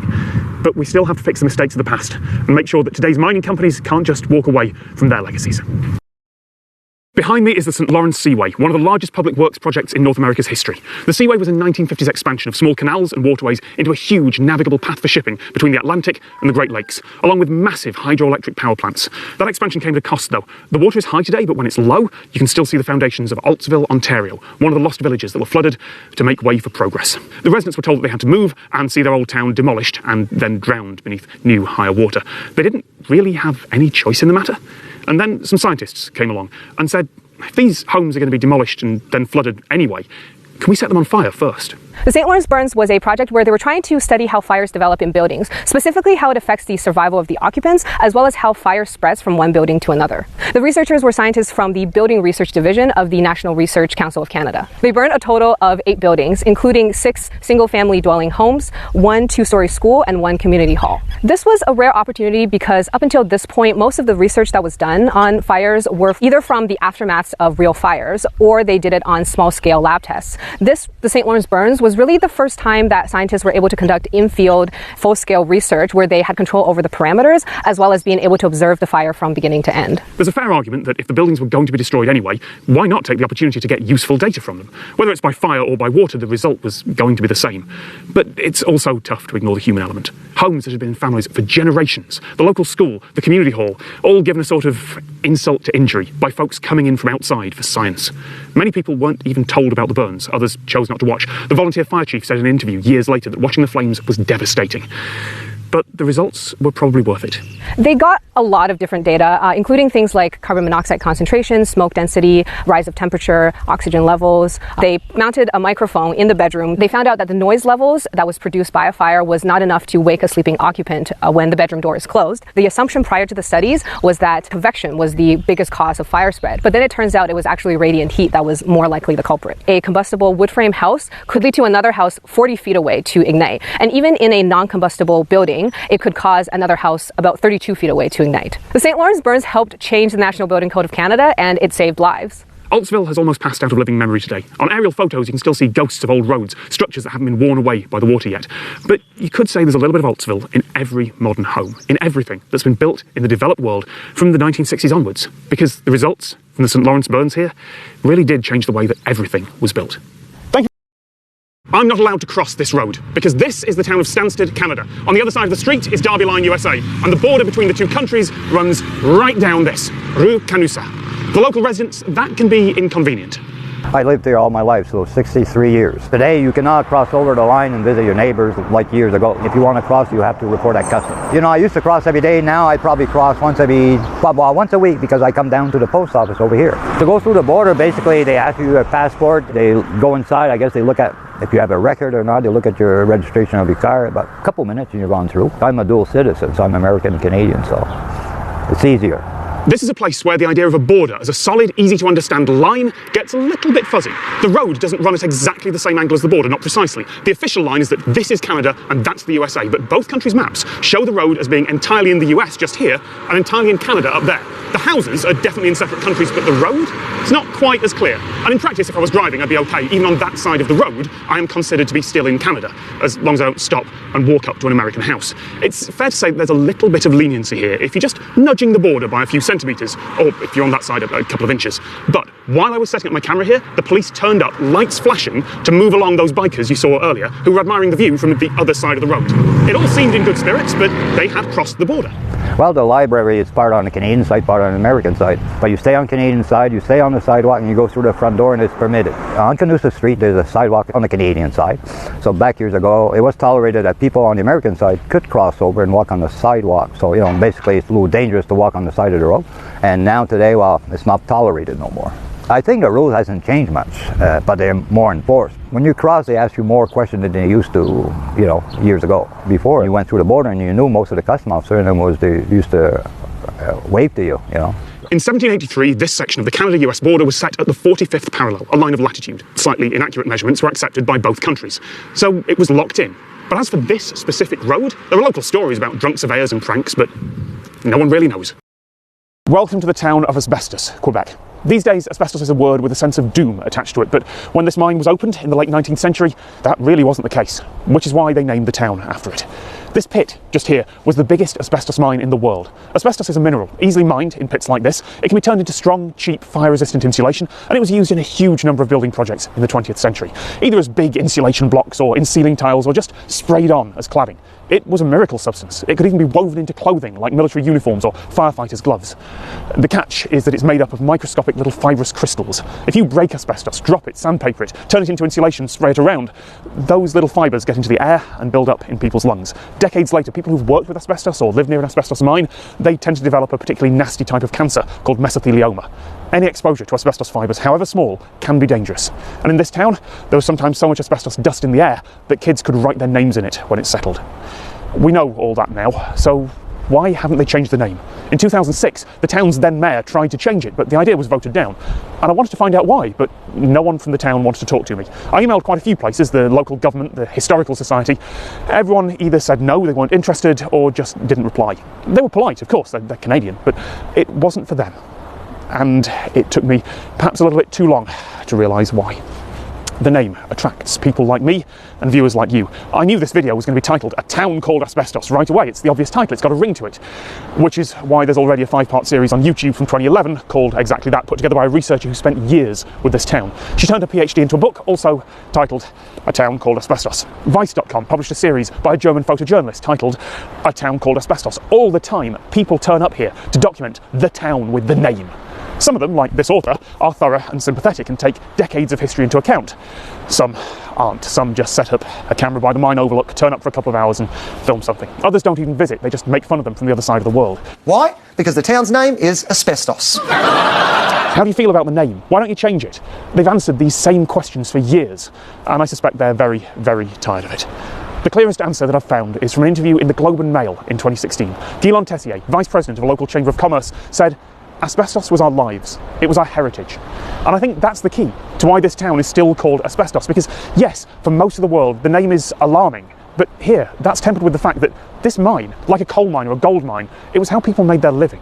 Lots of people worked in the mine, and their parents, and their grandparents, and their great-grandparents. It was part of their identity, a mineral that the world wanted to use. It was made right here by them, and it saved lives, and it really was something to be proud of. Asbestos and this mine was defended by the folks who worked here. In '97, just after France banned asbestos, 4 men from this town, 4 of the luckier ones, ran the Paris Marathon, and they were congratulated in a statement in Canada's Parliament for showing that the risks weren't that great. Because the risks were drastically downplayed by management and by government, even after the world at large agreed how dangerous asbestos is. Economics and the desire for profit meant that it was still mined for decades here. This mine only closed in 2012, it's only been a few years.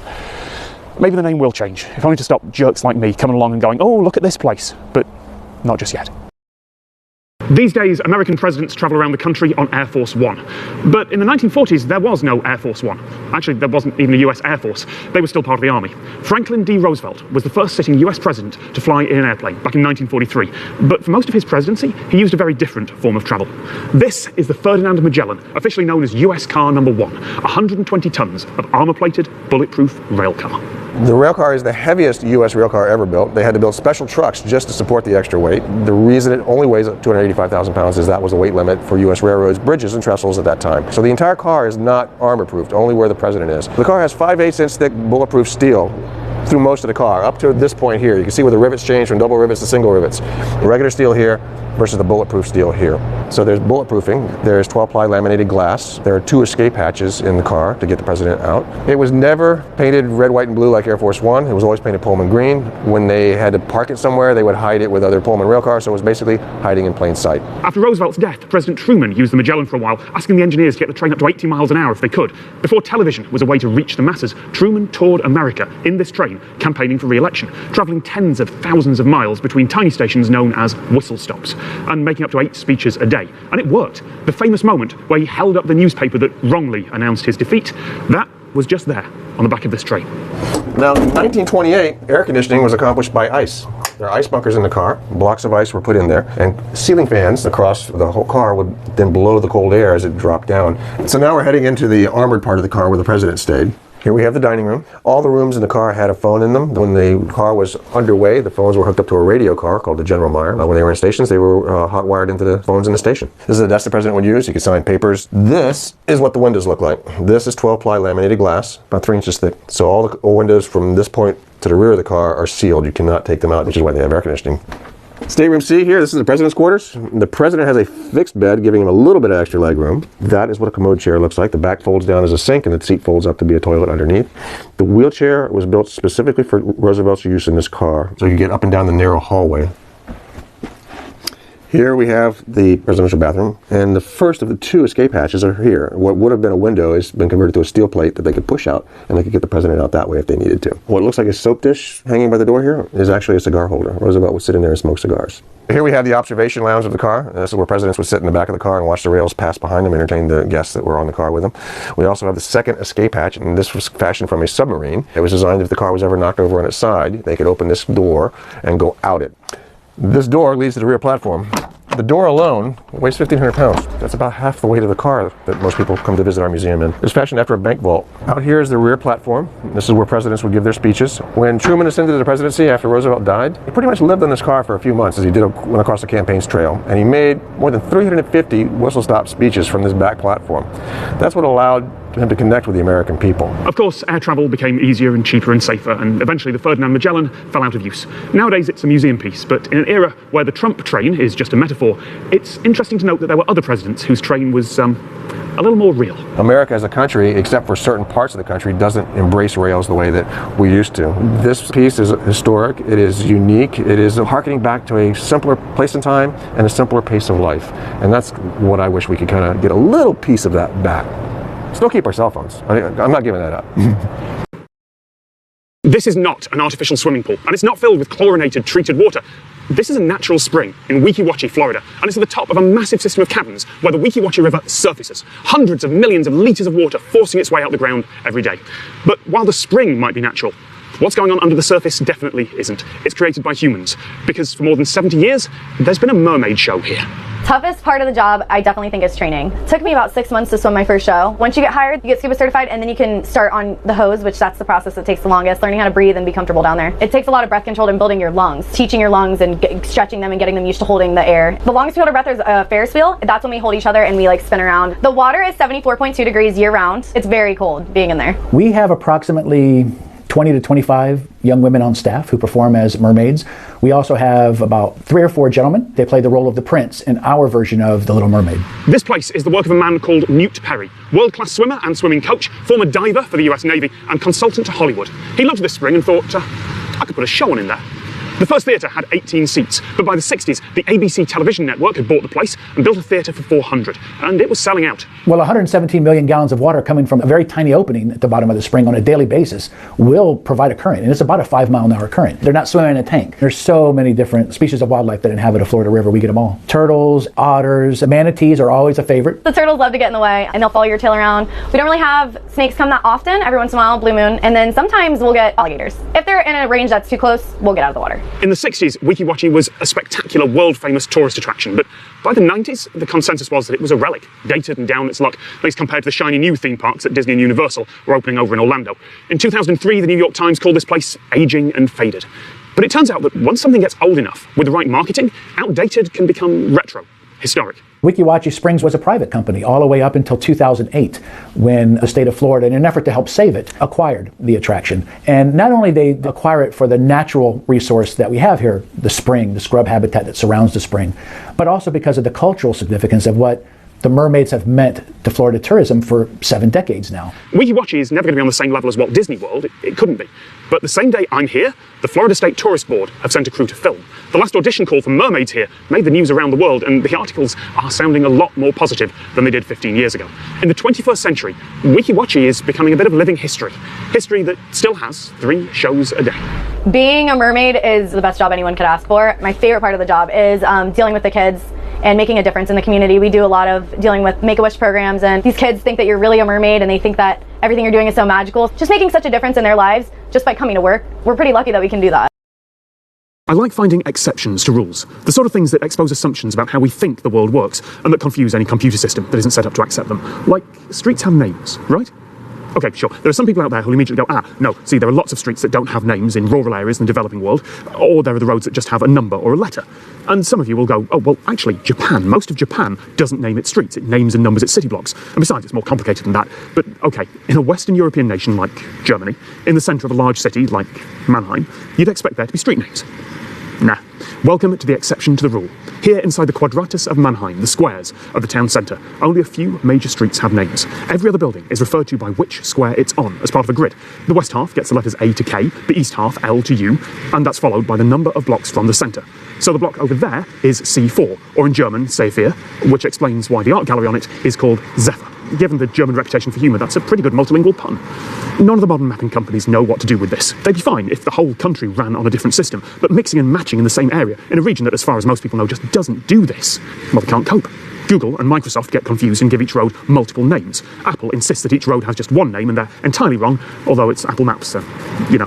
OpenStreetMap, which is community-led, recognises full addresses, but not the individual blocks, although presumably that'll be fixed within a few hours of this video being uploaded. This isn't some modern invention, either. This isn't something brought on by future-looking city planners rebuilding after the Second World War, or 80s planners getting ahead of themselves. While the numbering patterns have changed over the years, this bit of Mannheim has had some form of block numbering for a long, long time. Why change it? Just because some programmers can't figure out how to put it into their database. Programmers have only been around for a few years. This city has been around for centuries. The address of a place here in the quadratus really is just a number, then a block, Mannheim, Germany. Even if some computers don't believe it. Behind me is London City Airport, built on an old dock in East London. They're building a new control tower here to replace the 30-year-old one and to make room for expansion. But that new tower won't have any people in it. It'll just be a tall mast with a lot of cameras. The people will be 18 miles away. We're in the London City Ops Room, which will go live in January 2020, and this is where London City air traffic control will be provided from. London City does not have a lot of space, so the footprint that's taken up by this mast is significantly less than it would be for a traditional tower. The digital tower can be cheaper, it's significantly easier to build, you don't have to have any of the functionality that you need for people to be in there, so there are no restrooms, kitchens, toilets. Using the augmentation on the screen, we can actually show them the aircraft as they're flying by the window with the radar tags on it, so they can see the call sign, the speed and the altitude. And we also have the pan-tilt zoom cameras. In theory, you can look into the sun to track an aircraft who's travelling to the south. You'd never do that with binoculars, but this system lets you do that. This is a 360 panorama, but it's compressed into 225 degrees. The benefit for the controller is that they can no longer need to look over the shoulder to see anything that's passing behind. You know, aircraft 30 miles, 50 miles on the approach, you can see the lights. So the visibility that this gives you is much better than the human eye. The data is compressed at site, and then it's squatted down a couple of really big pipes down to Sonic. We specified that lag has been less than 1 second, which is the same lag that we have for voice communications with pilots. Right now, that new control room is just used for training. The camera mast isn't built yet, so they're just using footage filmed from a crane a few months ago. Now, digital control towers are already used at smaller airports, but this will be the first one in a major city with this level of air traffic. Something like this doesn't just have to fail safe, it has to add no additional risk. Every controller is quite conservative by nature, so they have a little what if in the back of the head. So what if a screen fails? What if a feed fails? What if a camera fails? So all these things were put into the design. And on top of each of the screens there's a little stay alive indicator. So if it's a quiet time of the day and there might not be any traffic moving about, you know that you're still looking at the airport. You're not looking at a frozen picture of the airport. If you lose a screen, the system is clever enough to recognise that the screen has failed. It will then transmit that image onto a spare screen, reshuffle all the images to actually give the controller the appropriate view, and then engineers can arrive and change the screen within 5 or 10 minutes. If a camera fails, we have got the pan-tilt zoom cameras on the top of the housing, which can actually replicate the view of the camera that's failed. If it rains, there's compressed air that automatically blows the rain away. There's bird protection on top, and you've also got some heaters inside so it doesn't get misty or frosty in the winter. If the cameras in their entirety fail, we effectively manage the transition as if it was fog. We still have a number of backup routes, so we have separate voice communications to the airport which are unaffected. Controllers can't see in fog, you lose the cameras you can't see, and we just slowly manage that transition to the same type of operation. We are using separate data feeds. They come from the masts, one goes east, one goes west. They're not public internet, they don't go into the cloud, they're not going through the same duct, so they are robust and secure. Now, I don't want this to sound like a sponsored video. It isn't, but having visited the new control centre, yeah, in the rational part of my brain, I'm convinced that it works and it's safe. Given the augmented reality overlays and the extra height, it might well be more safe than the old tower. But it still feels a bit wrong, and I don't have a sensible reason why. Now, there are plenty of times that it just feels wrong can be a good reason to avoid something. Bad relationships, walking down a dark street at night. Your brain is good at avoiding things that might hurt you, but air travel, something so far outside everyday experience, where safety is so important, that can't be governed by whether something feels right. Here, the evidence is pretty solid, and if I want to flight out of here in 2020, I'll give the cameras a wave as I take off. This is the town of Staufen, near the Black Forest in southwest Germany. And as you walk around, it looks like a normal German town, with one strange addition. Up on some buildings, there is a big fake piece of sticky tape with a slogan that translates as, "Staufen must not fall apart." Unfortunately, it's a bit late for that. The government here tried to bore for geothermal energy, and they bored in total 7 boreholes right behind the town hall. Underneath of Staufen is a big layer of anhydrate, and underneath that is a layer of groundwater in a confined aquifer. The pressurized groundwater went into the layer of anhydrate and formed gypsum, which expands by about 50%. Unfortunately, that means that the ground is expanding, bulging up and forming cracks in almost every single house that's standing here. It took 2 weeks for the first cracks to appear. In the decade since the drilling operation, the town hall has risen more than half a metre and moved sideways by about the same amount. And that might not sound like much, and yes, if everything had shifted evenly, it might not even be a problem. The trouble is that different parts of each building have shifted by slightly different amounts. Modern buildings couldn't cope with that, and that town hall was built in 1546. The result is cracking. This water from this confined aquifer is pushing up the boreholes, and what they are trying to do is get the water out, get the pressure down from the confined aquifer so that it doesn't even want to go up those holes anymore. So they're pumping at a speed of around a liter per second. The swelling started with about a centimeter per month. Now it's down to about a millimeter per month, but it's still swelling, and even a millimeter is still way too much for every house. Theoretically, they can stop it, but you cannot just plug it like a bathtub. It's not a single plane. It's more three-dimensional. So in reality, you would need a big plug, and you don't even know where it exactly is. The drilling company settled out of court for more than €1 million, but the cost of the damage here is estimated at more than 50 times that. And there are 8 other German towns with similar problems. Geothermal drilling was popular and not massively regulated. And while the industry and the country have learned from those mistakes, for this town that knowledge comes a little too late. Computers aren't very good at picking random numbers. Every part of a computer is designed to be predictable and follow logical patterns. You put the same numbers in, you're going to get the same numbers out, which is a problem because all modern encryption, including that padlock up in your browser that tells you that you're safe, all of that relies on big, properly random numbers. If you can somehow predict those numbers, you can start breaking those locks, which is why I'm here at the headquarters of Cloudflare in San Francisco.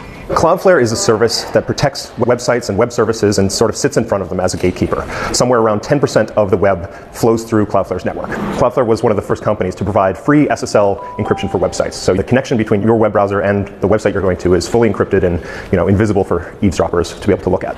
In short, these folks deal with a lot of encrypted internet traffic, so they need a lot of random numbers. It is possible to write code that will simulate randomness, and that's good enough for a lot of uses, but in theory, those numbers could be predicted. They're just being generated by code. So the servers here have to get their randomness from an external and entirely unpredictable source. A lot of home computers treat their own users as sources of randomness. Tiny twitches of mouse movements, the exact milliseconds between keystrokes, or on a phone, maybe even the accelerometer or other sensors. In all those cases, they generally discard the bigger parts, the bits that could just be influenced by humans, and go off to tiny little decimal places, the bits that you couldn't control precisely even if you wanted to. But that sort of human interaction is nowhere near enough for an operation on this scale, hence lava lamps. We videotape these lava lamps and take the pictures and the video and turn it into a stream of random unpredictable bytes. And this unpredictable data is what we use to help create the keys that encrypt the traffic that flow through Cloudflare's network. This data is then fed into our data centers and then fed into the Linux kernel, which then uses it to help seed random number generators that are used to generate keys. Every time that you take a picture with a camera, there's going to be some sort of static, some sort of noise. So it's not only just where the bubbles are flowing through the lava lamp, it's sort of the state of the air, the sort of ambient light. Every tiny change impacts the stream of data. A cryptographic hash function is something that we use where even if you have one sort of static image and one little bit changes, it changes the entire stream. So we use that to help scatter the randomness as much as possible. We also collect randomness around the world. So in our London office, we have this thing called a chaotic pendulum. It has 3 pieces and it's unpredictable in which way they kind of twist and turn together. We videotape that and feed it into our randomness source as well. In our Singapore office, we have a radioactive source that we use to feed into the randomness system as well. So this is not just some stunt that we pulled. It's actually being fed into our real systems. Whether anything in the world is truly random is arguably a question of philosophy and not science. Maybe everything is just complicated clockwork, but these lava lamps are so chaotic that simulating that camera shot with perfect pixel accuracy, far enough ahead to be useful, while figuring out everything else those images are being put through, it's roughly the same level of difficulty as just brute forcing the encryption in the first place. And even if you could simulate all that, you'd only have one piece of the puzzle. These folks aren't the first to do this. LavaRand was patented by a company called Silicon Graphics in 1996, but that only lasted a couple of years. Now, of course, there are less flashy and more practical ways to generate random numbers, but then I wouldn't be here. I would be at some other company who'd gone and, I don't know, pointed a camera at a basket of kittens. That'd be a bit higher maintenance, though. You might have seen Salvation Mountain in music videos or in documentaries. It attracts people. Even for folks who aren't religious, this hill, covered in 500,000 gallons of latex paint and sitting in the middle of the sun-blasted California desert, this hill has something about it. And it was the work of just one person. Leonard Knight was a man who was kind of lost, just cruising around trying to figure out what to do. He discovered Jesus, so he had a mission. And then he started doing things, and he made a hot air balloon, like 200 foot, sewed it all together with all these praises of God on it, brought it out here. The desert ended up taking its toll on the balloon, but he stayed and he built this mountain. You really have to look at it to get the big picture. That sand hill, that way, shows exactly what was here. A couple of little straggly bushes and a flat hill of sand. And Leonard built all this. He added extra clay, hay bales, whatever it took to build this all up. He just kept going and going. He was going to dome the whole thing off. And he never really thought of himself as an artist. He more thought of himself as somebody somebody just doing what he was doing. He was a persistent dude. This mountain originally fell after 3.5 years of building. He rebuilt. He wanted, he had a passion. And this is so beautiful, 28 years of dedication. Try dedicating 28 minutes to something nowadays, realistically. I think about that. Leonard Knight had no training, no collective of other folks around him. The technical term is outsider art. He wasn't inspired by anyone else's work, unless you count God. He wasn't imitating great artists. He wasn't asking for feedback from friends around him. He just created this, and it resonated with the world.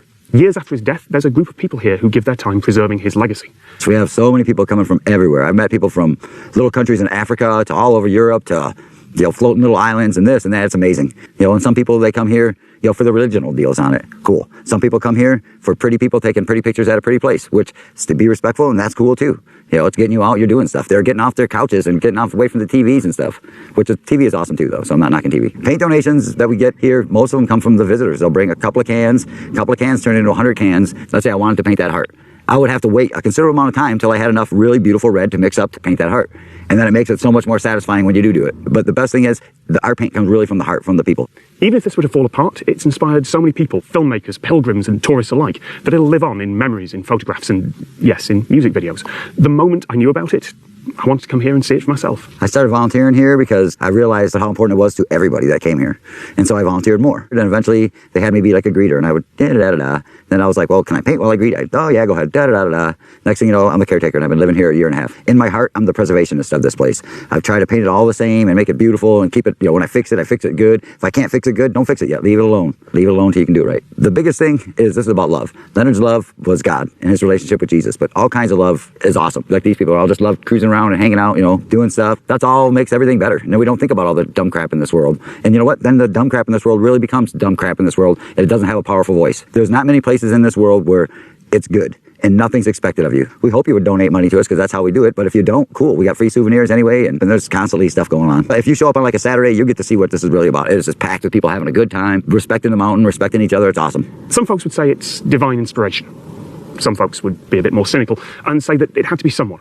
Of all the millions, perhaps billions of people who ever tried creating art with no experience and no training, yeah, statistically someone was going to hit the jackpot, but it's difficult to be cynical here.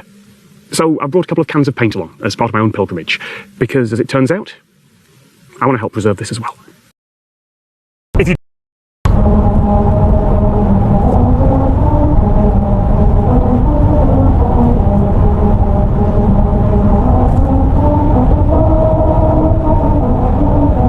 That was the musical road of Lancaster, California, and as you may have heard, it's a little bit out of tune. A lot of money was spent on that road. It was a publicity stunt for a car company who wanted to show off how clever they are. And doing the calculations for something like that isn't really difficult. A musical note is a vibration in the air at a particular frequency. And those vibrations can be made by a violin string or synthesized by a computer, or in this case, made by vehicle tires hitting grooves in the road. The closer the grooves are, the faster the vibrations and the higher the note. So take the speed limit, divide by the frequency of the note you want, and that's how often there should be a groove in the road. And if people travel at the wrong speed, well, it shouldn't really matter. It'll just be like slowing down or speeding up any other bit of music. It'll be in the wrong key, but it'll still sound right to most people's ears. It won't sound like that mess. So, what went wrong? At this point, I'm indebted to David Simmons Duffin, an assistant professor of physics at Caltech, whose interests include quantum field theories and playing Baroque violin, because he was, as far as I can tell, the very first person to figure out what went wrong. And the problem was probably the English language. Whoever did the calculations said that the grooves should be so far apart, let's say 4 inches for the first note, and they meant that there should be a groove every 4 inches. But whoever gave the instructions to the work crew said that the grooves should be 4 inches apart, and that was interpreted as 4 inches between the end of one groove and the start of the next one. They didn't include the width of the groove itself. But your ears definitely do include it.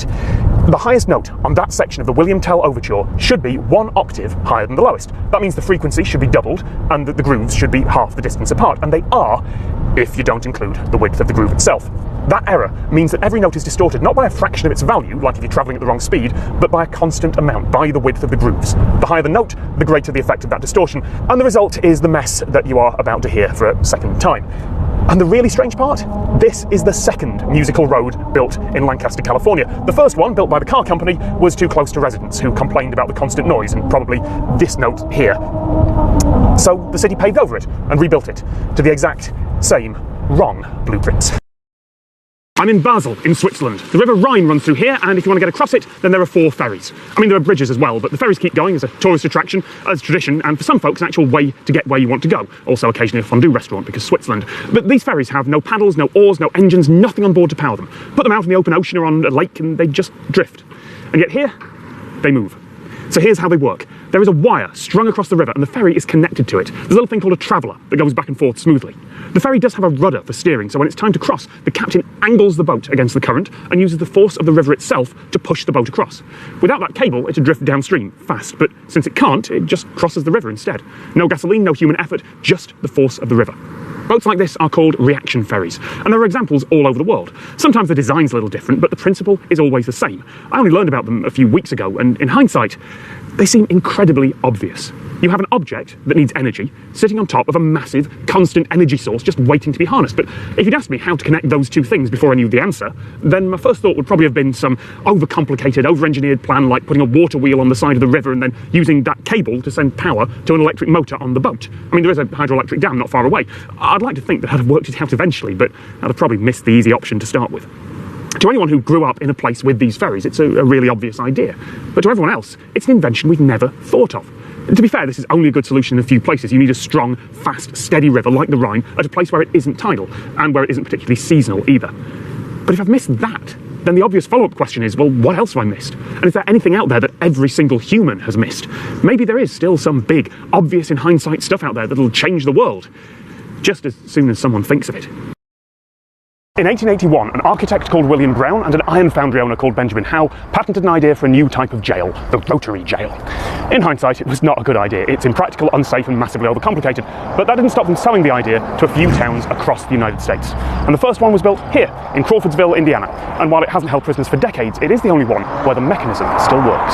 We have a 2-story rotary jail, and there are 8 cells on each floor. It weighs approximately 30 tons. It's made of steel. It's operated by a hand crank. The hand crank moves both floors of the jail at exactly the same time. It doesn't touch any of the walls. It doesn't touch the bars. The whole machine kind of sits around a central cylinder that runs from the roof to the sewer system, and it works like a pin. All of the weight of it rests on a lip on top of that pin. It's just a marvel of engineering for its time.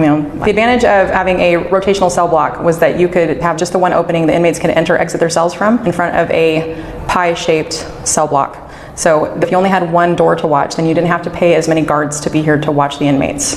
There's just one way out. The half moon kind of seat shapes are toilets that have been welded shut. So when our jail was built in the 1880s, our inmates had indoor plumbing and toilets inside their cells when most of the country didn't have it in their homes.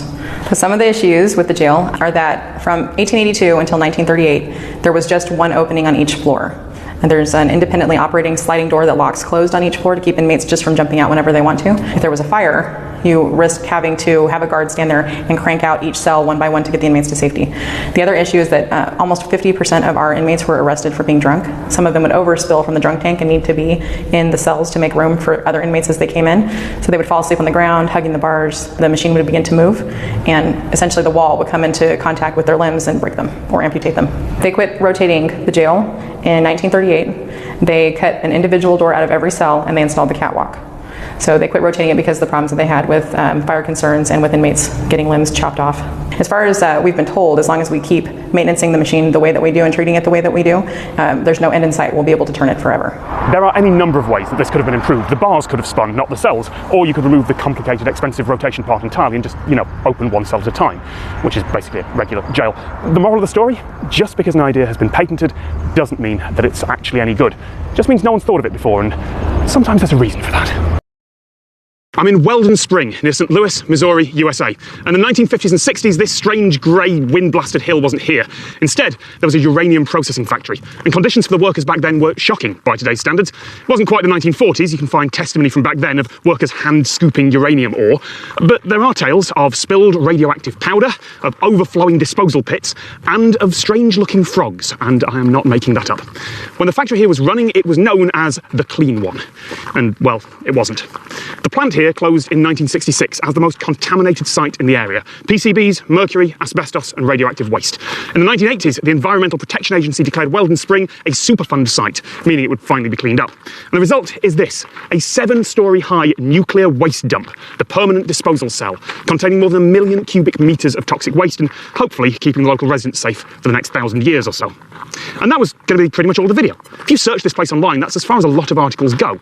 Except then I did a bit more research, and I found out about Coldwater Creek, a few miles away, where radioactive waste from the Manhattan Project, the project that built the first nuclear bombs, the waste was just dumped there in the 1940s with the government's approval. That waste eventually flowed decades later into people's backyards after flooding. That was in 2015. Then there's the West Lake landfill on the other side of St. Louis, where an underground trash fire has been burning very close to another radioactive waste site for 7 years. Now, the risk is apparently minor. No one's about to find a glowing barrel in their backyard, but radiation hazards are invisible and terrifying. Local residents are concerned about clusters of cancer diagnoses, about infant mortality caused by contaminated groundwater. There are wells for drinking water only a mile away.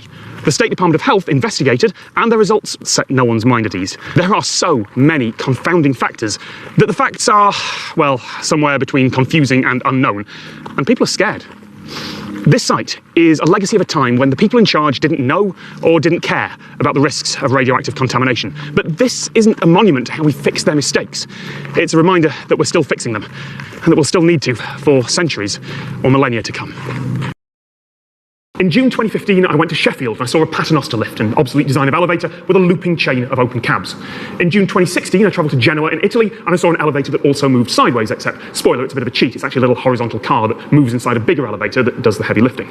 And now it is June 2017, and I'm in Germany at the brand new ThyssenKrupp elevator test tower, and they have flown me out here to show off Multi, their actual full-size working elevator that moves sideways without cheating. For us, it was very important to have a tower to test the new technology. We don't want to test it at the customer side. The tower is 246 meters high, and this means 1,700 steps. I know that exactly because I walked up once. This is a building made almost entirely of elevator shafts. Some of them test regular lifts, but some of them are reserved for this new system. The principle of having a continuous rotating flow of cars was one of the best inventions in our industry ever. And to achieve this, we have to exchange cabins from one shaft to another. And to have this exchange, we need an exchanger, what you see just behind me. And this exchanger allows us to go into horizontal movement. The exchanger can be placed at every point in the shaft. So it allows us to do all kinds of configurations, coming down vertically and then going into the horizontal movement. One of the problems with elevators in really tall buildings is that you need a cable so long that it can't support its own weight, let alone the weight of the cab that's then connected to it. The solution here is a bit different, and it doesn't use cables at all. It uses linear induction motors. Linear drive, it's also a synchronous motor with permanent magnets, and you maybe know it from a rotating motor. If you just take this motor and cut it on one side and just lay it on a table flat, then you already have a linear drive. And this is what we have vertical and also horizontal. In a regular elevator, it's called a traction elevator, you've got cables holding the cab, any one of which can hold more than the design weight. Also, you've got emergency brakes, which will pop out and slow the car down with friction if it's moving too fast. An absolute worst case, even if all that somehow fails, you have a buffer at the bottom that should reduce a free fall drop from fatal to just severe injuries. Elevators are incredibly safe because they're incredibly well regulated. So before this is allowed to carry humans, this system needs to be at least as fail-safe. The safety is not just in the ropes of a conventional elevator, but in the brake system. In conventional elevators, you have the brake on the machine, on top of the shaft in the machine room. Now we have the brake directly on the cars. This new component, the exchanger, where we go from vertical into horizontal movement, also needs to be checked by our safety controller. What is the position of the exchanger? Is it locked? Is it safe? And in case any violation of a safety rule, then we go to a safe state. There are, of course, some catches. Linear induction motors are expensive and heavy. Each one of the cabs needs to have its own set, and the whole elevator shaft from top to bottom needs to be lined with the magnetic coil units that power them. To save weight, these cabs are made of carbon fibre and aluminium. So will it work out in the real world? ThyssenKrupp's models say it will, but once everything's been tested and approved here, the next step is to sell it to the kind of enormous multinational companies who build skyscrapers and who do not like risk. And that might be a greater challenge than making the elevators in the first place. I'm in Helsingborg in Sweden to film a museum. And normally I don't travel just to film museums because most museums, science, natural history, are pretty much the same the world over. But this museum is not only interesting, it's also unique. Welcome to the Museum of Failure. 80 to 90% of all innovation projects fail. So everybody in the business knows this. And where are these failures? companies sweep them under the carpet and pretend they don't exist. The Museum of Failure takes these failed products, puts them on display so that everybody can learn from them. The criteria a product has to meet to be here is that it was an innovation and that it was a failure. And the failure is a deviation from expected and desired outcomes. I didn't know Apple even had a gaming console. This is their sort of hidden dark secret. This one was supposed to measure the EEG of the dog's brain and then translate those mental states into human voice. Of course, utter nonsense. It's completely impossible. I've gotten one legal threat from New York. We're in Sweden, you can't sue me. Kulturhotellet that runs this gallery space are generously allowing us to be here for 3-4 months. This space isn't permanent, but the museum is permanent in downtown Helsingborg. I'd say about a third of the stuff I've bought on eBay. The other third I've gotten sort of specialty forums. Some of them have been donated, which is great. Some of them just come by my office and say, hey, I want to give you this, you know? One of them was a Palm Pilot. I took it, but I can't put it on display because the Palm Pilot was a success. 2 of these items I've bought in dark alleys paying cash only. Can't tell you which ones they are. All of which leads to one fairly obvious question. What happens if the Museum of Failure fails? One serious concern that I do have is when a product is overhyped and then when it's launched, it doesn't meet those expectations, then there's a big risk of failure. So I'd be lying if I said I wasn't nervous that the Museum of Failure would flop. It would have to be on display at its own museum. So the Museum of Failure is like one of these perpetual sort of everlasting machines. It can never fail. Sometimes I go to a place and I tell stories, but occasionally I go somewhere and find not just stories, but a really good storyteller. In the grounds of Alnwick Castle in the north of England is Alnwick Garden.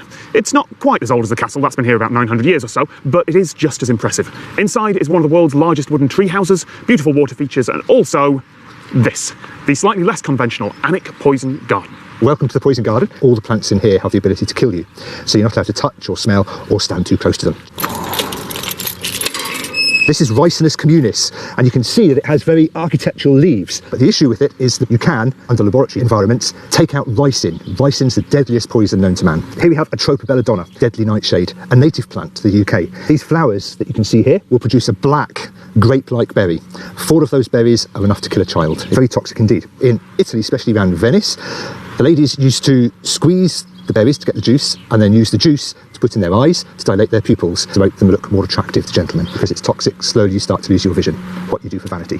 Ruta graveolens, again a very common plant that you can actually buy from garden centres, yet it is phototoxic, which means that if you get the sap onto your hands, then in bright sunlight your skin will start to blister. Once that chemical is in your system, it will stay in that system for up to 7 years. Now we had a senior gardener who came into the poison garden and happened to see a weed growing out of this plant, so without putting her gloves on, she took the weed out.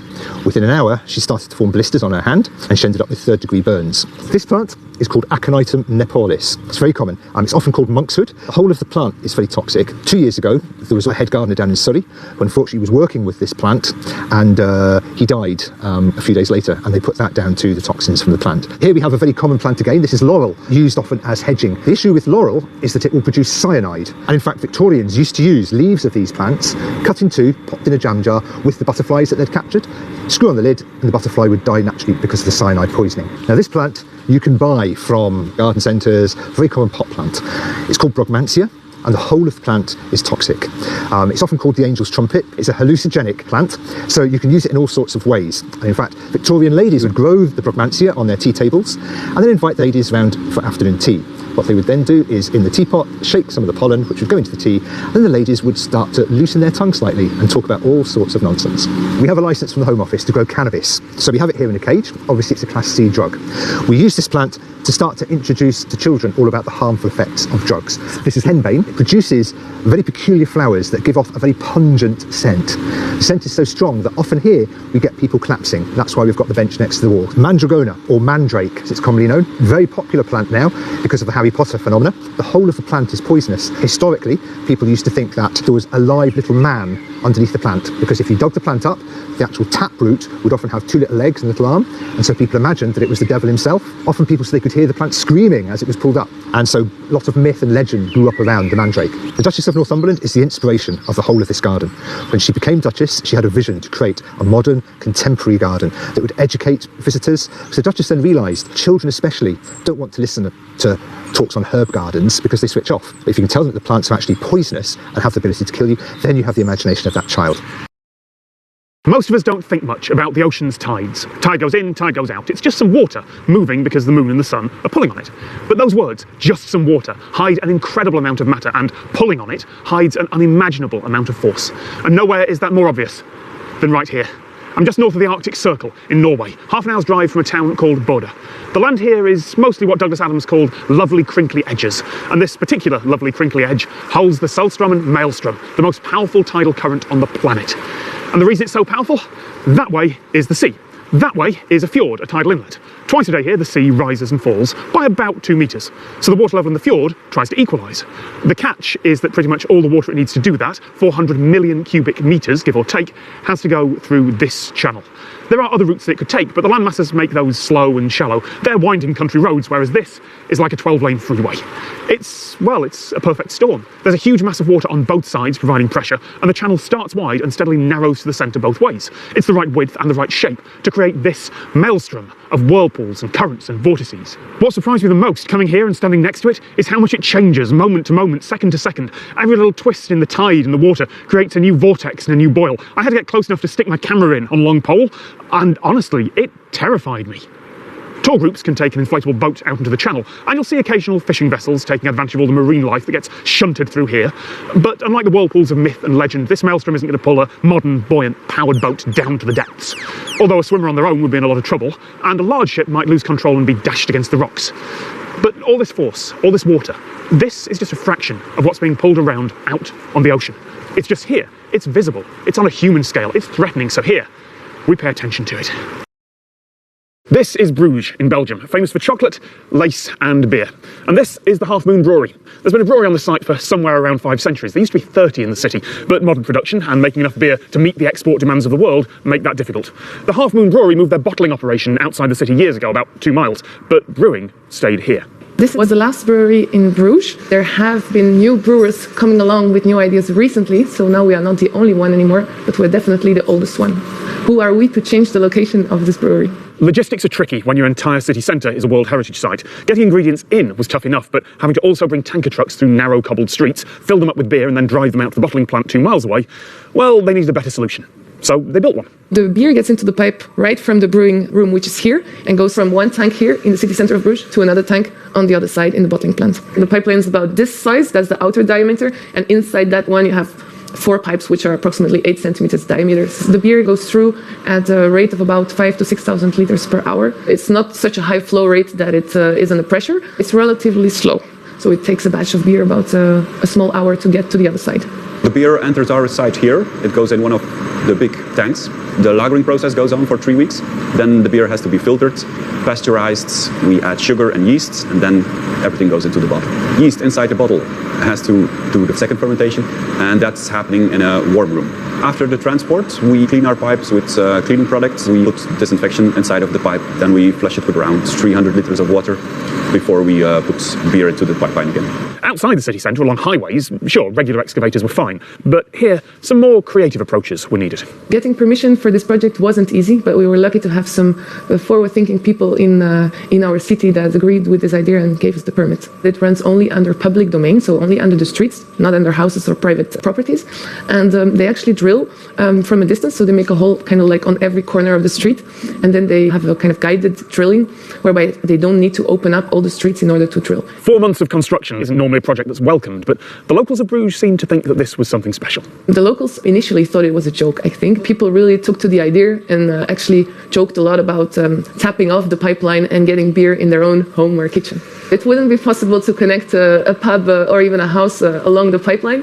However, that's why we invented actually the crowdfunding. That's where the idea came from. So people could crowdfund to actually get some beer for life, which was the replacement of having a little beer tap in their own house. I can't see any of this. I can't see the mountaintop or the yawning chasm in front of me, and this isn't some magical drone camera hovering out in midair. This is the Mixed Reality Lab at YouTube Space New York, and if I want to see anything around me other than these green walls, I'm going to have to wear this headset. The challenge with virtual reality is that while the person who's in it is amazed and waving their arms around and experiencing it, the rest of us don't know what's going on. And so mixed reality is a way of letting everyone else see what it would be like if we were there too. We have an actual camera that is filming you in the headset in front of a green screen, and then the game just needs to know where the virtual camera should be. We're using an HTC Vive for the VR, and if we use a third hand controller and attach that controller to the camera, now the game understands where the camera is. And so we can have both the actual camera and the virtual camera moving through the space and recording what it would be like if we were inside there with you. In our kit, we're using a PC that's spec'd out with the highest end Intel processor, 32 gigs of RAM, and the current high-level consumer video card, which is an NVIDIA GTX 1080. We're rendering at 4K, and anything less than that is going to run into an issue. What's needed to make the mixed reality work is a small config file that sits right in the root folder of the game that you're playing. And that config file contains the offset between where that controller sits and where the actual lens of the camera is. And then you also need to match the rotation and the field of view of the camera. So other than that, it should work with any recent build of Unity. Unity is a framework for building 3D stuff that a lot of programmers use. And because the system ties into it, the Mixed Reality Lab can work with a lot of different VR games. Not all of them, but a lot. And because the tracking on the HTC Vive is so accurate, we can do things like go in for a close-up on the laser gun that I reckon I'm holding right now. Granted, there's a Vive controller sticking out of the middle of it, but the positioning is pretty much perfect.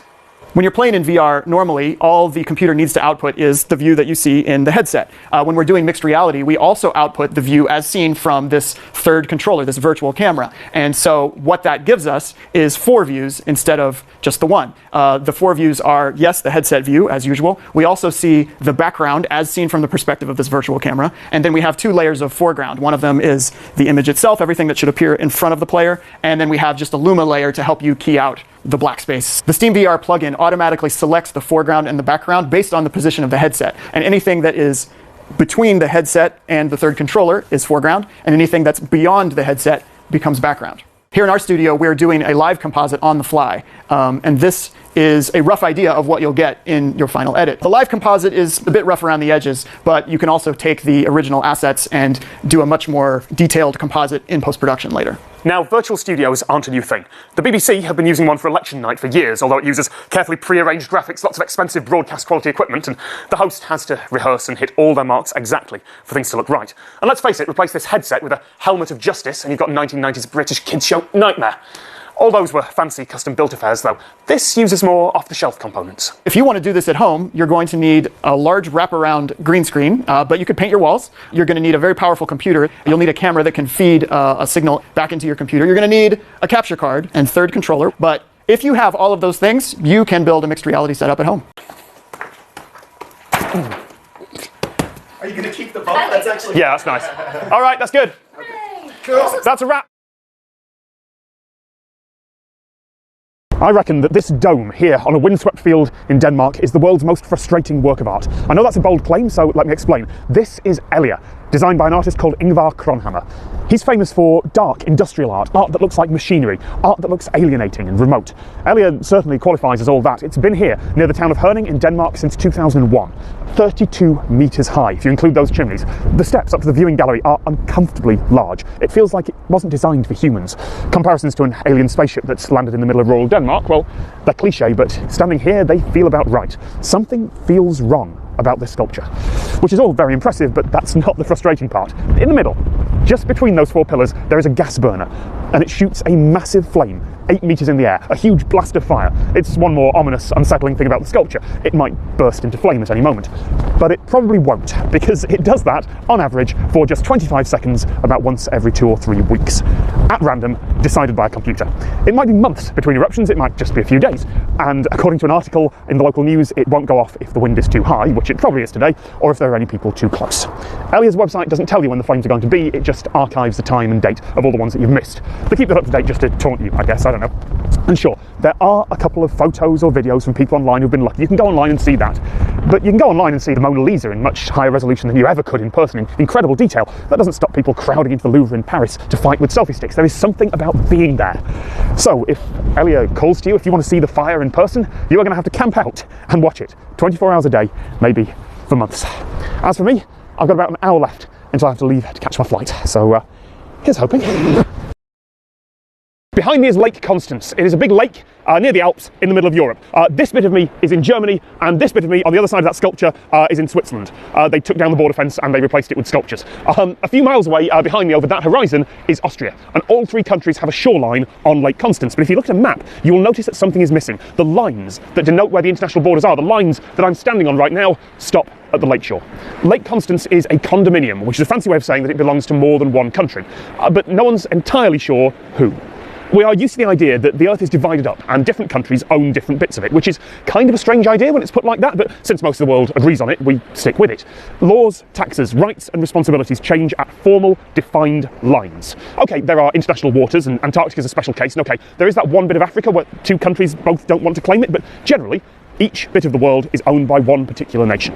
And sure, sometimes borders get complicated because of treaty glitches or land disputes, but this isn't one of those. It's just that no one ever bothered to actually put down in an international treaty where the borders are. According to Austria, over there, Lake Constance is a true condominium, shared equally by all three countries all the way across. If you are on the lake, then you are simultaneously in Germany and Austria and Switzerland. Switzerland is not happy with that. According to them, the border runs straight down the middle of the lake. And Germany is basically like, no one really has a problem with this. If there are any legal issues, they're settled on a case-by-case basis. So if you're wondering what happens if someone gives birth in the middle of the lake and what citizenship their kid would have, or what would happen under salvage laws if someone pulled up sunken treasure from the middle, I mean, the answer is, we'll sort it out when we have to, and in the meantime, no one's really going to mind. The only people that this lack of defined border affects are cartographers, map makers. There is no option on most digital maps for computers and people don't know where to draw the line. These days, if you want to simulate something in the physical world, you use a computer. But what if you couldn't? What if it was, say, the 1950s and you needed to work out if a bold but questionable plan to dam the San Francisco Bay was a good idea?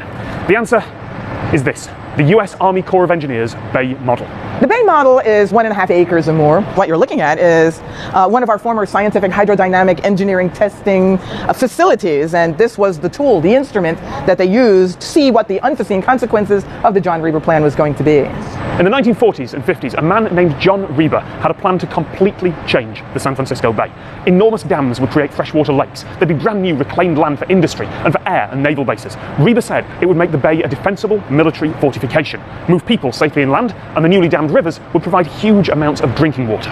Reber was not a professional engineer. He was a theatrical producer who'd done a lot of research, but because he worked in showbiz, he knew how to promote something. And by most accounts, he was a friendly, sincere, convincing man. So, unlike other ideas for giant engineering projects, the Reber plan actually caught on. Debate went back and forth for years, but eventually, Reber's plan seemed realistic enough, at least to politicians, that the US Army Corps of Engineers were tasked to see if it was practical. And they were given $2.5 million, that's about $25 million today, to find out. And with it, they built this. This model, when it was built, was the next level, the next generation. It was extremely accurate as an instrument at the time. There really wasn't anything better. There's 250,000 strategically placed little copper tabs in the bottom of the model to keep the salt water and the fresh water from going in and out too quickly, but also to duplicate any little protrusions sticking up out of the bottom of the bay. The model is 1 to 1,000 scale horizontally, 1 to 100 scale vertically, and 1 to 100 scale in time. That means about 200 times a day, the tide comes in and the tide goes out, because San Francisco Bay has tides, and therefore, so does the model. Everything was hand operated for the first 30 years. It took probably anywhere between 12 and 15 people to operate it. Sometimes there was as many as 60 people here at one time working on various different experiments, and everybody had to be totally in sync. It was like an orchestra. And the interns were out there in chairs, in lab coats, in the water, measuring the various different ebb and flow of the tide. It took 3 years for Reber's plan to be tested here, and in that time, Reber passed away. And for his supporters, the results from the model were devastating. It looked great on paper, convinced a lot of people, but when it was tested, they found that it was only good on paper. The end result was it failed on 99 different accounts. Wild and unpredictable, catastrophic flooding was just one of them. The dams wouldn't create lakes, they'd create evaporation ponds. The tide would create dangerous currents and waves.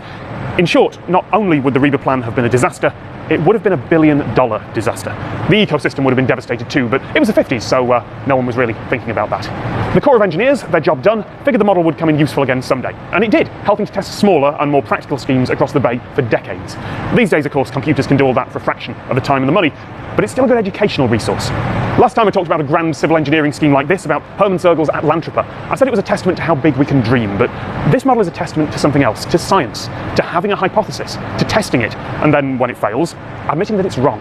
There shouldn't be any shame in that. Sometimes we follow bad ideas, and changing your mind based on new evidence and allowing others to do the same is something our world should be built on. And it's exactly what this model made happen.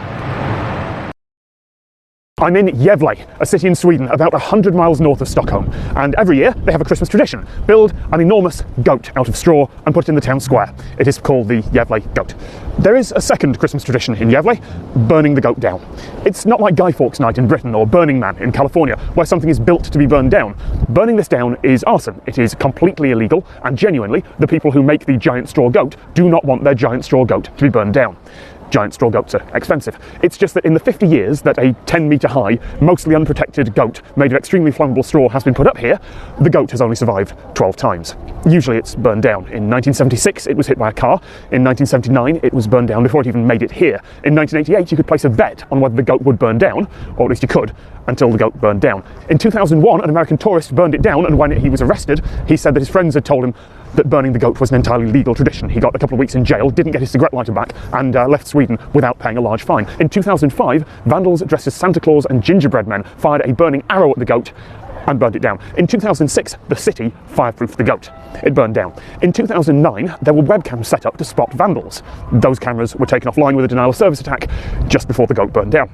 In 2011, they sprayed the goat with water to form a protective coat of ice. It burned down. It's massive, and it is made of tinder. It is really, really easy to burn down this goat. Now, the local fire brigade are only 2 minutes away, and sometimes they win. In 2014, despite 3 arson attempts, the goat did survive. And now, it is 2016, the goat was put up just a few days ago, and as I record this, it's still there. All it takes to create a tradition like this is the same thing happening for a few years in a row. This goat wouldn't be famous if it didn't burn down. I wouldn't be here. This would just be a small local display. But every year, someone takes the risk of a fine and a criminal record and time in jail to try and burn down someone else's hard work, probably because they're drunk when they do it. And that strange, in the shadows battle, that almost sitcom-like plot, gets the world interested and sends a few tourists to a fairly obscure Swedish city. Place your bets. Quick update, I'm back in London, just landed at Heathrow Airport, literally a few hours after filming that. The goat has already been burnt to the ground.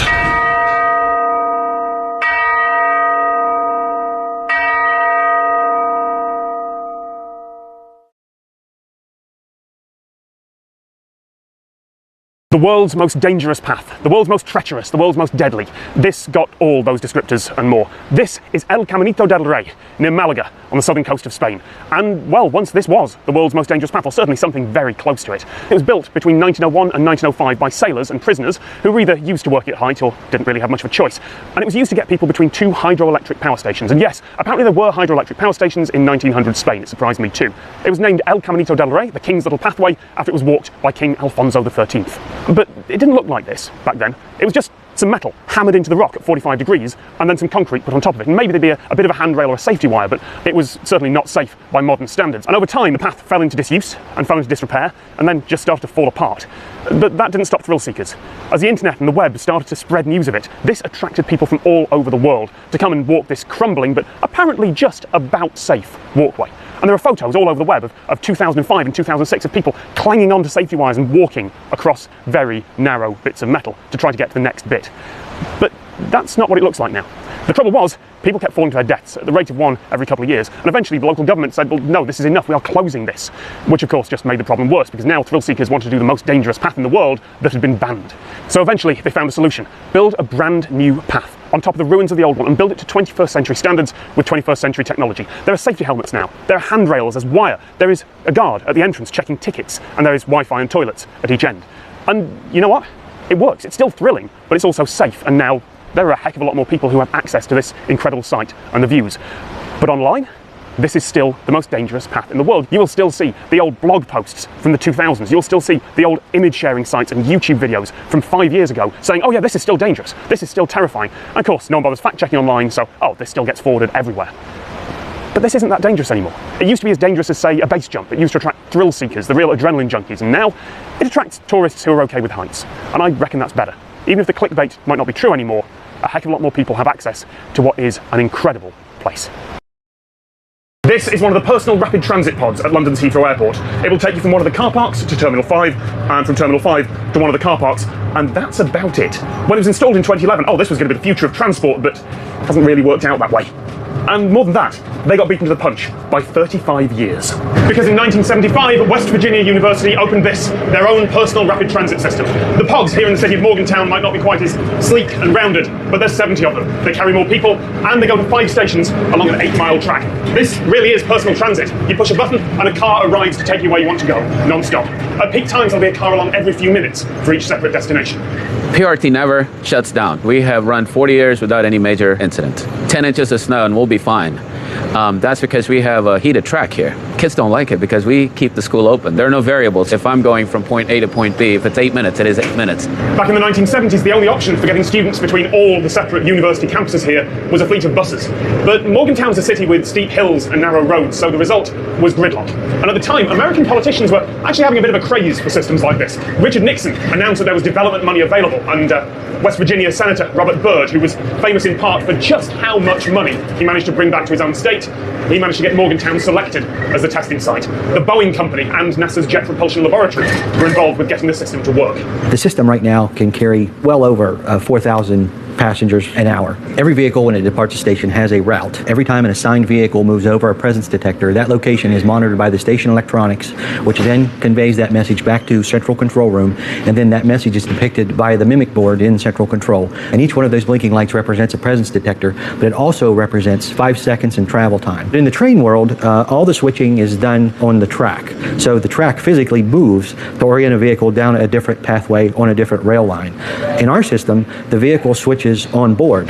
The result of all that 1970s engineering was, well, it was massively over budget and a little rough around the edges to start, but that happens with prototypes. The important part was it worked, and it worked well enough to be expanded and to be kept updated into the 21st century.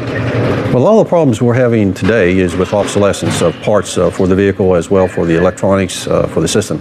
And back in the 70s, the Minuteman missile system was the basis for the design of the electronics for the system. There's a company called Thales, and they are here on site now upgrading the electronics and the software for the system. The old system uses a little bit different technology to run the cars up and down the guideway. The cars did not know where they were located or at on the guideway.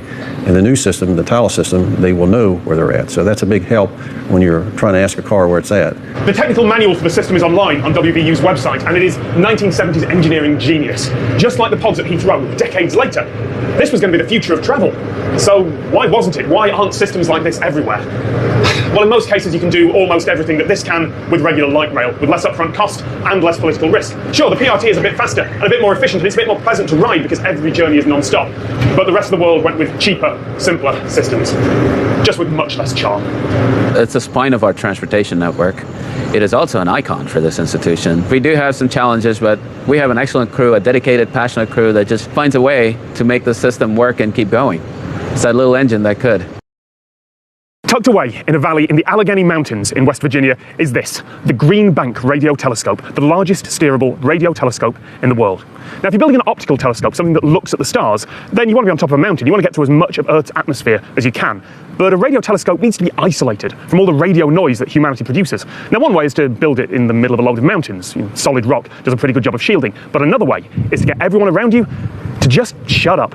Welcome to the National Radio Quiet Zone. This is where I would have used a big sweeping drone shot to get the dramatic picture, but remote control isn't allowed here. The job of the Green Bank telescope is actually really flexible, from looking at objects in the solar system to looking at objects halfway across the universe and further. It was instrumental in uncovering the molten core of Mercury. It helped to resolve a sort of controversy in astronomy about the distance to a nearby star cluster. And that might sound a little bit mundane, but measuring distances in astronomy is very hard. And one of the biggest projects that the telescope does right now is also looking for living things out there in space. It's called the Breakthrough Listen Project, and it's a search for extraterrestrial intelligence using the Green Bank telescope and other facilities like it throughout the world. The Quiet Zone is roughly a rectangle, about 100 miles on each side. And since 1958, the US government has put strict limits on transmissions within the zone. Partly for this telescope, and partly because of a much more secure military facility 30 miles away that listen to more earthly communications. Some folks writing about the Quiet Zone, they say that all transmissions are banned for the whole 100 miles, but that's not true. There are cities within the wider parts of the zone, and the folks there happily use Wi-Fi and cell phones. It's the quiet zone, not the silent zone. Out there, the rules are about big transmitters, the kind that put out TV and radio signals. They're required to use low-powered directional antennas rather than just spraying signal everywhere. Within 10 miles of here, though, the rules start becoming a bit more strict. This telescope is sensitive enough that if it was pointed the right way, it could pick up a signal with the equivalent energy of one snowflake hitting the ground. And even if it's not pointed right at you, it's got 2 acres of surface area to hear your phone screaming for cell towers that just aren't there. Living in a place without a cell phone is definitely an interesting change. Before 2 years ago, I did have a cell phone, could look up anything I wanted on Google. After a week of living here, I didn't even really notice it. The only difference is that you have to plan things ahead more. If you want to meet up with your friends, you plan in advance, or you just say, I'll meet up with them when I meet up with them, things like that. And many people have come and gone, stayed for weeks or months at a time, and really none of them have ever said, man, I really miss my cell phone. In the nearby town of Greenbank, anything that transmits, whether that's baby monitors or wireless doorbells, is banned. So is anything that might cause interference. Microwave ovens aren't allowed. Power lines have to be buried 4 feet underground. The observatory buildings near the telescope are huge Faraday cages, keeping all the emissions inside. So this is the anechoic chamber that I test in. I first test the device itself to see what the emissions are, then design a box for it, put it back in the chamber and see if I did a good job or not. Things like cameras, for instance, need to see high frequency electromagnetic energy, namely light, and yet we're trying to keep them from emitting lower frequency electromagnetic energy. Usually we use a mesh embedded in glass that's very fine, and so it doesn't distort the image too much. Once you're within a mile of the telescope, the restrictions are so severe that only diesel cars are allowed. Regular gasoline cars, they cause too much interference from the spark plugs inside. Folks who say they're hypersensitive to electromagnetic fields move to this area, and even if pretty much all the evidence says it's in their heads, they still feel better for being here. The scientists, however, have more practical concerns. Mostly my work here deals with radio frequency interference on site, and also doing like routine runs to see if there's anything new out there. We have a monitoring station down on site, and then we'll jump in the truck, and we have direction finding equipment in the truck. We just basically have to look at it with the receiver or the spectrum analyzer and just drive around and watch the signal peak or fall away. It is getting more difficult because there's more and more wireless stuff out there. The wireless genie is out of the bottle. And there's so many things out there. The Internet of Things is creeping into almost every device. Refrigerators now have hotspots in them. When we go around and scan for Wi-Fi hotspots, there's always like 3 or 4 printers out there. The strangest one I've heard of was an electric pad in a doghouse. There was some arcing inside the pad, and it was generating a lot of RFI. So my predecessor is the one that found that one, and they fixed it by buying the guy a new heater for the doghouse. Thank you to everyone at the Greenbank Observatory and all the staff at the radio telescope. I am kind of overwhelmed to be up here. I am so grateful to all of them. Please pull down the description, check out the links, and go see what they do. It looks like I'm in the middle of nowhere, and I guess I am. About a mile that way is Kanak, on the west coast of Greenland, about 700 miles north of the Arctic Circle. The town has more sled dogs than people. The locals, some of them, still hunt seals and narwhal when the ice retreats in the summer. And just outside the town, someone is listening for nuclear explosions. In 1989, 183 countries signed the Comprehensive Nuclear Test Ban Treaty. The Cold War had just ended, and with the threat of nuclear apocalypse seeming just a little less likely, the idea of the treaty was to completely ban nuclear explosions, even for research. 2 decades later, and the treaty is still not in force because politics, but the people who drafted the treaty thought that might happen and created the Preparatory Commission, whose job it is to get everything in place for when the treaty, hopefully, eventually comes into force. And even if it never actually happens, to try and do some good anyway. And this over here is one of the results. IS-18, an infrasound listening station, part of a network that spans the planet. It's a microbarograph, a set of very precise air pressure sensors, and it listens for very low frequency sound waves, far beyond the range of human hearing. They're less like sound and more like massive disturbances in the air that travel around the globe after enormous explosions. I'm an electronic engineer, and my job here now is to maintain the infrasound station. If you just put a microbarometer in the air, the noise from the wind will be killing every signal. So we have these arrays. We have 96 inlets. They all go to the barometer. Because we have that many inlets, it is not really probable that the wind noise will be exactly the same at all these inlets. So they are fed to a central manifold, and the wind will sort of cancel out. It really does. Detecting something doesn't mean there's been a nuclear test. It might be a meteor breaking up, a volcano erupting, or even a massive iceberg carving off a glacier nearby. But if it can't be explained like that, then governments should start asking questions.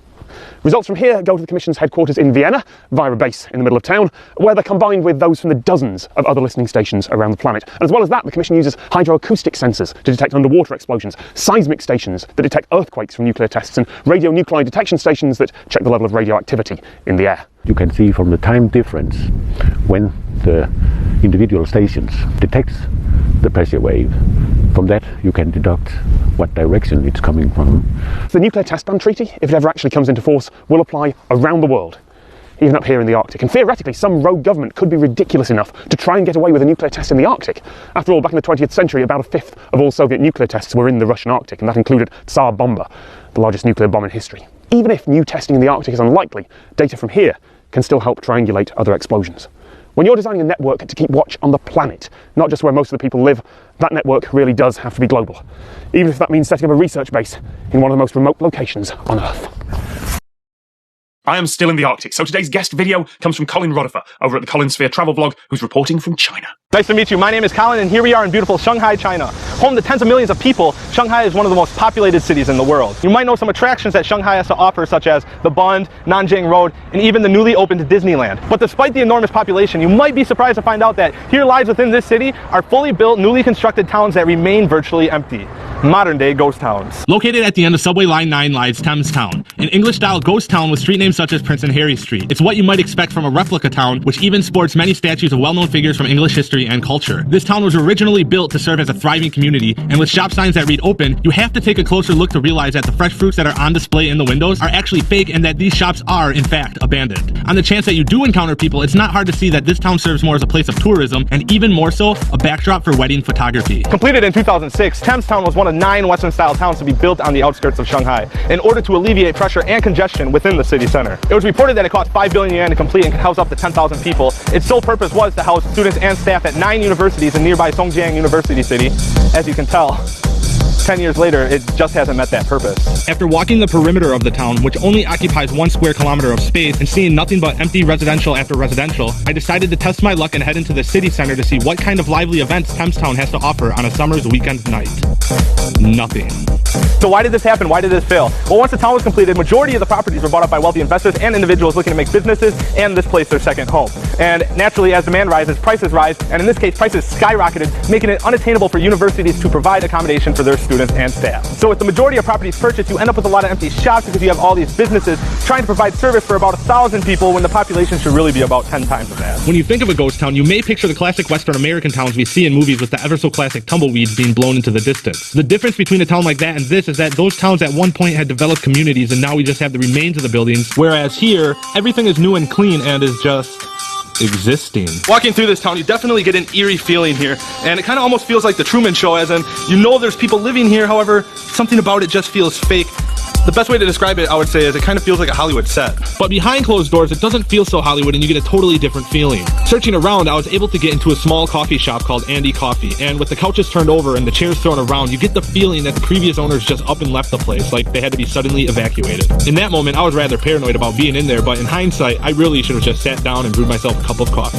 The thought that I keep trying to shake is that this is an actual community where people actually live their lives, rather than just being a tourist attraction, and there's reasons why there have been many comparisons to the Epcot Center, and I have to keep reminding myself that I can stay as long as I want and that there is no closing time. It's quite interesting to say the least, and would I live here? Definitely, if I could afford it. If you were to ask me how English does this town actually feel, I would say that other than the Chinese characters around every corner and other telltale signs such as bamboo scaffolding, you would have a hard time differentiating between Thames Town and an actual English town. Of course, you can nitpick the small things like windows being larger in comparison, but this is just a preference of Chinese culture. The middle ground lies somewhere in both the English and Chinese undying love for tea. Now, whether this town is deemed as successful or not, that's not my call, and although the town didn't meet its initial purpose, the fact that the majority of the properties were purchased, coupled with the fact that China is now building another one of these towns in Beijing, tells me that they see something worthwhile in building these little western towns. I'm in Crystal Palace Park in South London, and there are dinosaurs. Models of dinosaurs, anyway, and inaccurate models at that. But that's because they're more than 150 years old. These were the first ever life-size models of extinct creatures built for the gardens of the enormous Crystal Palace that used to stand on top of a hill over there. They were made by the wonderfully named Benjamin Waterhouse Hawkins. We now know that they are utterly wrong in many significant ways, but at the time, they were a marvel. Look at what once walked the earth. Now, in England, there is a list of buildings that have special protection under the law. Buildings on that list are called listed buildings, because they're on the list of buildings. And this country is full of them. Historic England, the not-quite-government organisation that manages the list, says there's about 500,000 buildings on it. Most of those are only Grade 2 listed, which means they've got to be kept mostly intact, and any changes need a really good reason behind them. But more than 10,000 places are Grade 1 listed, which means they must be preserved. Pretty much anything that was built more than 200 years ago and is still standing is on the list, but there are some more modern things too, including these dinosaurs. Yep, Grade 1 listed dinosaurs. Can't be changed, moved or demolished, have to be kept in good condition. And they can't be updated to reflect what modern paleontologists now know, because that would involve changing them and destroying not a dinosaur display, but a display about what we once thought dinosaurs looked like. Something that's notable not because of what it represents in itself, but because of the history in the sculptures. These dinosaurs must, by law, remain inaccurate, because the story they tell isn't about prehistoric times, it's about science just 150 years ago. In Britain, the words rail replacement bus are not good words to hear. It means the train you want to take isn't going anywhere, and instead everyone is going to have to get on a slow and lumbering bus that will take at least twice as long and be so much less comfortable. If you've already left the first station, then the rail company is required to get you to your destination, but there's no rule to say how fast. Rail replacement buses are the train traveller's nightmare. Which is why I was surprised to learn that for just a few days, things were happening the opposite way around. Here, between two remote villages in the lowlands of Scotland, there is a very rare sight, the bus replacement train. The normal schedule here is to run every weekend, usually from Easter to the end of September. The bus replacement service was an idea that was born out of some discussions between some villagers and the volunteers on the railway, and then once we realised that there would be enough volunteers to run this week, we devised a timetable and we've now got a daily service for this week. The B797, the tiny road between Lead Hills in South Lanarkshire and One Look Head in Dumfries and Galloway, is shut for service. The diversion takes about 45 minutes by road, but by luck, there happens to be a volunteer-run narrow gauge railway between the two. There's all volunteers, there are no paid employees at Lead Hills at all. We all just give up our time for free. Tomorrow I'll be the guard, but today I'm the driver, and we cover all of the different roles. It's being used by people going to doctor's surgery, for people commuting to work, at the Museum of Lead Mining, and a few other places besides. And yes, it looks a little bit ridiculous, but you know what? It works. And it's not often that you'll find a disruption to your journey can actually make your day better. The response has been great so far this week, and the villagers are enjoying it, and we've also had a few extra tourists that we wouldn't normally get on a weekday coming to see us, so it's good publicity for the line and it helps the villagers. Welcome to Genoa, a beautiful port city in the north of Italy. It's a very vertical city, built on a lot of hills. So many hills, in fact, that the city has several funicular railways and elevators tunnelled through the rock, shortcuts that get around miles of twisty, congested roads or thousands of stairs. And the strangest one of these is the Ascensore Castello d'Albertis Montegaletto, or the castle elevator. Years ago, you'd have to walk through 300 metres of tunnel yourself to reach the lift, but now if you start at the bottom, an odd little square box comes to pick you up. It looks a bit like a regular elevator car, only going horizontally. You get on, it takes you the 300 metres through the rock, past some control equipment, and then, after a bit of shunting around with another box that's headed the other way, it goes vertically, right up to the castle at the top of the hill. Now, you might think, it's a great idea in theory, it's like a Star Trek turbolift, but surely that's dangerous, and I say that wearing a red shirt. Elevators need to have all sorts of protection systems, so one bad cable can't snap and cause disaster. How can they possibly make one that has all that protection when it's got to detach itself and move off? Well, the answer is they can't, because that's not what it's doing. And in hindsight, the solution is kind of obvious. There are two separate systems here. It's the same hack that Disney use for the Tower of Terror at their theme parks. The bit that the passengers get into can only go horizontally, on its own. It attaches to a cable that pulls it along. When it reaches the lift shaft, it's actually getting into another, bigger elevator. It attaches itself firmly to that, and then it gets hoisted up and down in safety, as if it were a regular passenger elevator. It's a brilliant bit of engineering. And it's also people don't have to walk 300 metres to a regular lift.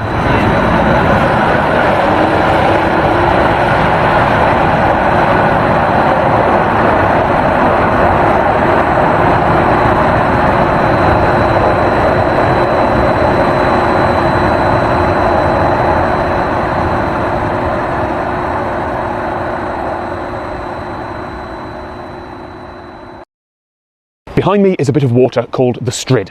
There are a couple of Strids in Britain, but this is the one on the River Wharfe at Bolton Abbey in Yorkshire. And I reckon it is the most dangerous stretch of water anywhere on Earth. Now, that's a bold claim, I know. There are certainly rivers that have taken more lives, and there are rapids and waterfalls that few boats could ever sail, but generally, you can see them coming. This is just an innocent-looking stream in the middle of some woods. You could jump over it. People occasionally do, but if you miss that jump, it'll kill you. This is what the river looks like about 100 metres upstream. Same river, all that water went down. Thanks to the local geology, the river basically turns on its side, gouging out passages and tunnels in the rocks below. Those banks are actually overhangs. There isn't any riverbed just below the surface, it's a deep, boiling mass of fast and deadly currents. There are claims that falling in has a 100% fatality rate. There's no way to confirm that, of course, because a local person doesn't die in river, doesn't make the news, but it has claimed a lot of lives. There are even tales from the 12th century of a young boy set to be the future King of Scotland who died trying to jump across those waters.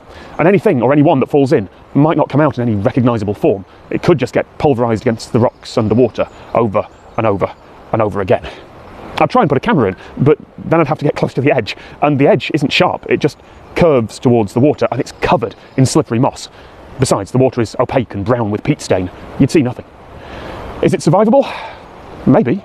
Yeah, with a lot of equipment and a lot of luck.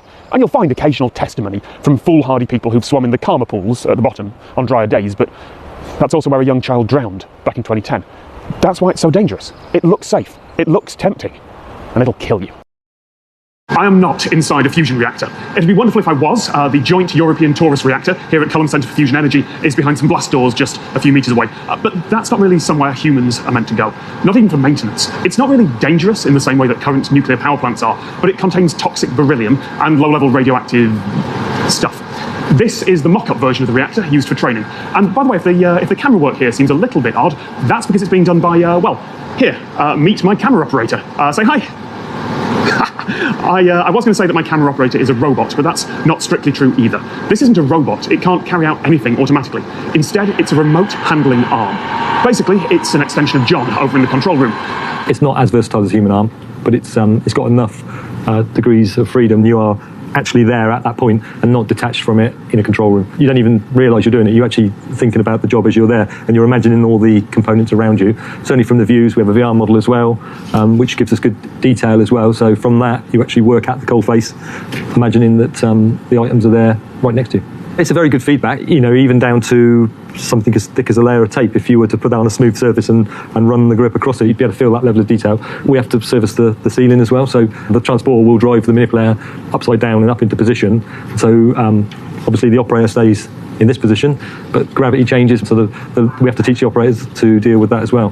There are all sorts of cool technologies for remote presence that could be used one day. Virtual reality, gesture recognition, 3D cameras, all of which would be great if they work reliably, every time, and if they'll still work and be supported after 10 or 20 or 30 years of use in a radioactive environment. This system can't be experimental, it can't be risky, because the only way to fix or upgrade this robot arm inside a reactor is to send in a human. You don't take risks for something like this. You use something that is known to work safely. And I did ask if I could have a go controlling the remote handling arm. For all those same reasons, the answer was yes, but very, very slowly. Right, let's go to Russia. Let's go to Russia. Russia. If you're a British tourist, Russia isn't easy to get into. You have to book your travel, then request a formal invitation from the hotel you're staying at, and then apply for a visa weeks or months in advance. You can't just arrive on a plane and ask them to let you in, and you certainly can't ever just drive across the border. That pole is where they're spying from.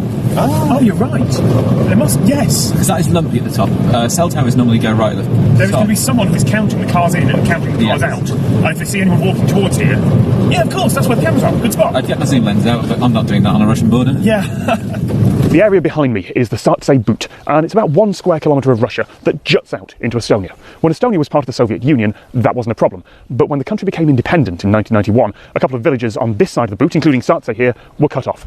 Until recently, the road over there was the only way to reach them. There is another way around now, but that's still the quickest route by far. So for convenience, Russia allows people to use that road as long as they don't stop. That's the no stopping sign. No stopping for a K. Right, you see that post, the red and green post? I do, yeah. That's it. That's Russia. If you're on foot, you're entering Russia, and you can be arrested. If you're in a car, you've got to keep moving. If you stop or if you break down, you're entering Russia, and you can be arrested. Estonia. Russia. We are in Russia. We're in Russia.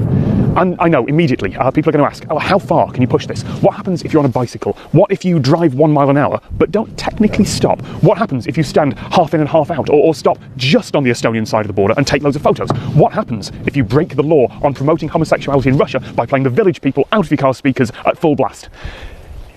The answer to all of those is, I don't know. It depends on if any border guards see it and how they feel that day. They might just escort you back to Estonia, they might arrest you and lock you up for the night. Either way, we are not bloody finding out, because it is a really, really bad idea to mess with Russia at all, let alone on their territory while you're filming it. Now, at some point, like many of the complicated borders in the world, the boot is going to be fixed. Officially, it was fixed and handed over to Estonia in a treaty back in 2005, and then again by another treaty in 2014. Russia agreed to give up that bit of land in exchange for getting a couple of other bits of Estonia somewhere else. Estonia. That's it. Yeah. But diplomacy is slow, and so is government bureaucracy, and right now it is still possible to drive through a little bit of Russia without a visa. Just very, very carefully. We just drove through Russia without a visa. Wow. It's actually a bit of a climax. Yeah. I got an email that said, do you want to come and see our satellite clean room? Yes. Yes, I do.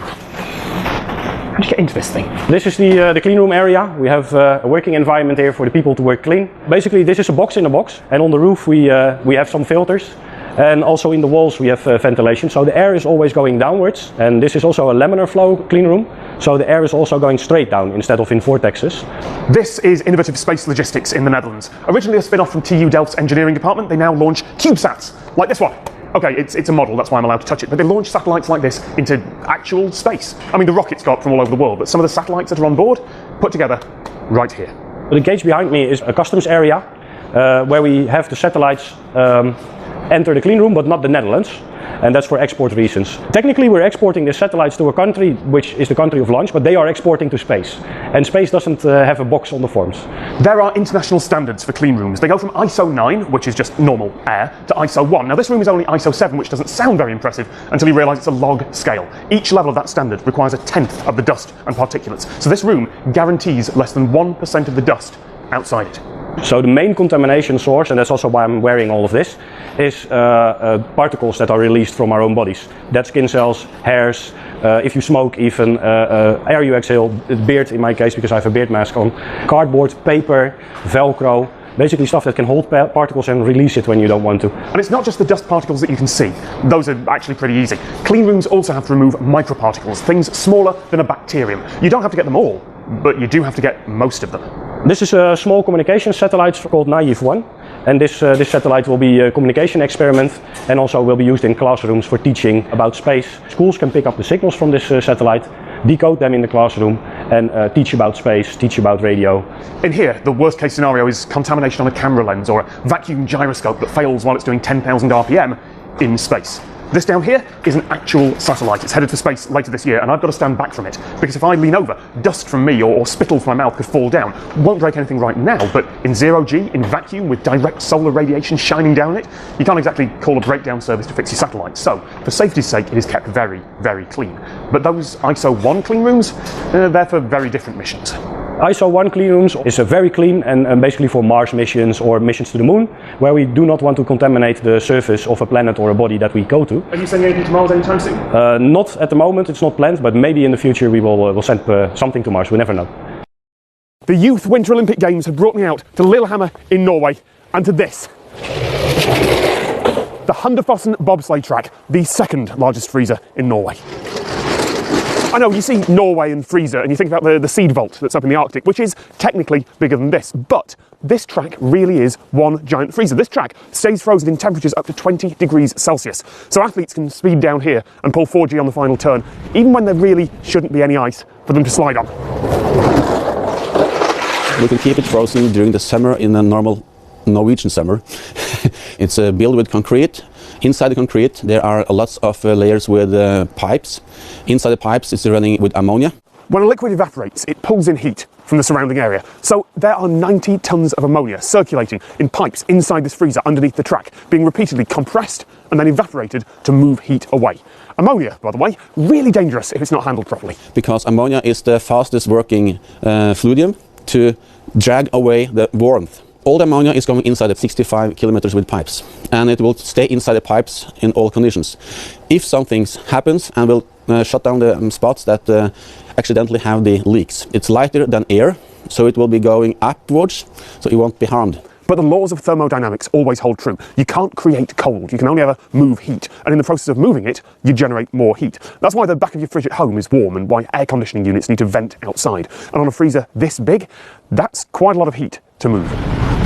First thing we're doing, we are cleaning the track with the normal hoses with water. Yes, the cleaning from the summer. In the start of the season, we are running with on luge the first week, and then we start with the skeleton bob after approximately 10 days, because then the ice thickness is thick enough to compare with the bob and skeleton. And with bobsleigh and luge runs being measured in hundredths of a second, keeping the ice consistently frozen is important for what is called competitive parity, basically making sure everyone has a fair shot. A little bit more or less friction over a day could change the result, and when there's this much riding on how fast someone goes down the track, turns out having a big freezer is really important. There's a reason that the old retro-futuristic dreams of monorail travel didn't come true. Nowadays, monorails are mostly known as attractions in theme parks or short systems around airports or as impractical, expensive boondoggles. Sydney, Australia actually demolished theirs a few years ago. Sure, monorails looked cool, but objectively, they're a pretty terrible idea. But in some places in the world, they do work. This is Wuppertal in Germany, where they don't just have a monorail, they have a century-old suspended monorail that still carries around 80,000 people a day along miles and miles and miles of track. Never mind your 1980s dreams of world's fairs. Construction on this started in the 19th century, and it's been kept up to date ever since. It's like something out of Thunderbirds. There's a fantastic story about it once carrying an elephant, which panicked, fell out into the river, and amazingly survived. So why are monorails such a terrible idea? Well, compared to other options, they generally fail on cost and reliability. First, you need a constantly elevated track. The term is grade separated along the whole route. Even in the rare case that it's down at ground level, you've got to put huge concrete blocks down for it to run on, rather than just some rails. And given all that cost, governments generally just build one track. So if something breaks down, the whole system fails and passengers have to be evacuated from a great height. You can solve exactly the same problems as a monorail with light rail that doesn't always need an expensive elevated track, or a tram that can run alongside existing streets with just some rails laid down. Or you could just use the simplest option, a bus. Doesn't look as cool though. This is John Neese, and this is the Soda Pop Stop. This is Galco Soda Pop Stop. Right now we have about 700 different kinds of sodas. We have 700 different kinds of beers. We have everything you can't find, and some things you'll just look at and say, I didn't even know they were made. This is actually a cucumber soda. And this one started here, and it became Soda of the Year in 2010. It's wonderful. This one right here, it's an Ouzon, and it's a licorice flavored soda. I don't like licorice, and I tasted it and I went, oh my goodness. We were an Italian grocery store, and the neighborhood was changing. And then at about that same time, the supermarket chains bought the distribution channel for the little markets and closed them down. We were being put out of business. And it wasn't nice the way they were doing it. And I started thinking about it, and I said, you know what? You should be happy that Pepsi-Cola doesn't own your shelf space and you can sell anything you want. So I went out and found 25 little brands of soda, put them on the shelf, and what you find out is that other little people in business, they're still out there. You're in glass bottles, you're using real ingredients, you're using cane sugar. I mean, what more can people ask for? You said cane sugar in there. Oh, you want to know about the United States and our corn syrup? Beware. I mean, you want to go to the supermarket, you can pick up frozen foods, you can pick up candy. It doesn't matter what it is. You can pick up a loaf of bread and it'll have corn syrup in it. We didn't have it in there 25 years ago. Everything you do has corn syrup in it. Why? This was the first soda put in a bottle. It was actually sold as a tonic just to calm your stomach. If you try to drink it like most people drink a soda today, you're going to get carbonated cough medicine. But if you sip it, you may get a cola, root beer, cinnamon, vanilla, licorice, black cherry flavor. You might get one, you might get 4 or 5 different flavors. These come from the Republic of Georgia. This is actually made from naturally carbonated water. They don't use a machine. It bubbles out of the ground that way. When I graduated from college and I decided I wanted to go in the grocery business, and my father said, you're going to go to work for a big company? I said, no, Pop, I want to come in here because every day is different. He just shook his head. He says, you know, you're going to make a living. That's all you're going to make. And you're a damn fool. Go to work for the big company and get paid to do it. And I don't want to do that. That was important. I mean, it's important. You got to be happy with what you do. If you're not happy with what you do, we're doing it all for the wrong reason. Behind me is the entrance to the Greenwich Foot Tunnel in South London. It's your standard start of the 20th century foot tunnel. Stairs or a lift down, under the river, stairs or a lift back up. There's quite a few of these left in the world. But about 10 years after this was built, a German engineer thought, what if we go bigger? This is the St. Pauli Elbe Tunnel in Hamburg, Germany. Much the same, go in, take a lift down, cross under the river. Except it's not just pedestrians and bikes that take the lift here. This is good for cars too.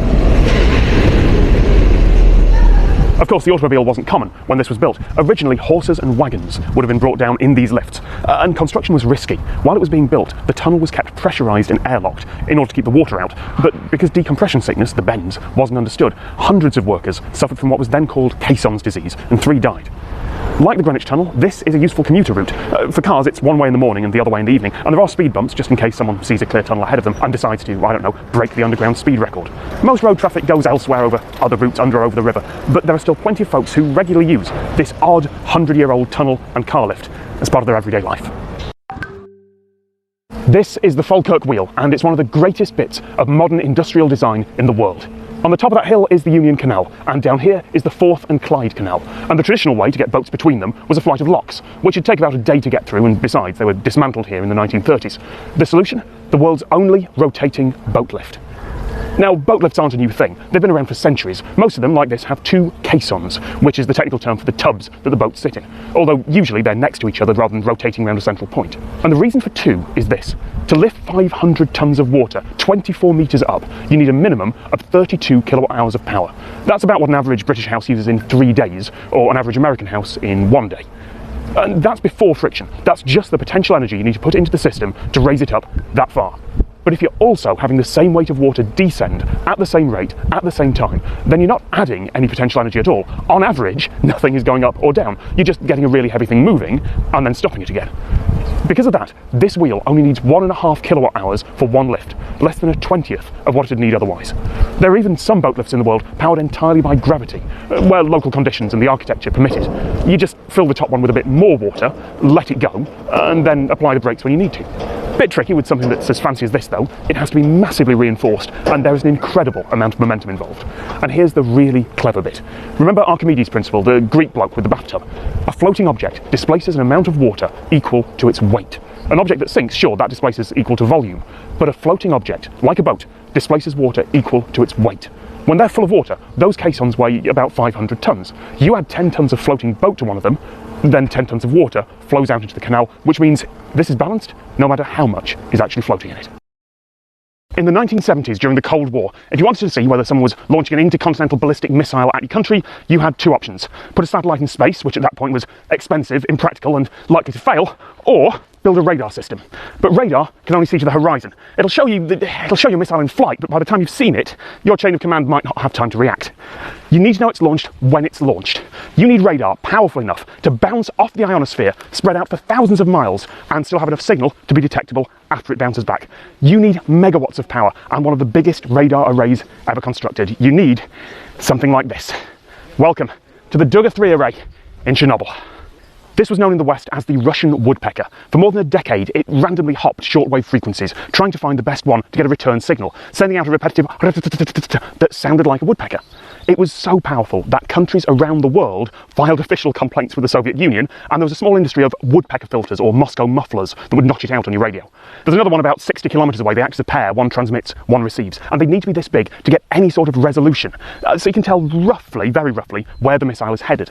But the really clever thing is how any radar system like this can tell the difference between a missile and the ground. Because this isn't like pointing a radar into the air. If you're bouncing the signal, then the ground is going to reflect back just as much as the missile that is flying above it. How do you tell the difference? Doppler effect. The same way that the siren on a police car moving towards you sounds higher, the radar reflections from a missile will be at a higher frequency. And missiles move at speeds measured in miles per second. So Dugger didn't listen for the same frequency that it transmitted, it listened for a slightly higher one. If it found that return frequency, well, it didn't happen. Fortunately. All that transmission power, all that disruption was for nothing, wonderfully, because no one ever launched, and somehow, despite everything, humanity got through the Cold War. We filmed a lot of B-roll all over Pripyat and the zone, and there is no way... Cat, hang on, there's a cat. Genuine. The concerned looking cat is back. Genuine Chernobyl cat. Hello, cat. Say hello to people.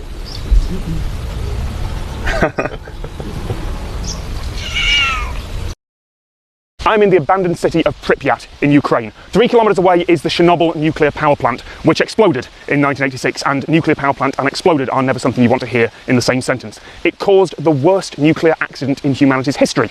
So I am here, and I have brought a banana for scale. Because bananas are radioactive. They are a great source of potassium, and a tiny fraction of that potassium, about 1 part in 10,000, is an unstable radioactive isotope. Every second, a few hundred potassium atoms in this banana decay, which is enough that a container full of bananas can cause false alarms at shipping docks where they're looking for radioactive bombs. Bananas are called a legitimate radioactive material.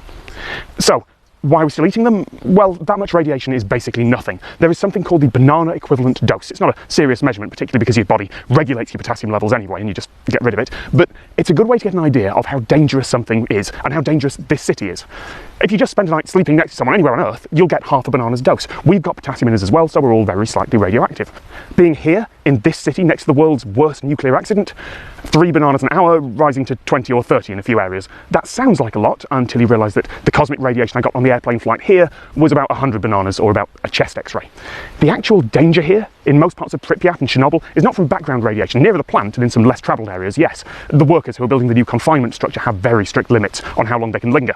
But the danger here is from fallout, from the material left behind in the 1986 explosion. It's from the vegetation that's very good at pulling radioactive particles into itself. It's from kicking up dust and breathing it in. It's from things getting into your system and staying there. I'm not allowed to put any of my belongings down on the ground just in case they pick up dust, and I'll be scanned for radiation when I leave, just in case. Radiation isn't some terrifying spectre if it's managed properly. If it's not, well, even now, nearly 30 years after the Chernobyl disaster, everyone in Europe is still getting about an extra 20 or 30 bananas of radiation every year. This is how you contain the worst nuclear disaster in humanity's history. This is the new safe confinement structure at Reactor 4 at Chernobyl. In 1986, the nuclear power plant here exploded, and that is a sentence you never ever want to hear. The local area was evacuated, and it won't be safe to live in for millennia. To get here, you need special permissions, although it's become a bit easier in recent years. In the months after the disaster, a concrete sarcophagus, it's called the shelter object, was built around the damaged reactor. It was constructed rapidly and desperately. It cost a lot of lives, and it used a megaton of concrete and metal, and it worked, but it won't hold forever. And it was built on top of the unstable debris of the old reactor. But over there is its replacement, still under construction. It's the new safe confinement, and it has cost more than $1.5 billion US. It is enormous, a steel arch 100 meters high. When it's done, it'll be hauled by steel cables on enormous tracks over the reactor over the course of a week. And once it's there, the sides will be filled in and the reactor will be contained again, ready to be decommissioned safely. This is the world's largest movable structure, although it's only going to have to move once. And it's got some pretty astonishing design requirements. It can't let anything leak out, and it has to withstand everything that Ukraine's weather can possibly throw at it for 100 years. But just think about that. $1.5 billion for something that'll last 100 years. That's great, provided in that 100 years we can find the money, time and technology to save and dispose of all the radioactive waste that's currently in there. Will we do that? Or, once there's not an imminent threat of disaster, will we kick it down the road for a future generation to deal with? In 100 years, when this arch is at the end of its lifespan, will we be dismantling it and celebrating a job well done? Or will we be spending another huge sum building its replacement?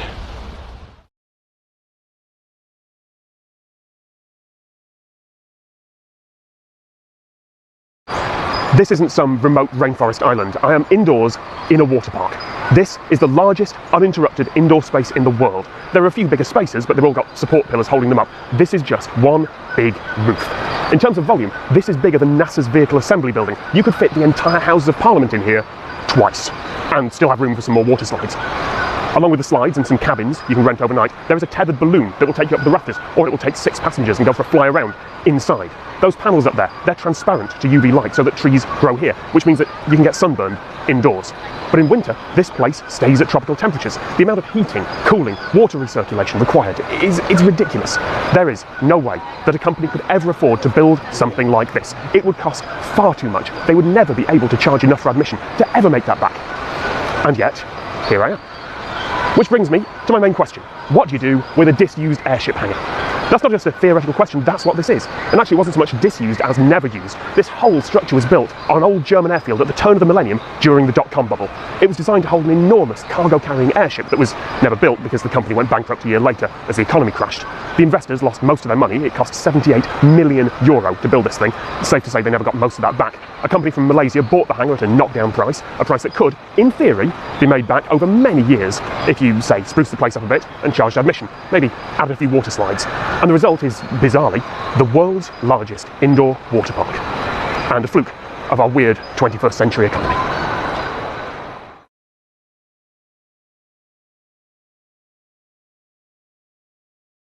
Gun control is a tricky subject. In some countries, like the UK, guns are heavily regulated. It's difficult to even get a license to own one, and even most police officers don't carry guns. In America, the right to bear arms is a constitutional right and a political battleground. And then you have Svalbard. Welcome to the Arctic Circle, 78 degrees north, where polar bears are a genuine and very lethal threat. This one, obviously, not a lethal threat. In 2011, a group of school children camping about 25 miles from here were attacked by a bear. One of them was killed and others were seriously injured. In 2015, someone camping here for the solar eclipse was mauled by a bear. Because of that threat, Svalbard is the only place in the world where carrying a gun is legally required.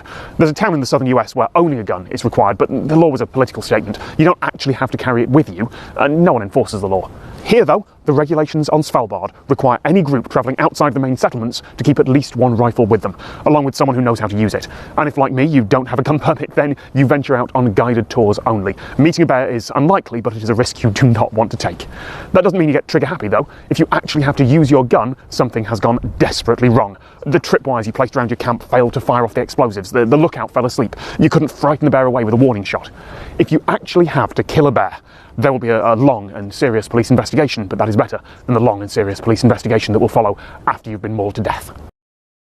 I shot an enormous amount of footage in Svalbard, more than I could ever use in regular videos, so I thought I would take some time to show you that footage and at the same time explain how to get there, what you can do there, and whether it's actually worth going on the adventure. I'm actually away from there now. I'm in the old fortress in Oslo, which is kind of the staging point on the way back.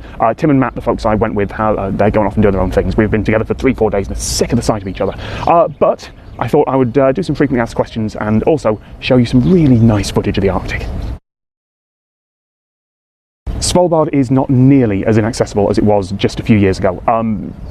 We expected to go and to have to book all sorts of visas and permissions and also... No, none of that. First of all, Svalbard, no one needs a visa for it. But practically, you do need to transit through Norway. So if you have permission to go to Norway, you have permission to go to Svalbard. And you just book a flight. This startled me, Matt and Tim. We actually booked this on our phones while sitting in a restaurant. We thought you would need to get on some special tour or have scientific permission. You don't. You go online, you book a flight to Svalbard, which is Longyearbyen Airport. And it's a modern, normal airport like anywhere else.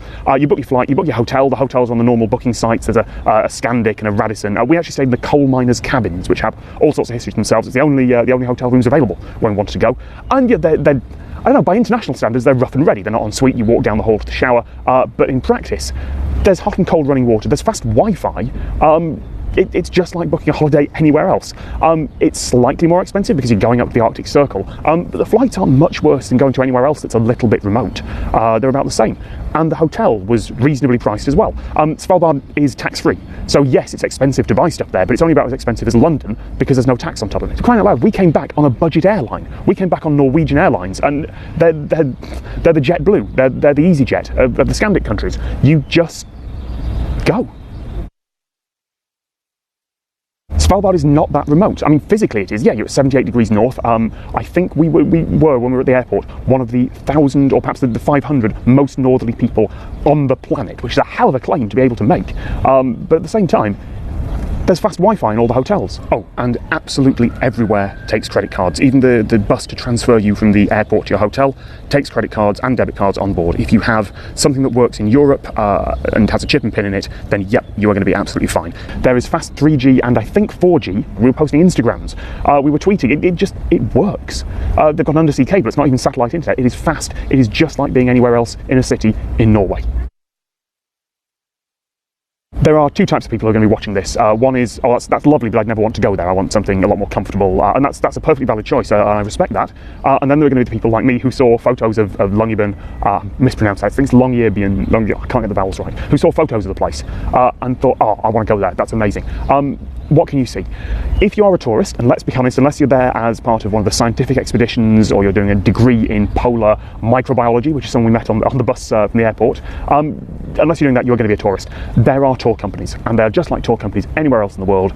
You do research on the internet, you Google it, you look at the tour companies, you go, I want to go on that, I want to go on that. So we took a minibus tour around the local area, which I would thoroughly recommend, because first of all, you can't leave the settlements without a gun, and it's also quite a long walk. But we got to see the seed vault, we got to at least look at the solar research station that is there. And we got to hear stories about the town and the people who used to live there, so I'd recommend doing that. We also went kayaking across a fjord, which is very hard work. My muscles ache now, but if you want to do that, you can only do that in summer. If you go in winter or spring, then you can go snowmobiling or ice-mobiling, whatever you call it, across the fjord. Aside from the kayaking, we also went on a speedboat trip. I will recommend that, but be aware, it is anything up to 5 hours on a slightly uncomfortable jockey seat on, you know, the short speedboat tours you bounce over waves. It's that, but for several hours. If you want to do that, go for it. It's amazing. You get to see glaciers. You get to stand on something that looks like it's the moon or Mars. It is just. There are no trees in the Arctic. It is geology and geography like nowhere else on the planet, and you get to go and do things that you can't do anywhere else. Other options, there is husky dogs, you go sledding on wheels, depending on the time of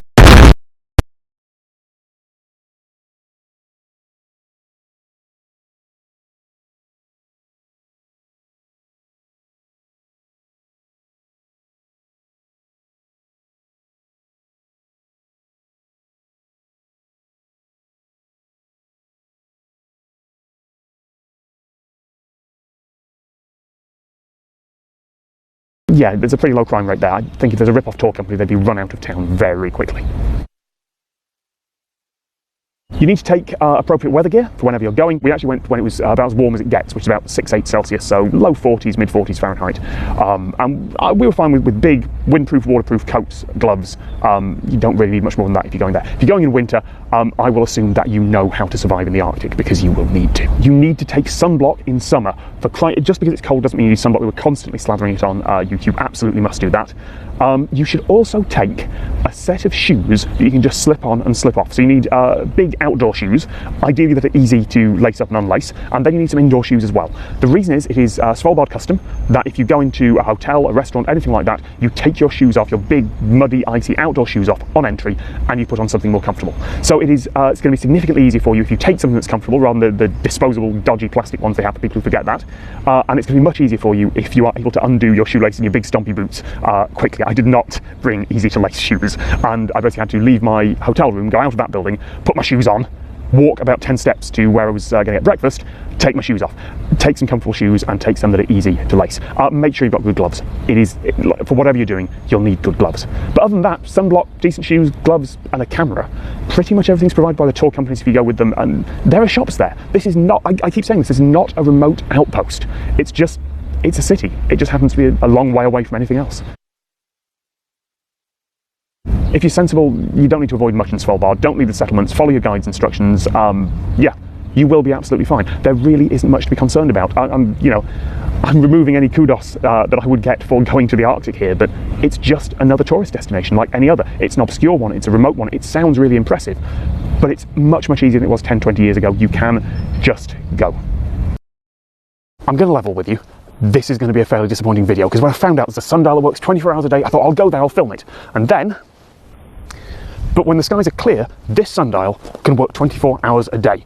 Or at least it can for more than 3 months of the year, because this sundial is in Longyearbyen, in Svalbard, in the Arctic Circle, and this should be the midnight sun. It is the summer equinox today as I record this, and we are so far north that even now, close to midnight, hence the whispering, the sun is up in the sky. It will be there for another couple of months, rising and falling, but never dipping below the horizon. And importantly, it will never be high in the sky either. This part of the Earth is never pointed anywhere even close to the sun, so the sun always appears low and close to the horizon. For that same reason, the gnomon here, the bit that casts the shadow, is steeper than any other sundial in the world. And there's a really clever bit of design here that only makes sense on a sundial like this. Most sundials have a gap at noon. You have to account for the thickness of the gnomon. So in the morning you read from one side of the shadow, and in the afternoon you read from the other. It jumps that little gap in the middle. But this sundial also works at midnight, so at some point it has to switch back. So here it overlaps. It's a little overlap.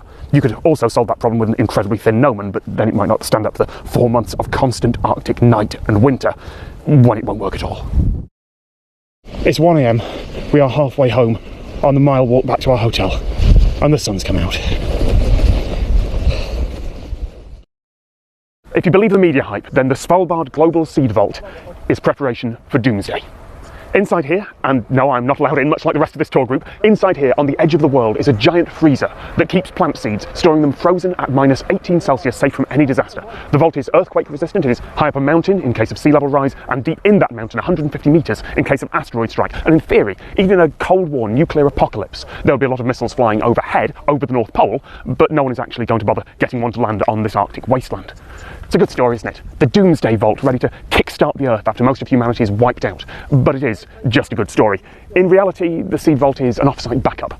Many countries in the world have their own version of it for their own local seeds. The US has one in Colorado and Britain has one in West Sussex. If a plant goes extinct, hopefully, it can be recovered from there.